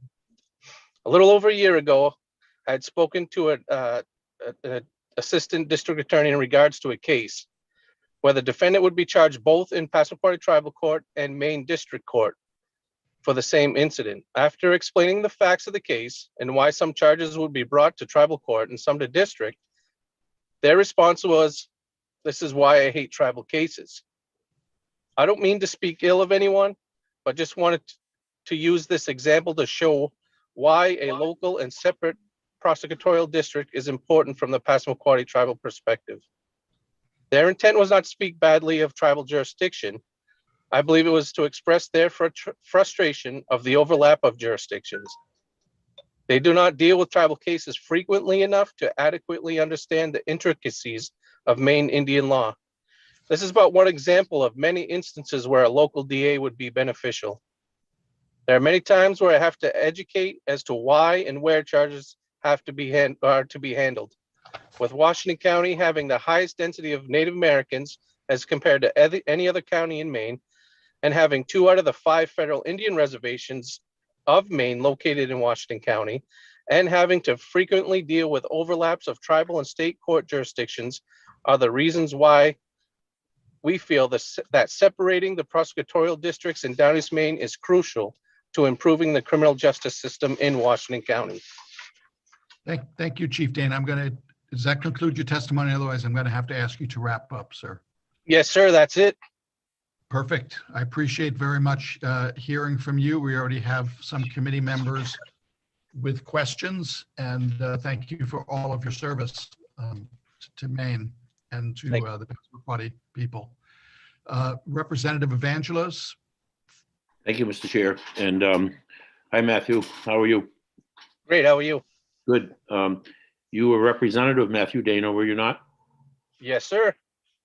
I was proud to join you that day when we walked out of the House of Representatives. You're a good and honest man, and sorry about the circumstances, but I just wanted folks to know that you were our state representative for the Passamaquoddy Nation at one time, and you're a good person. So thank you for your service. I greatly appreciate it, Jeff. Thank you. Thank you, Representative Evangelos. Representative Rena Newell. Thank you, Mr. Chair. Welcome, Chief Matt Dana. It's great to see you, and I'm glad that Representative Evangelos did note your service as the honorable tribal representative. I appreciate you coming in today and providing the testimony. I would ask you if there's anything else in addition that you might like to add based on some of the testimony that you heard today. We heard about accessibility, accountability, and do you feel, based on the testimony that you heard from the representatives and from the senator prior that sponsored this bill, do you think that represents the citizens of Washington County? We also heard from the attorneys, and now yourself as a law enforcement officer. Do you think this represents, the testimony provided today represents not only law enforcement and the attorneys in the judicial system? However, more importantly, do you think that this bill will represent Washington County as a whole and the citizens within Washington County? Yes, I do. I have to apologize. I am working the road today, so I've been in and out, and I missed some of the testimony from the representatives. But I agree, yes, that to have a DA dedicated just to Washington County, the accessibility for law enforcement officers, for the community, for criminal justice in the area, just to have somebody here is a big thing. Just to be able to, I heard an example yesterday that if they meet, they shop in the same stores as we do, and they'll be held to the same standards that we have to live with the people every day and interact with them. If they're over in Washington County and they don't see the victims or the perpetrators here, that it's not as meaningful, or it's easier to dismiss for them. Thank you. Thank you very much, Representative. And thank you. I'm sorry, are there any other questions from committee members for Chief Dana? Seeing none, I want to thank you very much for doing double duty here today, being on the road and testifying. I have a hard time just turning my mic on and off. So that's with great respect, sir. Thank you. Thanks. Appreciate your time. That is all of the folks that I had signed up to testify, but I want to give one final opportunity. Is there anybody else who's here in our electronic meeting that wants to testify either for, against, or neither for nor against LD 272? And I see Representative Toole. Yes, thank you, Mr. Chairman. I don't wish to add to my testimony, but I would ask that during the work session, if the analysts could invite Commissioner Gardner and potentially the sheriff of Washington County back to help with the work session, as there will be a lot of technical and financial issues to deal with. So I would just make that request. Thank you. We will do our best to make that happen. And seeing no other people interested in testifying, I will now thank everybody who participated today. This was very worthwhile, very informative, and we heard from quite a few perspectives. And with that, I will close the public hearing on LD 272 and turn the meeting back over to Senator Carney. Thank you very much, Representative Harnett. I am aware that the committee has been going strong for about 2.5 hours. Representative Harnett is next up with LD 233, and then we have LD 237, and that will conclude our work for the day. But I would really like to give everyone a 5-minute break before we dive into those last two bills, and ask committee members if you could return at 3:33. That should be easy to remember. See you all then. Thank you. And please remember the mics and cameras.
Looks like folks are returning. I'm apologize for such a short break. I should have probably consulted with all of you before allocating just 5 minutes. It's been a really long and busy day, and we're got 2 more bills to go.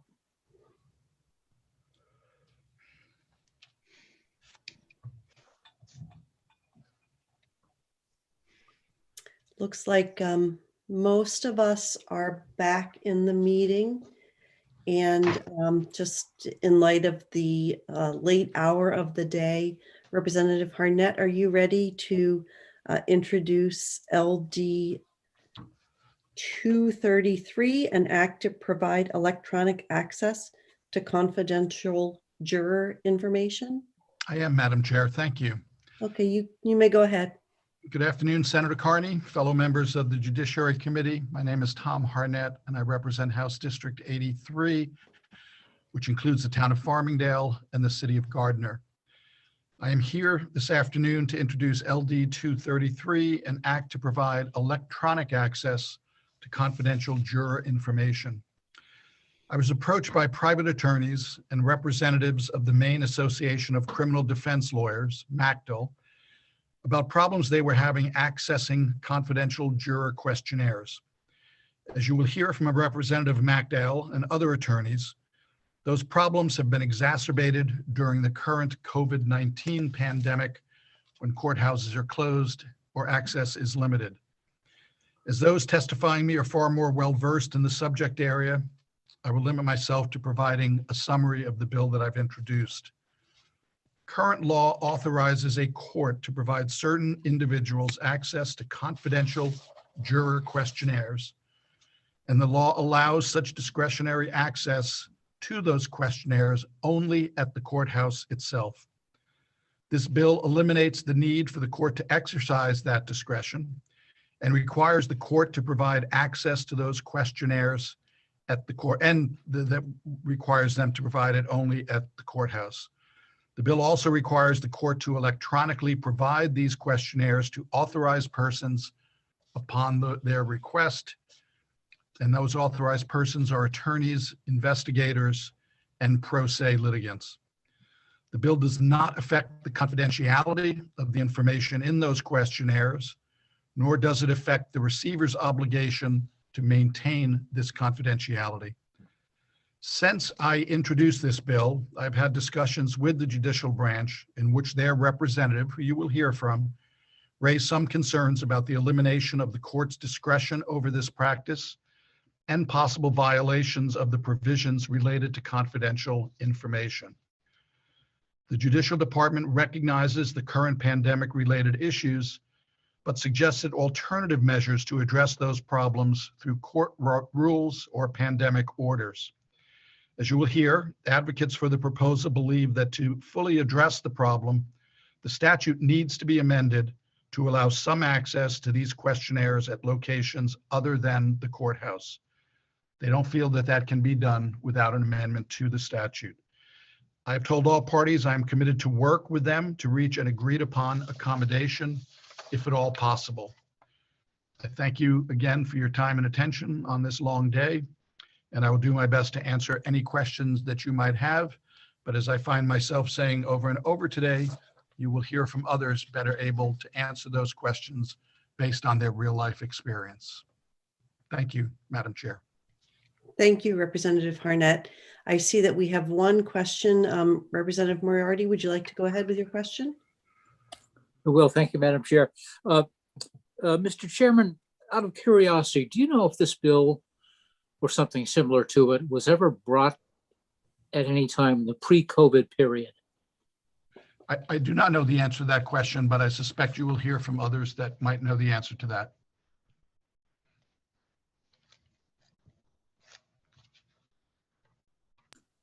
Any other questions for Representative Harnett? I do have a question for you, Representative Harnett. Who would you suggest is the appropriate person to call on first? Would that be Ms. Neto? I believe that she is one of the attorneys who came to me first. She will be testifying in an individual capacity, but I would thinks you would be the most appropriate to hear from, and then the folks representing entities. Thank you very much. Ms. Attorney Nadeau, would you like to proceed with your statement to the committee? Yes, thank you, Senator Carney, and thank you, Representative Harnett, for sponsoring this bill. My name is Tina Nadeau. I see a lot of familiar faces here and quite a few new ones. I am the Executive Director of the Maine Association of Criminal Defense Lawyers, but I am not here in that capacity today. Walt McKee, I think, is going to be presenting testimony on behalf of MACDL. I, along with a handful of criminal defense practitioners over the course of the COVID crisis, were meeting quite regularly to discuss issues that were coming up regarding court access to our clients, and just access to justice in general. This became an issue come fall because we were really looking at the resumption of jury trials at that time before COVID exploded again. The goal of this bill is quite simple. It is to remove the shackle of the only in courthouse requirement so that courts can provide the juror questionnaires to attorneys electronically. As most of you are probably aware, the judicial branch has initiated and implemented electronic court system rules just recently, as in December, rules that have been talked about for years now. The judicial branch has also paid Tyler Technologies millions of dollars to set up an electronic filing and access system for court records. Many, many types of confidential court records are still accessible to parties and attorneys via electronic access. For some reason, juror questionnaires have been left behind. I reference this in my written testimony. I'm just keeping an eye on the clock because I know it's been a very long day for you all. The court system certainly has the capability of providing this electronically. They just have not chosen to do it so far. And the clerks, the line clerks with whom we spoke in Portland were saying, quite rightly, it's a statute. We can't fix a statute. So that's why we approached Representative Harnett. As far as whether this is feasible elsewhere and where else it's been done as far as providing access to juror information electronically, the federal system has been doing it for years. They're quite adept at that. There's been no issues with that. Many other states have converted to a fully electronic filing and access system for their court records. It's been done there. You know, when I was sitting in the CLAC meeting where I was hearing from prosecutors in the judiciary about their concerns, I listened to them, but I also think they're entirely overblown. Currently, pro se litigants and defendants do have access to juror data. They have to. It's part of the voir dire or jury selection process. That has never been an issue. There are rules in place to protect the confidentiality. It's stated throughout the documents that these are confidential, that you could be subject to penalties and court interference like contempt if you were to release that information in any form. And as far as, yeah, it's just, I understand the fear, but I do also understand that it's not anything that's happened before. And the rest of the country is engaged in this kind of electronic access to records for people who are entitled to them. And I do think it's time for Maine to catch up. I can't explain why it was left out of the electronic rules, but there are things far more sensitive than juror information like address and responses to certain questions that are accessible electronically through the new system, including information about juveniles, minor victims, women, and others who have been victims of domestic violence. A lot of their information is confidential, it's non-public, but it's accessible to the parties electronically. So that's where we're coming from. And I would be certainly happy to take any questions from the committee. Thank you very much. Representative Moriarty, you may go ahead. Thank you, Madam Chair. If I could, I'd like to ask two questions of Attorney Netto. The first is the same question I asked Chairman Harnett, and that is, do you know whether this bill was ever brought forward in the pre-COVID period? No, I don't know that. I don't think it was. It seems to be almost something that was left out of the conversations about transferring confidential or non-public information to the electronic format for the rulemaking process. Okay, thanks. Thank you for your written comments. They were very helpful, but one I really need to question you about. It's found at the bottom of the third page. You indicated that at a recent CLAC meeting where the bill was discussed, there was, to use your terms, a vociferous outpour from members of the judiciary and certain prosecutors. What happened there, and what was that all about? Well, I'm sure John Pelletier will be able to speak on behalf of CLEC as far as that. But when I'm speaking to the fears that this information, this juror information, if it's provided electronically, will somehow become more vulnerable, and that people will just be willy-nilly distributing on the internet or targeting jurors, it just seems overblown considering that this information is already accessible. It's just only accessible in the courthouse. And again, other states in the federal system do allow even pro se defendants, because you have the constitutional right to represent yourself, access to this information electronically. So it just seemed like the fear kind of overtook, I think, the reality when we're looking at how this could actually be done in Maine as it's done elsewhere.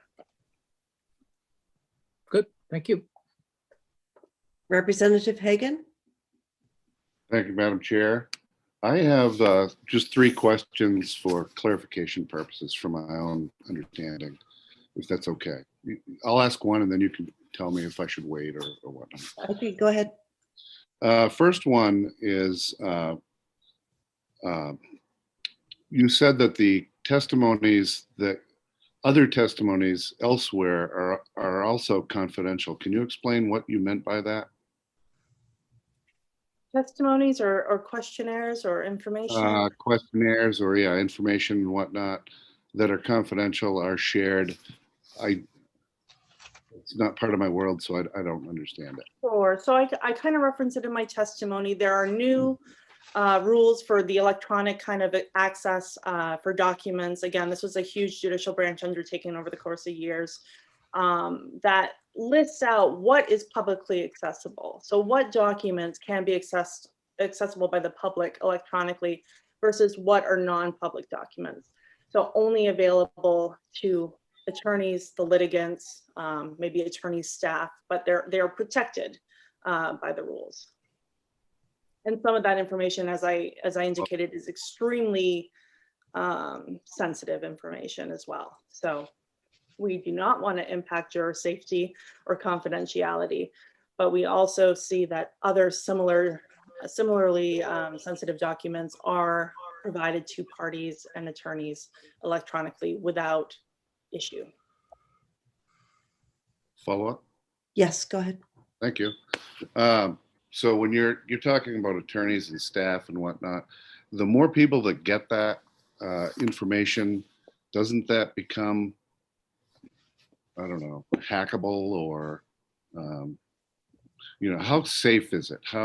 What guarantees, if I'm a juror or whatnot, are in place that there's no way people that shouldn't be getting this information do get it? So a couple answers to that. First is that this information is already available to parties. And if parties were so inclined to violate the law, they could release that information, right? There would be penalties, but there's always that risk. One of my friends who works in the federal system quite frequently explained how they do it. Namely that attorneys who are set for trial, like are up on the next jury selection list, get a notification, hey, here's all the juror information. And it's provided to them in a password protected format. It's affiliated with their account. So the PACER system in the federal government can track who is opening it and can only provide access to the designated people. So there's ways to do this. I do not pretend to be technologically masterful in any way, shape, or form. That's why I believe the language in the proposed statute is broad enough to allow the judicial branch to make the determination about how to provide this electronically to ensure safety, but also access. Thank you very much. You're welcome. Are there other questions on the part of the committee? Representative Babbage, go ahead. Yes, I hope a quick one. Thank you. Thank you, Ms. Nitto. This I'm trying to figure out to whom and for how long the information is available. If it's during the voir dire process, does that mean that a juror's information is available and downloadable for the month that they're susceptible to being called? And does an attorney have to have something on the docket that is a jury trial or not in order to be able to access that? Thank you. I think those are great questions. I think some of the particularities would have to be done by the judiciary through their rulemaking, through like the standing order process that they have, which always derives from statute. As far as a time limit, that can certainly be done. Again, I'm not a Tyler technology person, but I know there are ways to do this to ensure that the information may only be accessible for a period of time, and certainly to ensure that the information is only accessible to the people who are entitled to access it in the first place. Thank you. Let's see. I don't know who had their hand up first, Representative Moriarty or Representative Libby. Representative Libby, since you haven't asked a question recently, why don't you go first and then we'll go to Representative Moriarty. Thank you, Madam Chair. And thank you, Ms. Netto, for being here today. I wonder if you could speak to what the current access looks like a little bit more, explaining exactly who can currently access at the courthouse. And are they then, are they able to make copies of this list? Is this transported elsewhere, or is it simply to be accessed at the courthouse only? What does that look like exactly? Thank you. I love all those questions because I can certainly answer them. So I like that. So I kind of outlined in my testimony, but just by way of kind of streamlining it, there are two types of juror information that we're really talking about here. There's a list, an alphabetical list of jurors who are going to be in the pool for the jury selection process for that particular time period. That can be quite a lengthy list. It's an alphabetical list that includes the juror's name, date of birth, education level, and I think employment. So that list itself is a paper list. Copies are made, but they're only to be distributed by the clerk's office, the line clerks in the courthouse, to the attorney pro se or attorney staff. In theory, if not in reality, those lists are supposed to be destroyed after the voir dire process. That's a starting point. That list is a starting point as far as like, okay, let's get our hands around who's actually in this pool of jurors for this jury period. From there, we're talking about jury questionnaires. So it's a bit more in depth. The list, the alphabetical list, is what clerks do, deriving that information from the jury questionnaires that have been returned to the clerk's office. So in order to access those, an attorney, staff, or pro se will walk up to the clerk's office and say, hey, I have jury selection for next week or 2 weeks from now, and I'd like to review the jury questionnaires. And in Portland, where I practice mostly, they will bring you to a vestibule that is connected to the clerk's office. It's an enclosed, there's windows, but you can't open the windows. So there's, I guess, just glass panes. It's an enclosed space. It's a small space. There'll be a big file folder with all the jury questionnaires. There's just one copy of each. They never copy them. They're the originals that the jurors have actually written on. And a clerk will be sitting there, present you the folder, and you're to sit there and take notes from that. You're not to make copies. There's no explicit prohibition against, I guess, electronic, like maybe photographing or something, but it seems to be the understanding and the practice that with that chunk of jury questionnaires that you sit there and you can type up your notes on each juror, or you can write it out. And that process, depending on the size of the veneer panel, the jury panel, can take hours. And it's really only accessible to one attorney at a time. In very like hot, happening jury selection periods, there might be another attorney in there with you. Clearly that's not happening COVID, but you kind of share the questionnaires back and forth. It seems like an antiquated process that could be brought up to speed with the rest of the records and court records that are included in the electronic court records rules. Does that answer your question? Yes, it does, but it leads to a follow-up. May Sure. I ask a follow-up question? Yes. Thank you. So the follow-up question is, that system that you describe to someone new to the system seems quite antiquated. And it seems that, we've made such progress in technology in the last 20 years that at any point that could have been updated with relative ease. Could you speculate as to any reason that it has not been updated?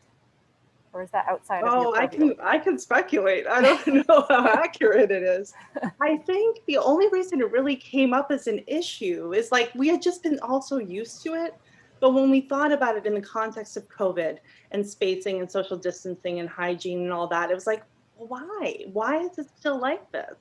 And then looking at the electronic rules, I'm like, oh, it's not even in there at all. So it was, I don't know if it was intentional so much as maybe an oversight. I just don't feel that this information is any more sensitive or explosive than other information that is accessible to parties and attorneys electronically the way it stands now, at least moving towards the Odyssey implementation statewide. Thank you. Yeah, of course. Representative Moriarty, would you like to ask your question? Yes, I will. Thank you, Madam Chair. Ms. Neto, would it be your intent that if this bill were enacted, it would continue in effect beyond the expiration of the civil emergency? Yes, I would like to remove, especially, I think the intent was to remove the courthouse prohibition so that the courts themselves can come up with the rules and hopefully, get it towards an electronic process. This was kind of the impetus behind this was COVID, but I think it makes sense moving forward. Just the inefficiencies that have been borne out over the course of many years of me doing jury trials, it doesn't seem like the best way of doing business. And we have access to a better way. We just need to include jury questionnaires in that way.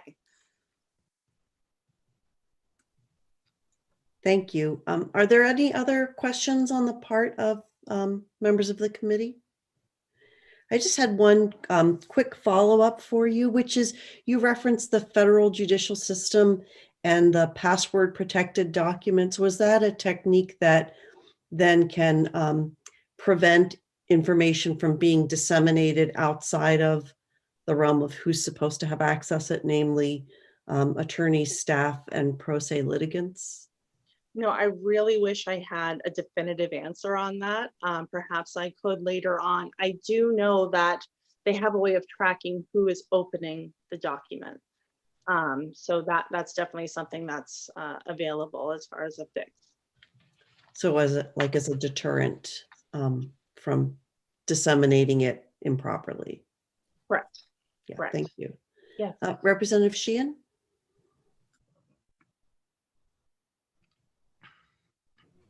Thanks, Madam Chair, and thank you, Tina.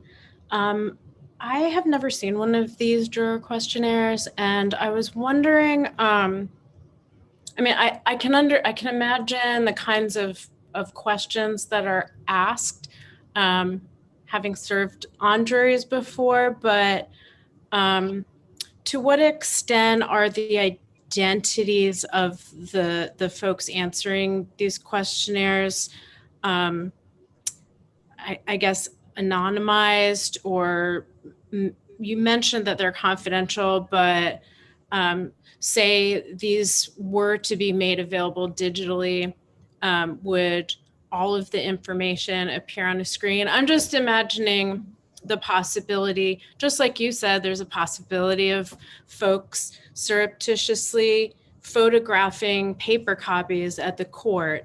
I guess there's also a possibility that someone could screenshot the digital image on their computer. Is there some way of modifying or obscuring certain parts of the information and still keeping them useful to, the attorneys or pro se litigants or, folks who have legitimate access to them? Those are really great questions. And I know there's a lot of smart people at the judicial branch who kind of specialize in technology issues. To answer your question, yes, the jury questionnaires will, if scanned, for example, or unless there's a digital form that, somehow gets promulgated to potential jurors, you know, it does have their name, their home address, like I said, date of birth, employer, marital status, what does their spouse do? Do they have any law enforcement in their family? Is there any reason whatsoever that they could not serve impartially on a jury? You know, for the layperson, that those might not be particularly pertinent questions. For someone who does criminal defense, those are very important questions. There's also been a push in the past couple of years to promulgate for specific case types questionnaires regarding jurors' experience or perceptions of race, sex crimes, drugs and alcohol issues, things like that. So they are sensitive information, and there's no question about that. But I do think we have the capability to, if not anonymize it, because that doesn't seem to, for my purposes, I need to be able to have their name so we can also research them beyond that. There's definitely ways, I think, that are in the scope of what Tyler Technologies can do to make this secure and confidential and only accessible to those who are allowed to have it by law. Thank you. You're welcome. Does any committee member have an additional question for Ms. Nadeau? Not seeing any real or virtual hands. Thank you very much for all the information you provided this afternoon. Thank you, Senator Carney. I almost said thank you, Your Honor. Thank you very much. Is there anyone else who is present either as a panelist in the meeting or off screen who intends to testify in support of LD 233? Let me take a moment to look at the. Okay, I'm not seeing anybody else who intends to testify in favor of the bill. Is there anyone who's here to testify in opposition to LD 233? Please raise your virtual hand.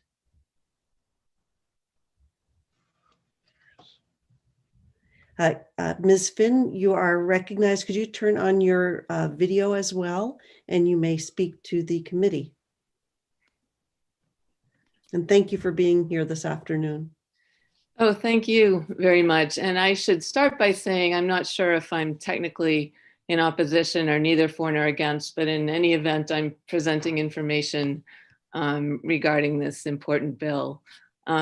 So Senator Carney, Representative Harnett, members of the Joint Standing Committee, my name is Julie Finn and I represent the Maine Judicial Branch. I would like to provide some additional information about this bill. I should mention when I drafted my testimony, I was assuming the bill was largely drafted in response to the COVID-19 pandemic. But there are really three time periods we might want to talk about. One is the past, how things were done in the past. And then there's the present, which is the COVID-19 world, in which we're not entirely sure how long safety measures will need to be in place. But even when things normalize somewhat, you know, it may be a while before we're bringing large groups of people into small spaces in courthouses.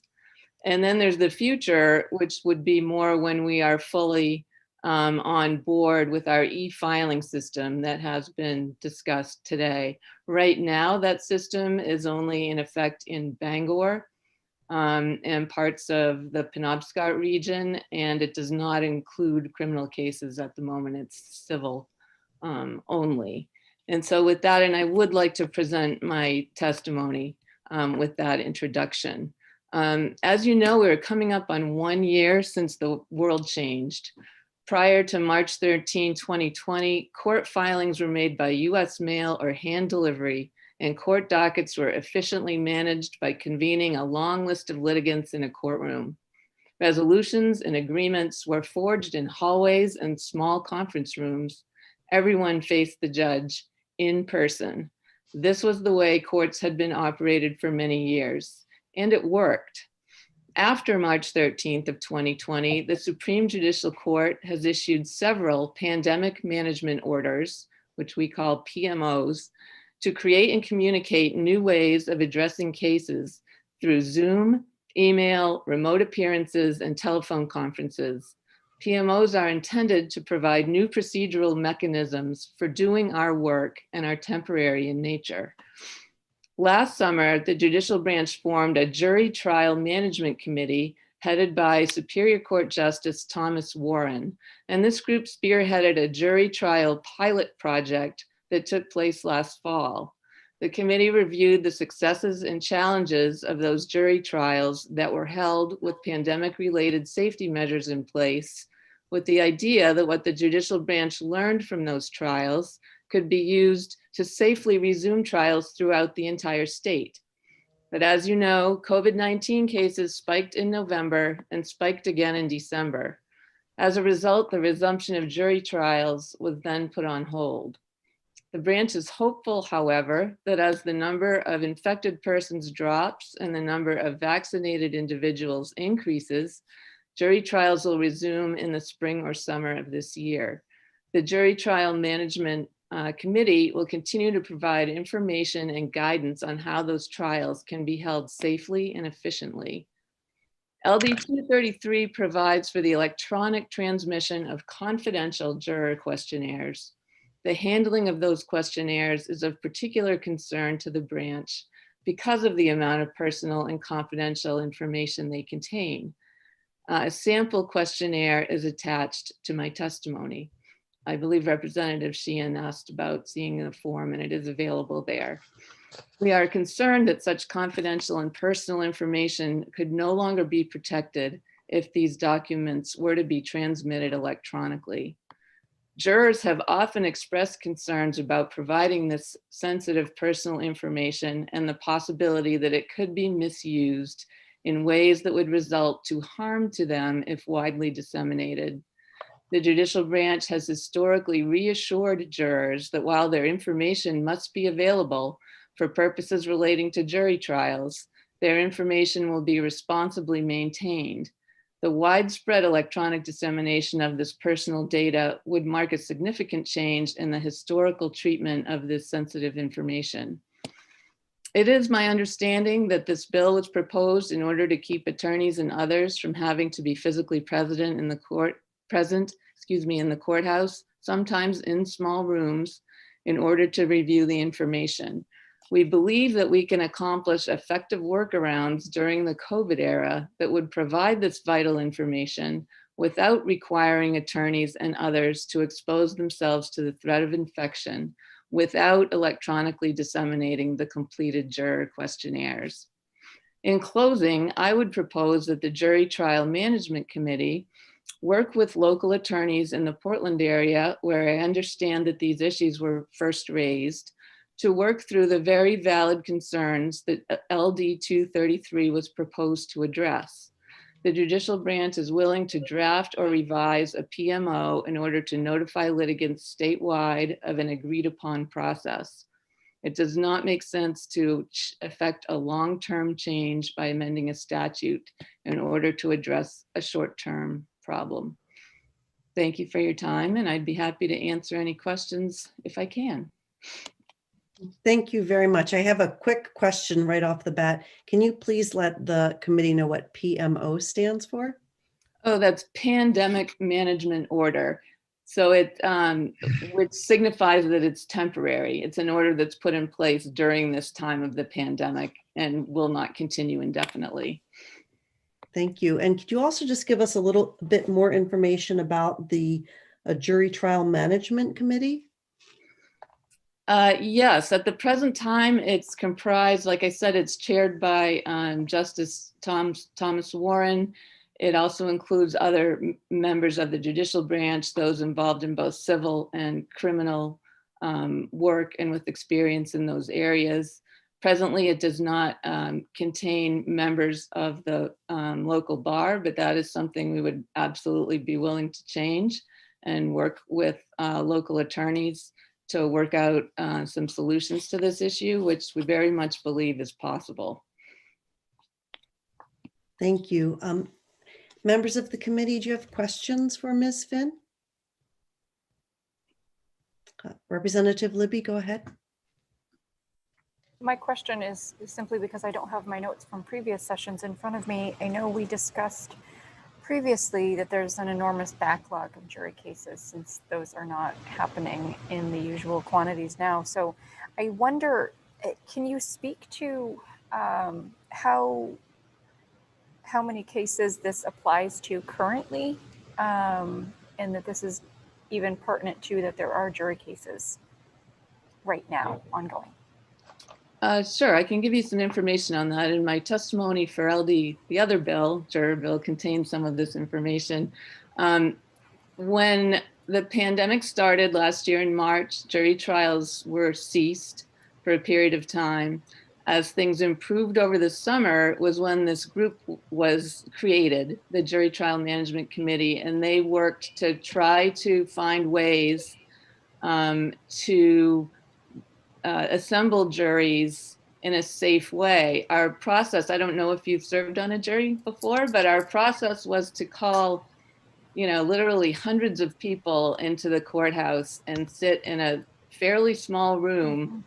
And it was certainly the thing that we do that was most problematic with physical distancing requirements and the COVID-19 pandemic, which is why it's been the last thing really to come back. So this group figured out ways to do some pilot jury trials. There was a murder trial that took place in Bangor in September, a jury trial, and there were a couple of jury trials that also took place in Augusta. I should mention that those two courthouses are two of our newer courthouses, which does mean that they're more modern in their space. There are bigger spaces available. To do a jury trial this way, we actually needed to use two courtrooms. We had to have, because when you space everyone out in a courtroom, there's no room for the public or, friends and other people who need to be there. So a second courtroom was live streaming what was going on in the first courtroom. It takes more staff, it takes more time, and it is a little more difficult to assemble a jury pool. And one other thing, Representative Libby, I'd like to mention is that in addition to the form that was attached to my testimony, during COVID, for these particular pilot jury trials, we attached a second questionnaire to prohibit, so that people would not have to come into the courthouse, not as many during the first round of voir dire. So some jurors were eliminated based on the second questionnaire, which included COVID-related questions, such as, have you been sick? Have you left the country or the state? Sort of the typical COVID-related questions. And it also asked some of the more general questions that in the past had been asked in the courtroom in person, so that we would have fewer people who would have been eliminated anyway coming into the courtroom. And that's a very long answer, but I hope I've answered your question. Yes. Yes, thank you. Yeah, thank you for that. That was a very complete answer. Are there other questions for Ms. Finn on the part of committee members? Not seeing any hands raised, so thank you very much. And I know you're going to remain on the panel for the next bill, so thank you very much. Thank you. At this point, there are a couple of people who intend to testify in support of the measure who I missed the first time. And Ms. Knox, are you here to testify in favor or neither for nor against? In favor, Madam Chair. Okay, and then Mr. McKee, are you also in favor? Yes, I'm sorry for being late. Thank you very much.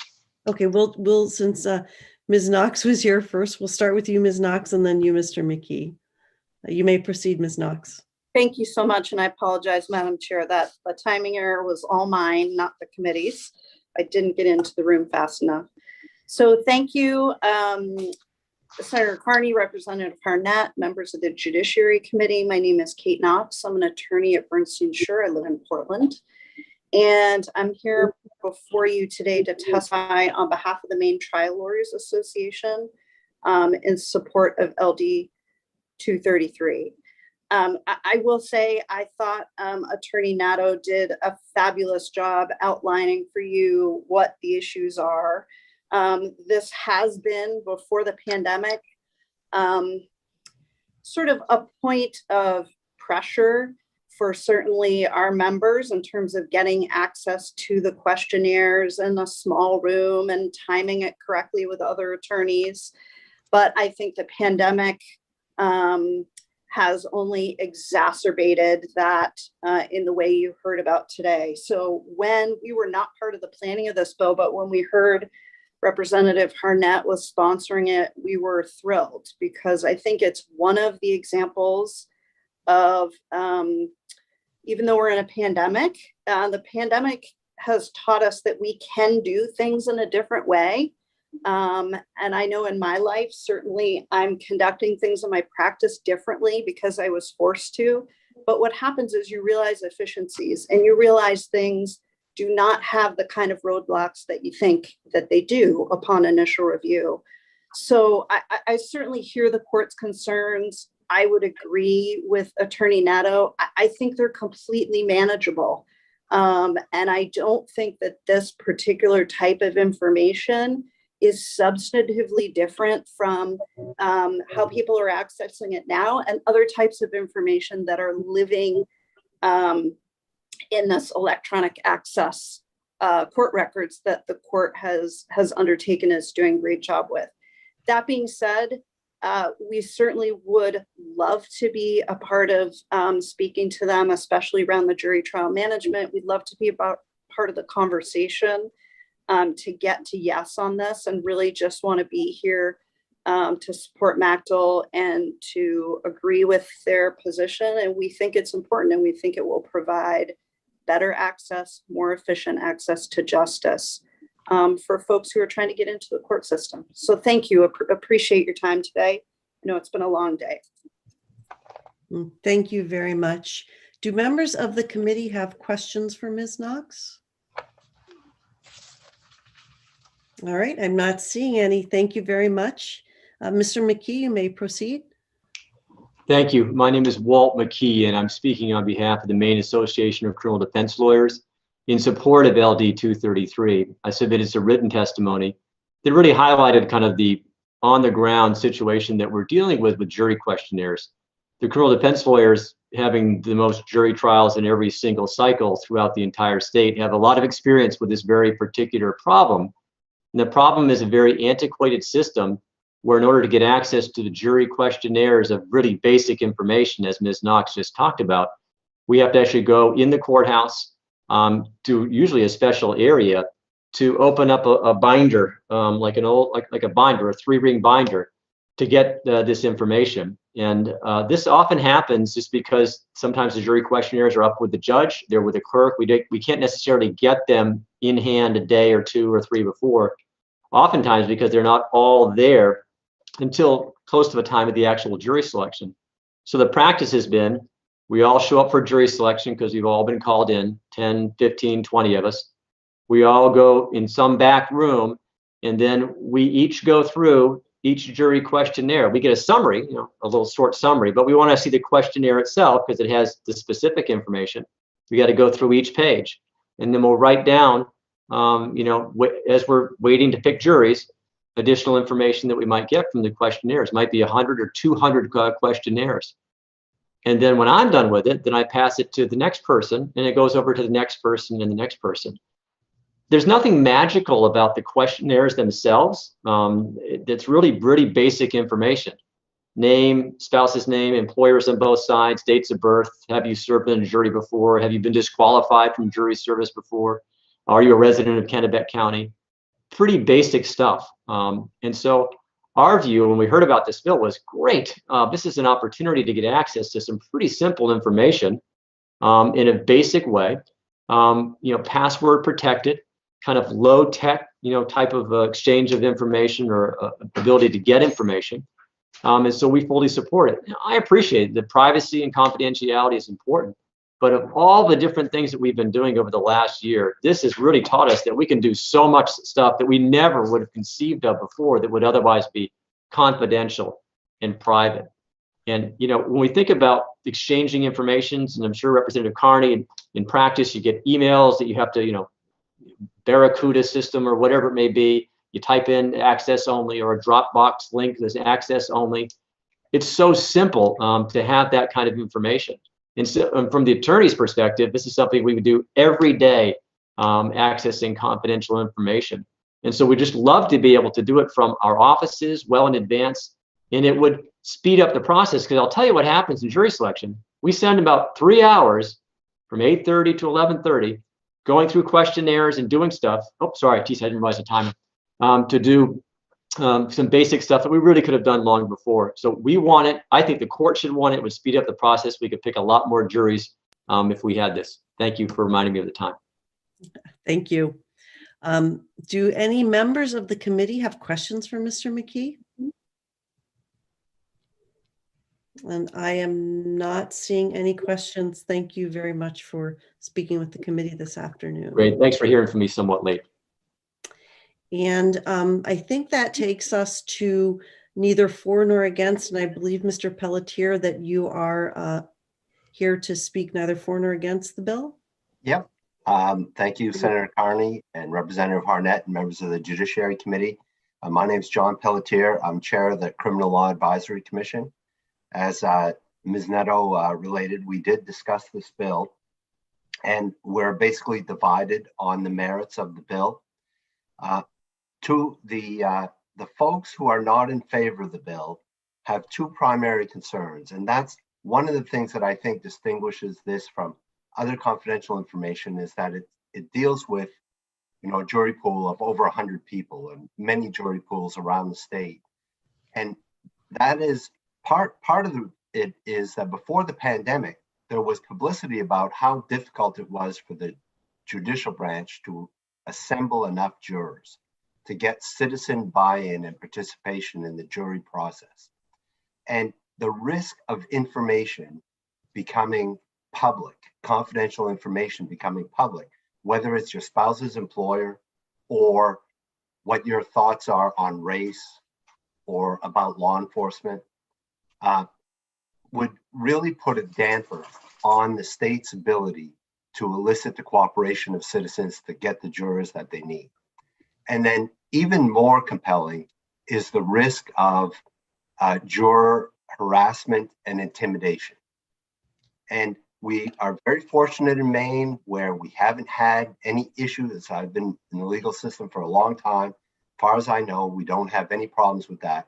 The members on our board, our commission, that were concerned about this bill, we're very concerned about this information getting out to the public, generally on the web, and there be potential for harassment and intimidation of jurors.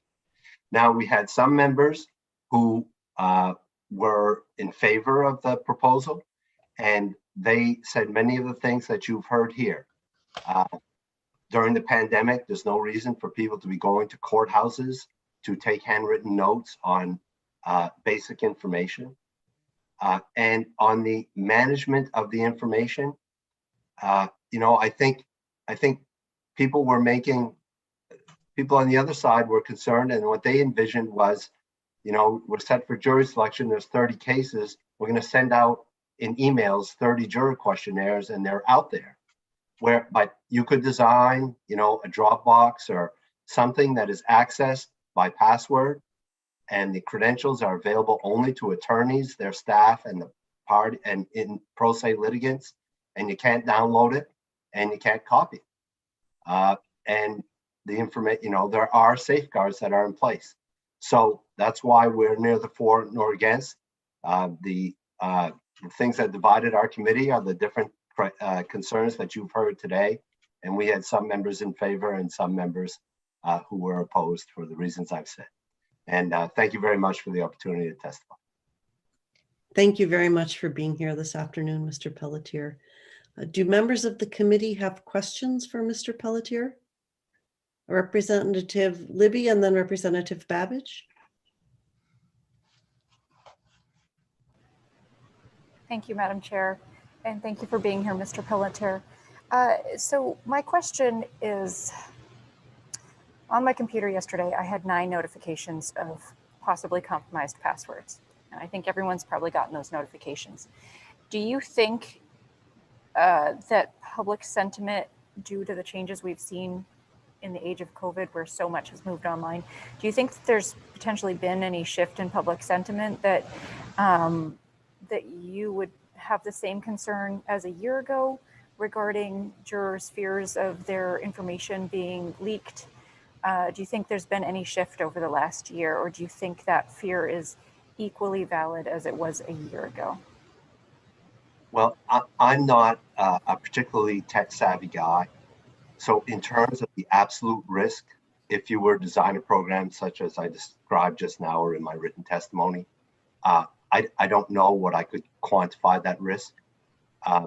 But it does seem to me that were we to get in one county or a number of counties, a bunch of jury questionnaires that got out, so to speak, that it would chill the willingness of others to participate in juries. But I don't really know what the risk is. I know that was a significant concern to a number of people on our panel. Thank you. Representative Babbage and then Senator Keim. Thank you, excuse me. Thank you, Madam Chair. Mr. Pelletier, good to see you. Thanks. When you're talking about harassment or intimidation, are you concerned about illicit access, or are you concerned about, I don't know, a powerful defendant involved in jury tampering? I mean, what? Well, jury tampering is a very serious matter, and we're, obviously you would need a bad actor who was intent on committing crimes, and even today, a pro se defendant can go down to the courthouse and take notes about the juror information. But on the other hand, the consequences of a significant case of juror tampering or a list gets out there and a criminal defendants, several of the criminal defendants' friends start emailing or telephoning jurors. I mean, we have had cases in Maine where juror identities are held confidential, and so it's not something we've encountered. I suspect it's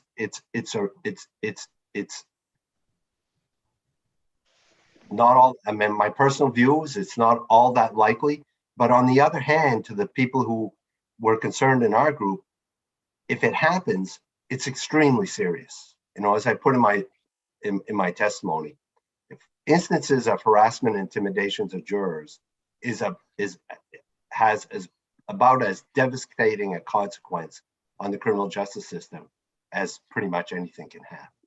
So that was a very serious concern of some of the folks on our group.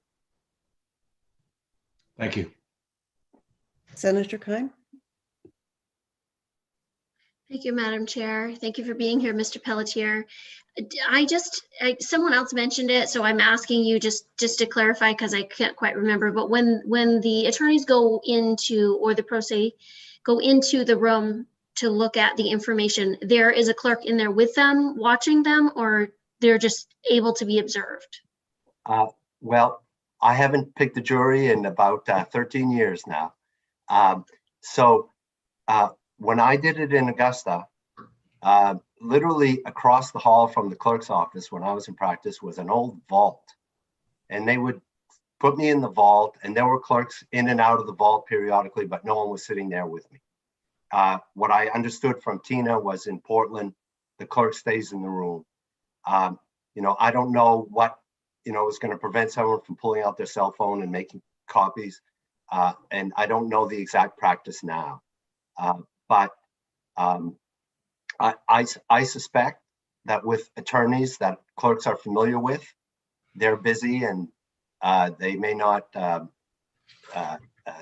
spend as much time just sitting there. But with pro se defendants, their practice is probably a little different. But it's been a long time since I've been involved in the process, so I don't really know for sure.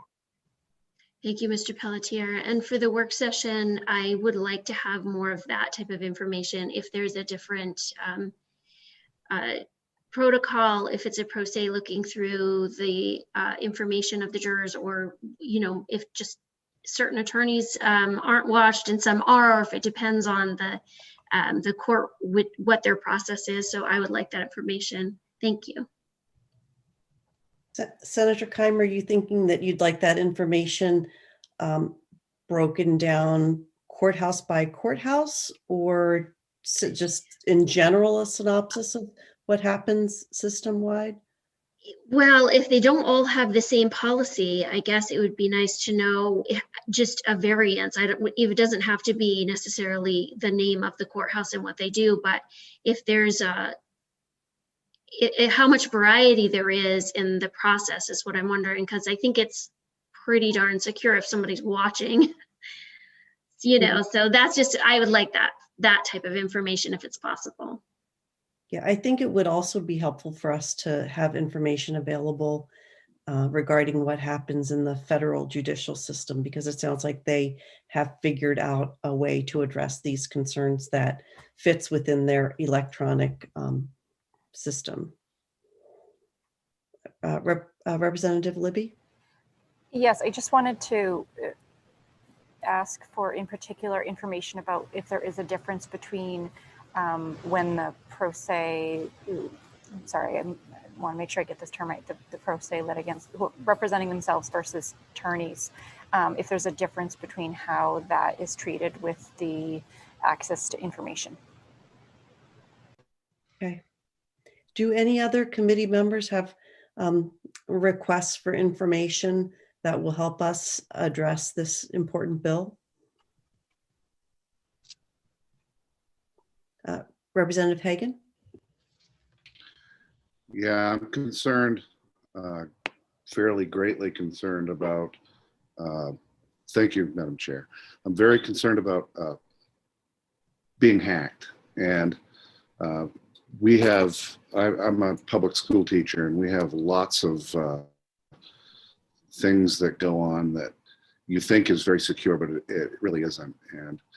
And so I would like to be reassured immensely that whatever protocols, say like you had spoken at the federal level or what have you, can guarantee 1000% the fact that this juror information does not ever get out. So that's my big thing. Thank you. Thank you. And I just realized that I forgot, before moving on to the next topic of what other information do we need, I forgot to do a final call of questions for Mr. Pelletier. So Representative Babbage, are you wanting to, okay. Does anybody have questions for Mr. Pelletier before we thank him for being here today? Looks like. Actually, Madam Chair, I can ask my request for information was to understand the difference between the summaries that are given and the actual questionnaire. And I don't know, maybe Mr. Pelletier can answer that, but it probably would be good for us to have a copy of a questionnaire for the work session. Thank you.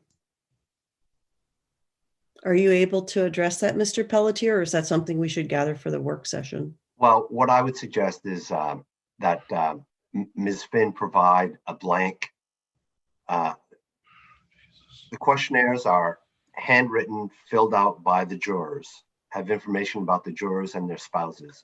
That information is boiled down so that elements of that information is put on a pre-printed form and physically given to the attorneys. And I imagine to the pro se litigants, the jury list. There's the jury list, the jury questionnaire. So if the court were to provide you with a blank form, you'd see what information is there, because it's a bunch of columns with headings. Thank you. Ms. Finn, did you want to add anything? I just wanted to mention that there is a blank juror questionnaire form attached to my testimony. But I think there was also a question about what the summaries look like, and I can work to provide that and some of the other information that was requested. But I can't get anything from federal court. That's not my area. Thank you. We appreciate that, both what you can and can't provide. And thank you for providing the summary document as well. Okay, let's see. Additional questions. Representative Babbage, are you all set? Or did you have another question? All right. Have I missed anybody? Is there anybody who wishes to testify for, against, or neither for nor against on LD 233 before we conclude the hearing today? And I am not seeing anybody. I'm just going to check the attendee list, and I don't see any hands raised there. So thank you very much, everyone. And this closes the hearing on LD 233. We will now promptly move on to our final public hearing for the day, and that is on LD. We've changed the order around. Give me a moment. LD 237, an act to allow veterans to opt out of jury duty. And that is a bill that's sponsored and going to be introduced by Representative Grochowski. And Representative Grochowski, you can proceed. Thank you for being here today. Thank you. And I just, before I start, want to thank this committee for your marathon session. I have been listening and learning a lot along with you. I even drove the entire Hancock County portion of Senator Moore's district while listening to their bill to deliver Meals on Wheels, and got home in time to put my suit jacket back on. So I just wanted to say I really respect your attention to detail and the great work you're doing over here. And thank you for letting me join. And the good news is I decided I would introduce this bill on its own merits and not bring a lot of people to come behind me. So I don't know how many people are behind me, and I hope they have great feedback to help us consider this bill. But I did not bring a long dog and pony show for you. So hopefully that will help you get to your dinner faster. And with that, I will say good afternoon, Senator Carney, Representative Harnett, and members of the Judiciary Committee. I am Representative Nicole Grochowski, serving the communities of Ellsworth and Trenton. I appreciate the opportunity to speak in support of LD 237, an act to allow veterans to opt out of jury duty. So I just want to give a little overview of the section of statute that this bill would amend.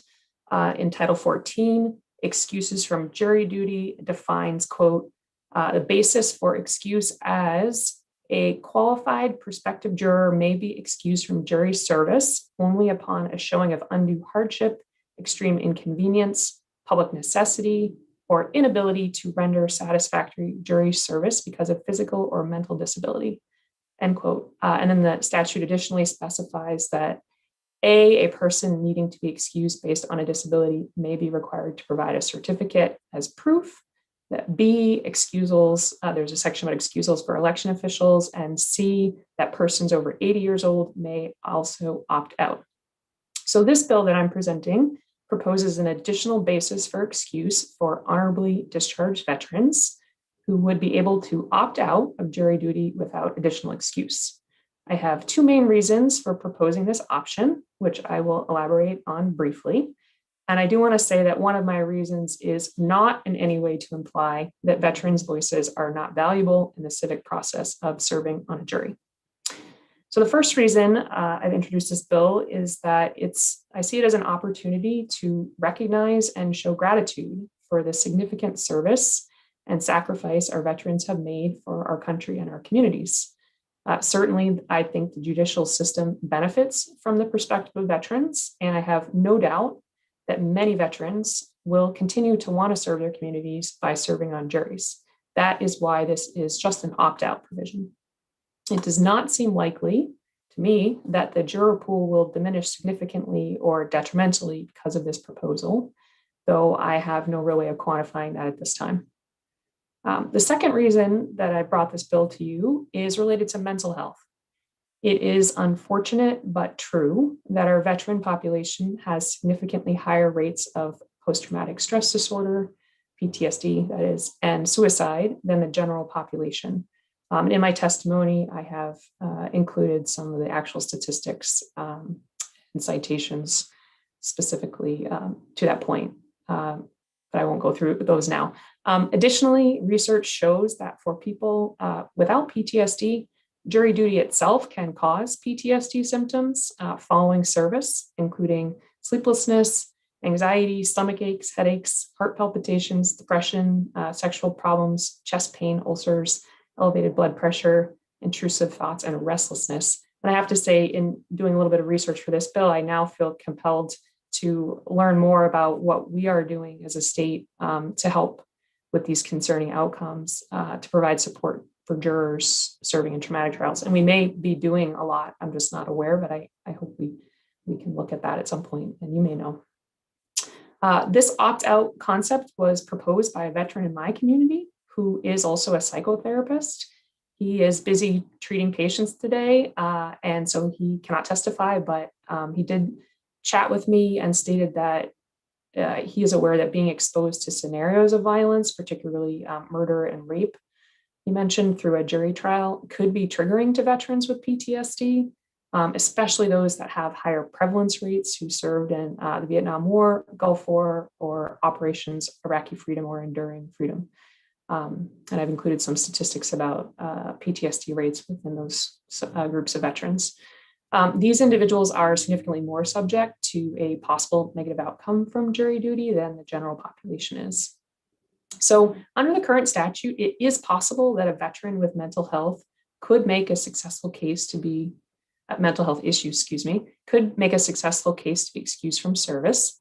I do not believe that a veteran should have to go through this effort, especially if making the case for excusal could in and of itself be traumatic.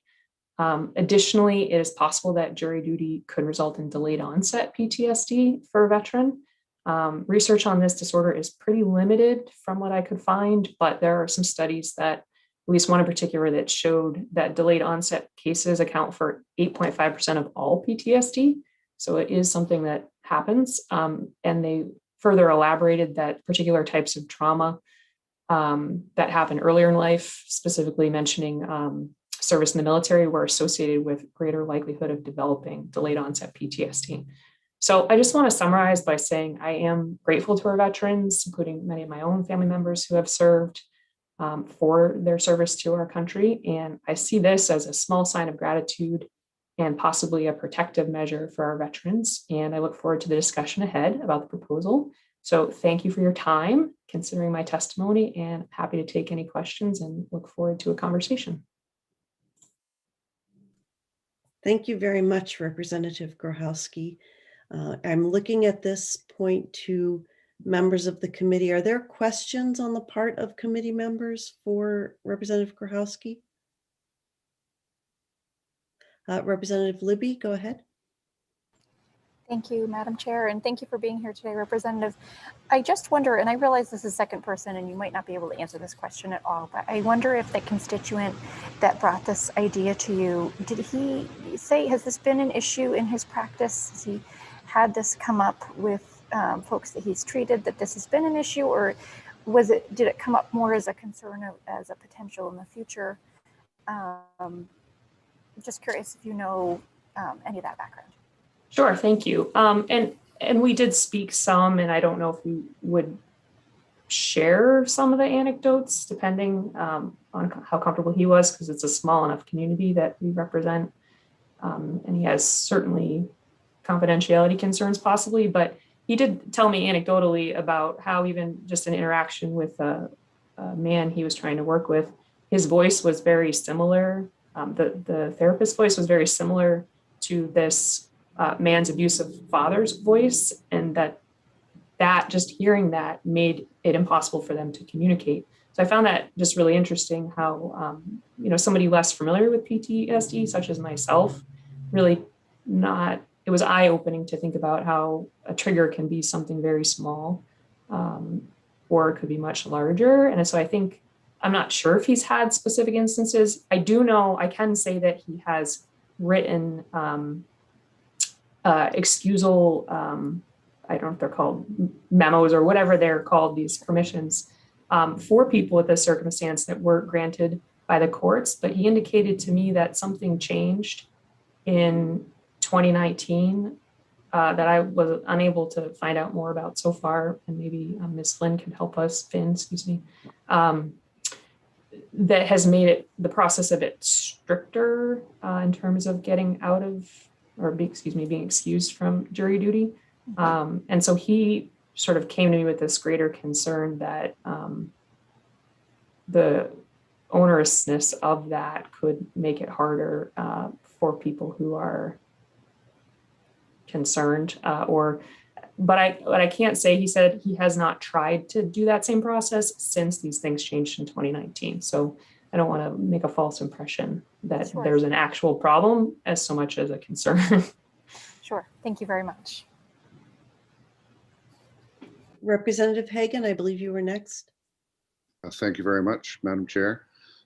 Quick question. PTSD is a horrible thing, and these people, these men and women who have served our country are deserving and worthy of everything that we could possibly ever throw at them, as we all would agree. A Class A, B, or C felony, that's pretty intense, and a person that's gone through a lot could certainly struggle in these areas. But what about D&E? They'll say eliminate Class A, B, and C, and say yes to D&E. And this is only just something that popped into my head, and we have plenty of time to think about, a lot of things before we have the work session. So I just thought I'd bring that up. If I may, I think that's a great question. And a question there is sort of the two tiers or two reasons why I was considering this, and that would certainly address, I think, the second one to a greater extent than the first. But also look to this committee as more of the experts. When I hear A, B, C, D, and E, I'm not exactly expert on what is in what category and how many of those categories go to what kind of jury trials, and then if there's a jury pool, how many different trial types are you getting picked for? These are the details that I really am totally not as knowledgeable as you all are. And I will admit that right now. So I sort of bring a bill to a committee saying, here's an idea, and I'm not dumping it upon you, but here to work through it with you and to lean on your expertise, because you work on this day in and day out. And come to Energy, Utilities, and Technology anytime, and I will help you over there. Thank you, Representative Moriarty, and thank you, Representative Hagan, for your suggestion as well. You can take that up at the work session. Thank you, Madam Chair. Representative Grohowski, as a veteran, this bill caught my attention. And I'm aware of the differences between a public hearing and a work session, so I won't really disclose too much about the way that I feel or have reacted in response to the bill. But I do have a question. You may need to pass this on to Julie Finn, but I'll try it with you first. Your testimony indicates that under Title 14, anyone, including a veteran, can make, in quotes, a showing of inability to serve due to a mental disability. Do you know, or can you elaborate on what detail or depth a showing requires? The only thing I could say about that is specifically under that portion of statute, that statement, it does say that a person claiming to be excused on the grounds of a disability, which is separately listed from the showing of undue hardship, extreme inconvenience, et cetera. But physical or mental disability, they may be required to submit a physician's certificate or accredited Christian Science practitioner's certificate. So there's an interesting question as well, because some of these people might be receiving treatment for these conditions from those who are not physicians, possibly. Though I would hope that their physician would be aware. On the other hand, because of our medical system, a lot of people don't have primary care providers and physicians that they doctor with, unfortunately. just as a follow-up, isn't the burden upon the member of the juror pool under the current statute to come forward with some indication of a mental disability disqualifying that person from service? Currently, yes. Yep.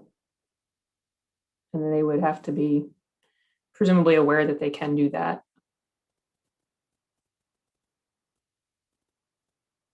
All right, thank you then. Are there any additional questions for the bill sponsor on the part of committee members? I am not seeing any raised hands. Oh, Representative Babbage, go ahead. I just wanted to thank Representative Grohowski for being here, and I wanted to mention that I spent 2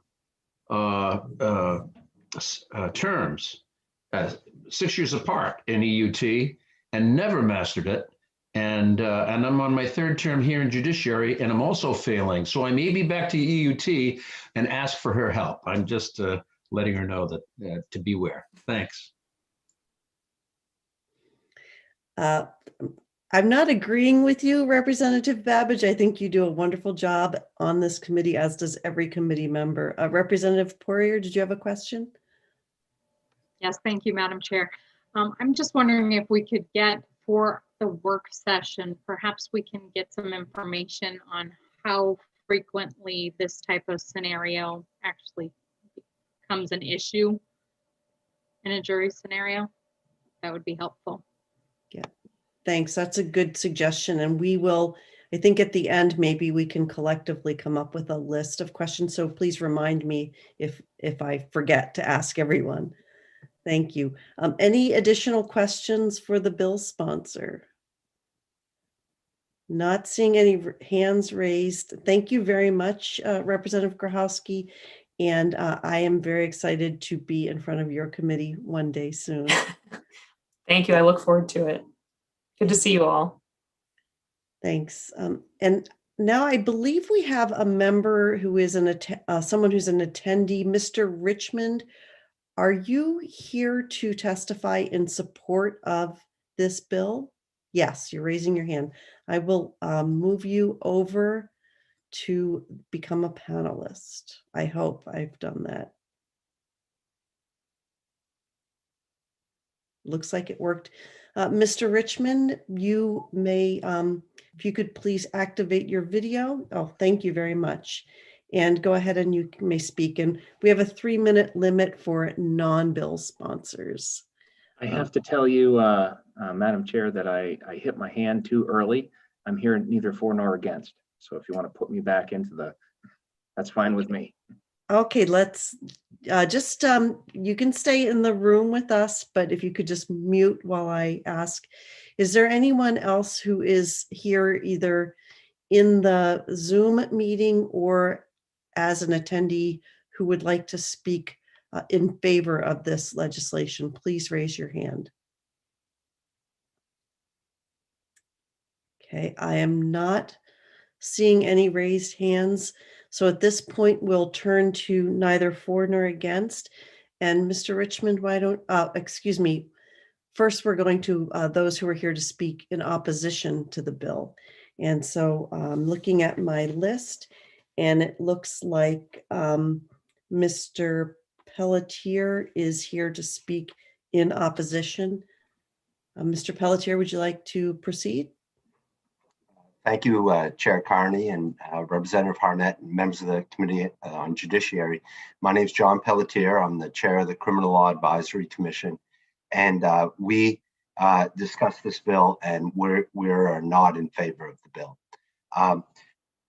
Primarily, a concern that I mentioned on the testimony in the last hearing is that Maine has faced difficulties getting enough jurors.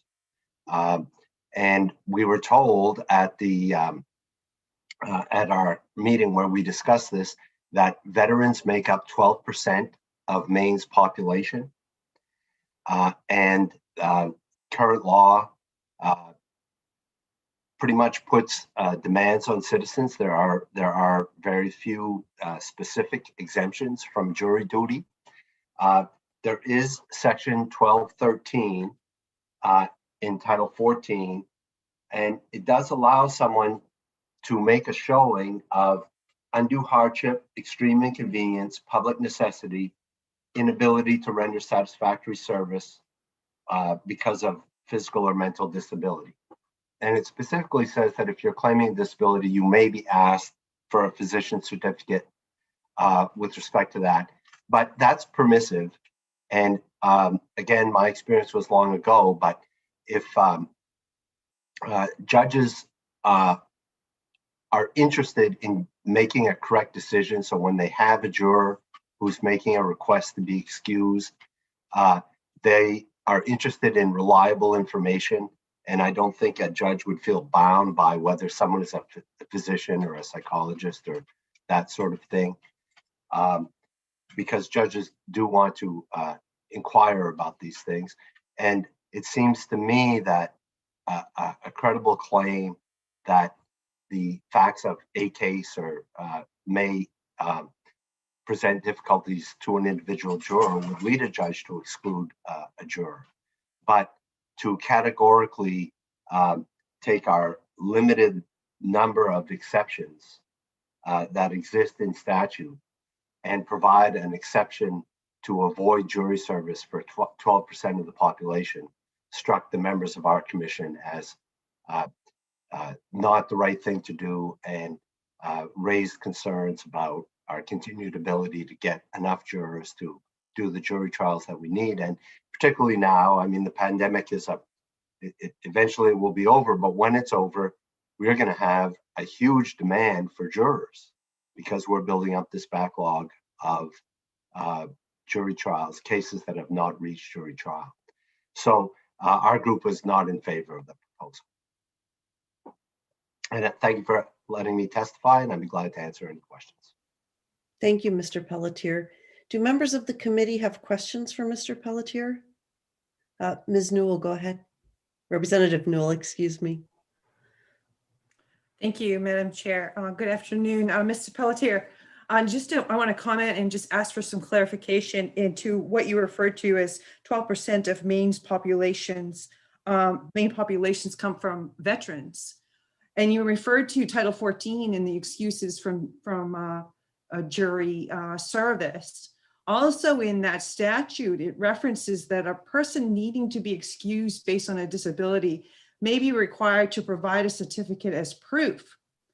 As that's A. And then B, excusals for election officials, and C, that persons over 80 years old may opt out.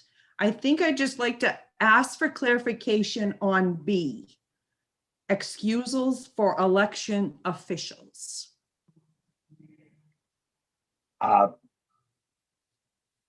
The municipal election officials are excused on the day of the election. So they don't have to leave the town office to go serve on a jury. And state election officials and municipal clerks and registrars are excused for the 31 days prior to the election. So it's very time limited, and it recognizes the importance of people to conduct elections. But it's not a blanket excusal. Okay, thank you. Thank you for the question. Representative Babbage, did you have a question? Yes, Mr. Pelletier, you know, how do I want to ask this? I guess what I want to say is there are concerns. I understand what you're saying about the jury pool. I understand about the number of veterans in Maine, tens and tens of thousands. I don't know the exact number, but I know it's in 6 digits.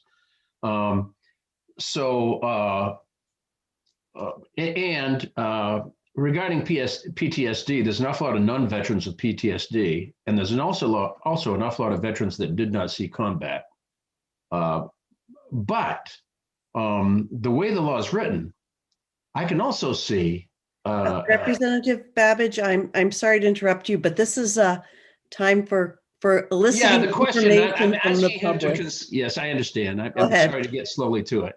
My question is, I understood some of the things he's brought up, but I'm asking him, does he not understand that there may be veterans out there that would not want to identify themselves as disabled? And couldn't the law be amended in such a way as to be a little more flexible with excuses that would not be a blanket excusal for a class of people?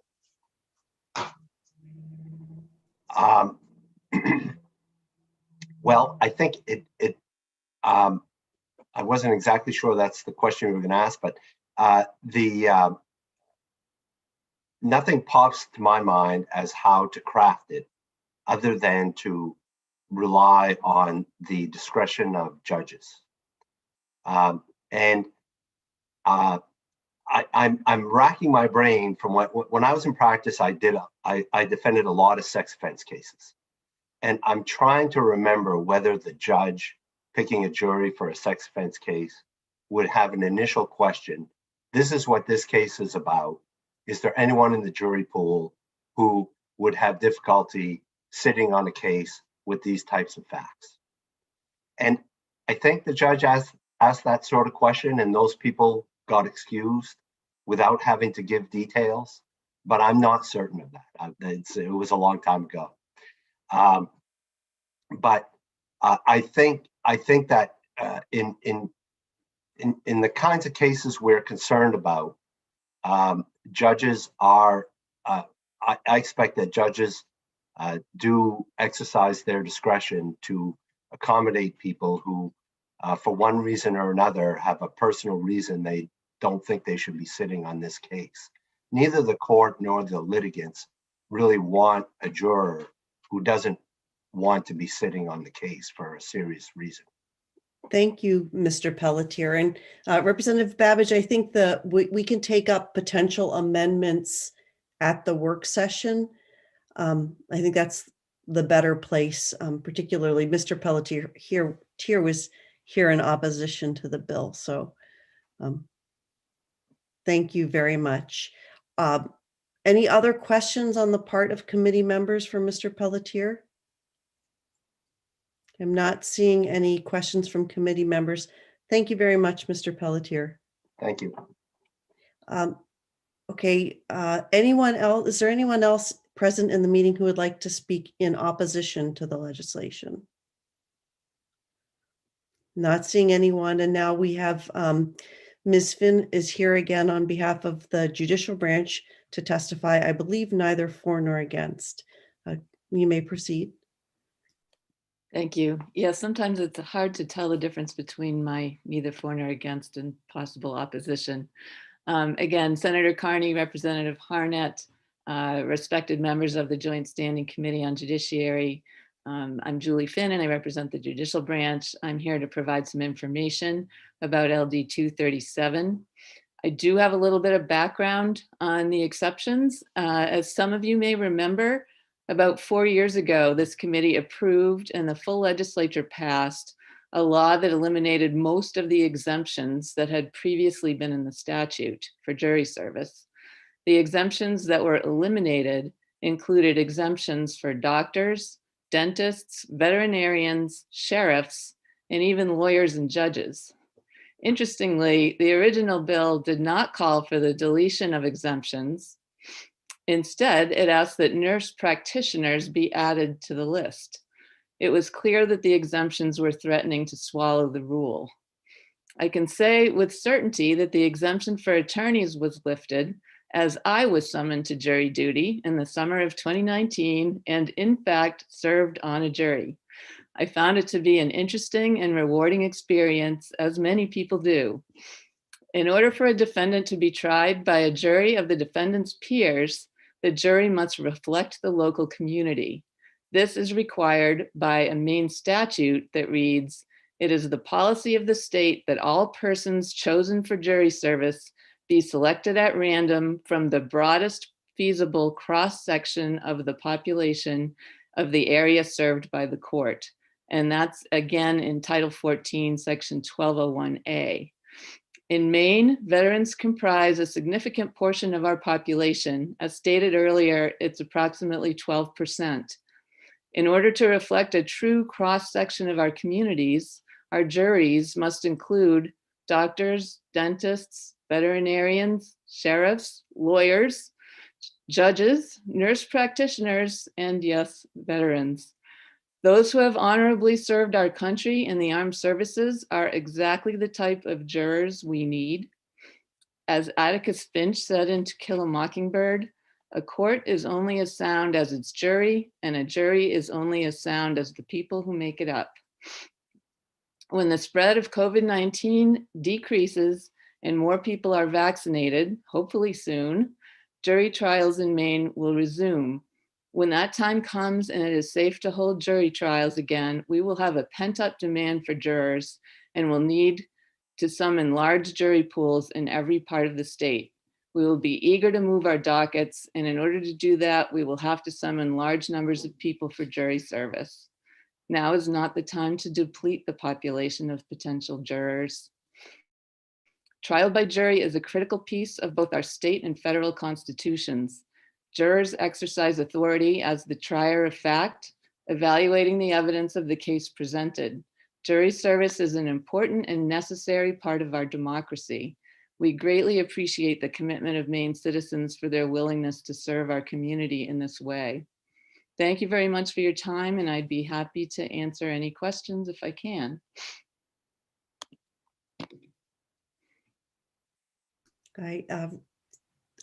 Looking to the committee for questions. Representative Libby, you may go ahead. Thank you, Madam Chair. Thank you for being here, Ms. Finn. My question is, I wonder if you might be able to speak to any kind of ballpark for percentages of jury trials that are the violent crimes referenced earlier versus more routine crimes. We may be able to come up with some numbers. At least we can, some general crime numbers. It's hard for me to say that offhand. The jury trial of which I was a member was criminal speeding. So there are jury trials in cases that are not serious crimes. I'll see what I can get for that kind of information, Representative Libby. I'm not sure. Thank you. I'd appreciate that. Thank you so much. Any other questions by committee members? Not seeing any. I actually have a question. Could you give us an estimate of the typical number of jury trials in the Maine judicial system in the years preceding the COVID pandemic, maybe for say like 2019 and 2018? I can certainly get that information. Were you looking for both civil and criminal? Yeah, I think that would be really helpful. Thank you. Okay. Other questions from committee members for Ms. Finn? Representative Babbage, go ahead. Thank you. I'd be interested in the size of jury pools. In other words, how many people are, when it only takes one trial, but you're still going to have a jury pool. And I'm wondering how many people are actually called into a jury pool. Well, I think it's different in different parts of the state. It can be as many as a couple hundred. And there, when I was called as a juror, there were multiple juries that were assembled from basically the same group of people. Right.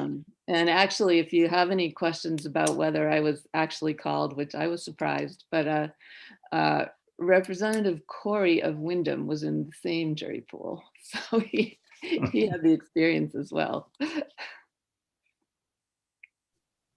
Thank you. I guess my question though, Ms. Finn, is my only understanding is what happens in York County, and it's rather dated, but there were a tremendous number of people there to be screened for jury duty. and they were there day after day. And this is, this, and the facilities were very bad, and there were a lot of elderly people that had to stand a lot of that time because there wasn't enough seating. It was a kind of a disaster in my experience but I wondered if in fact the numbers that are asked to be on juries, regardless of the number of trials that they end up being in, could that number could be different. I think we can have Ms. Finn bring that information to the work session, because I know my experience as an attorney, the number of people brought in varied greatly depending on what cases the court anticipated coming up on the docket during any particular period of time. So there's a lot of nuance to it that I think Ms. Finn can probably help us understand. Thank you very much. If I could, Senator Carney, just briefly.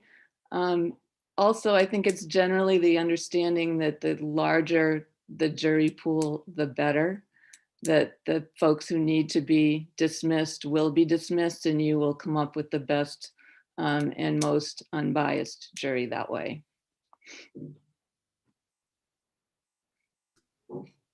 Thank you. Representative Hagan? Thank you, Madam Chair. I also have served jury duty, federal jury duty, with a lot of people on it, in the pool. Anyway, could you, I half missed your comment on who are exempt, physicians and whatnot. I didn't quite get who's exempt and who isn't. Could you just go ahead and go over that again, please? That list of exemptions was actually eliminated from the law 4 years ago. So others have mentioned some of the exemptions that are still in the law, and there is an exemption for active duty military. I think the reasons for that are clear. They're often deployed, out of state or out of the country for months at a time. But that's the only exemption that retains, other than those that have been mentioned, if you're over 80 or have a physical or mental disability. Thank you very much. Any other questions for Ms. Finn? Not seeing any. Could you please stay on? Because I think once we have one more person testifying, actually two, but then we'll come up with a list of maybe additional information that we might ask you to provide. So thank you. Sure. Thank you for your testimony today. Okay, so we have one more, neither for nor against, and then because our schedule today has been all mixed up, we have one more witness testifying in support of the legislation. So Mr. Richmond, you have the floor. Thank you. Senator Carney, Representative Harnett, and honorable members of the Judiciary Committee. My name is David Richmond. I'm the Director of Maine Bureau of Veteran Services. I'm here today to testify neither for nor against LD 237, an act to allow veterans to opt out of jury duty. There are currently 109,000 veterans living in Maine's borders, all of whom raised their right hand in defense of democracy and our Constitution. These individuals defend our right to freedom of speech, freedom of assembly, the right to a fair trial, among others, and stand ready to protect and preserve our rights and privileges. For many, their commitment to service and community continues whether in or out of uniform. Maine's veterans population makes up roughly 10% of our state's adult population. Maine has one of the highest rates of veterans per capita in the entire country, and that trend shows no signs of slowing down. Allowing veterans to opt out of jury duty has the potential of severely lowering the pool of potential jurors in the community. Our justice system is founded on the idea that the accused will be given the right to an impartial jury. By potentially limiting the pool of jurors, we may also be limiting the diversity of our peers. Invisible wounds incurred in service may be a valid excuse from jury duty, and there are many veterans who have a variety of debilitating issues due to their time in service. Post-traumatic stress disorder, military sexual trauma, and traumatic brain injuries are a few potential health concerns that have the potential to negatively impact a juror's ability to impartially hear a court case. If a veteran has such a disability, we feel we feel it may be in their best interest to allow them to opt out. Veterans who choose to call Maine home are incredibly fortunate to have advocates across the state. Advocates, including those who sponsored this bill, who want nothing more to recognize our veterans' service and sacrifice. Maine veterans make a significant contribution to our communities, and we at the Bureau remain committed to working with our partners on the state level to honor their service to their country and state, all while holding to the tenet that everyone must perform their civic duty. I thank you for taking the time to hear my testimony on this important topic, and I'd be happy to answer any questions you may have. Thank you very much, Mr. Richmond.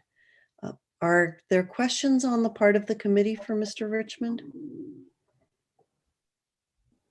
I'm not seeing any virtual or real raised hands. Thank you so much, Mr. Richmond. We appreciate you speaking with us today. Thank you. Any other, neither for nor against?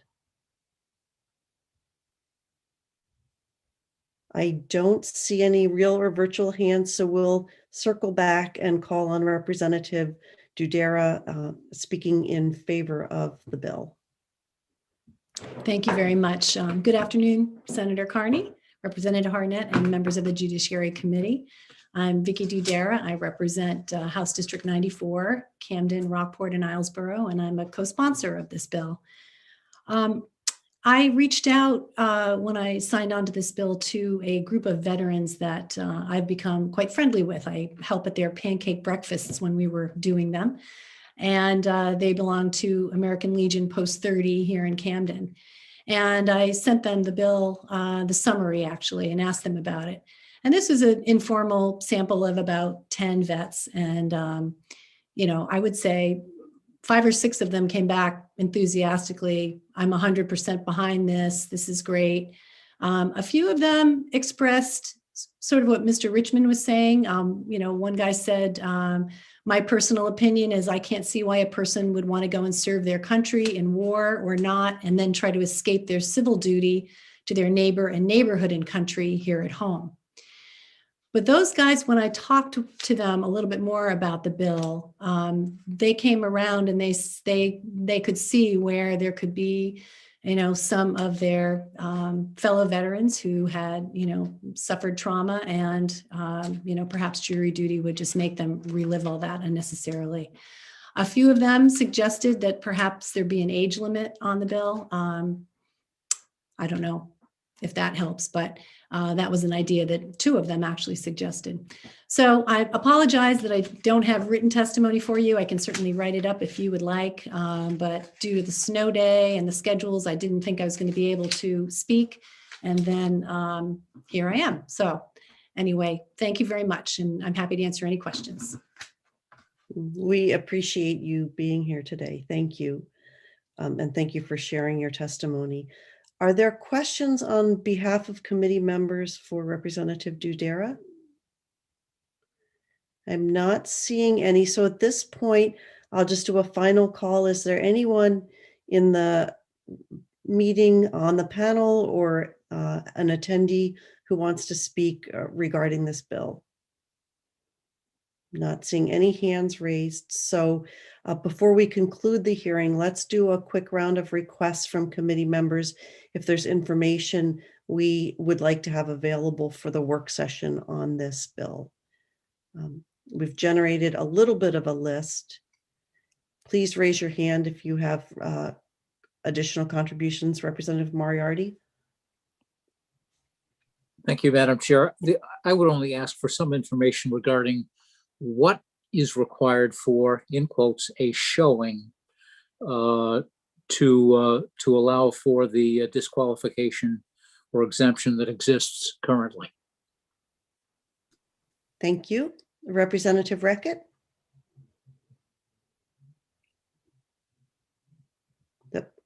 Representative Reckitt, I think your mute button is still on. It sounded to me from some of the discussion that it would be useful if we had a broad overview of what kinds of crimes are A, B, C, D, E. So that, because I think that my personal belief is that probably D and E is like never has a jury trial. but I could be wrong about that. So I think that that would be helpful to those that don't sit all day talking about the category of crimes, like I have a tendency to do in what used to be next door in criminal justice. Thank you. Representative Babbage, your list, and Representative Harnett, are you also raising your hand? Yeah, I can't do it. Okay, I'll circle back. Okay. Thanks. I'm trying to think regarding information. I guess I'm unclear as to these disqualifications, excuses, excused absences. Are they done in writing, or are they only done by oral questions from the judge? If there's something that they do fill out in writing, I'd like to see that. If that's the case. Okay, so just generally some comprehensive information about the standard and the process for people requesting to be excused. And thank you, Madam Chair. That's right. And my questions about jury pools. The only reason I brought that up is I thought the number of jury trials may not help unless we have an idea of how many potential jurors or jury pools that generated. Okay. If you understand what I'm getting at, I'm trying to get it just so that it's a bigger picture. Thank you. Yeah, great. Thank you.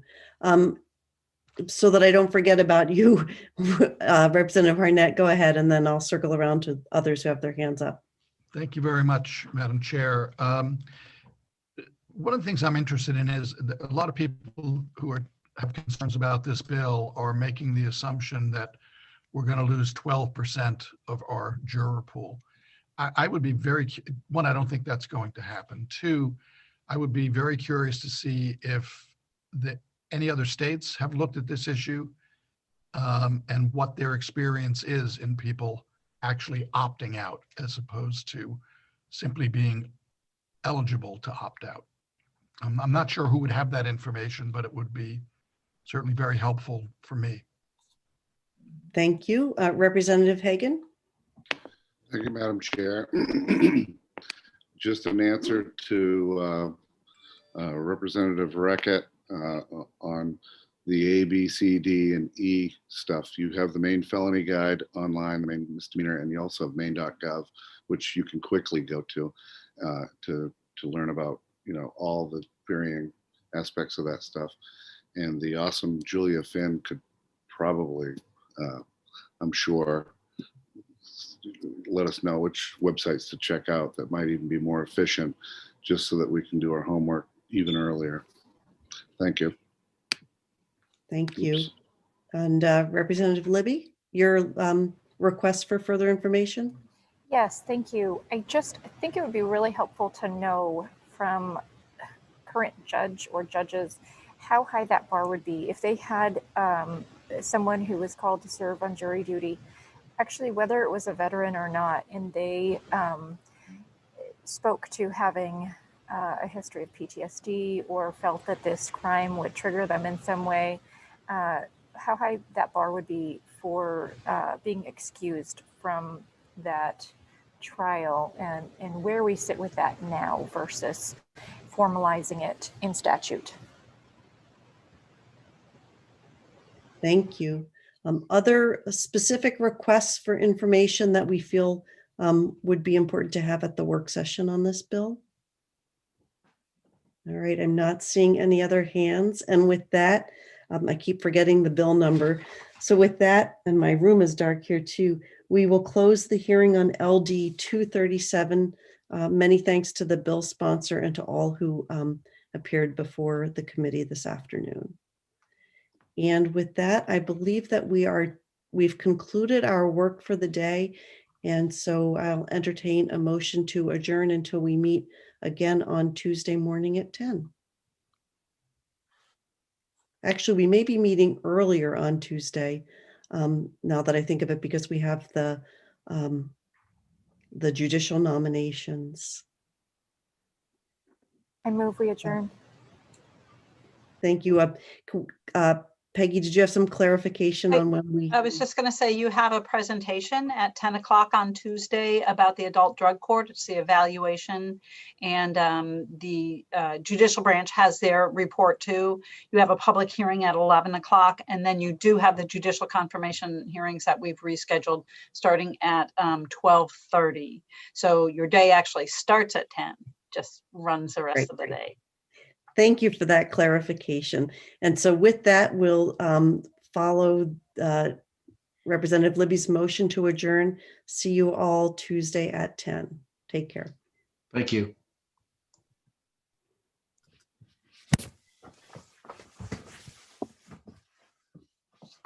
Oh.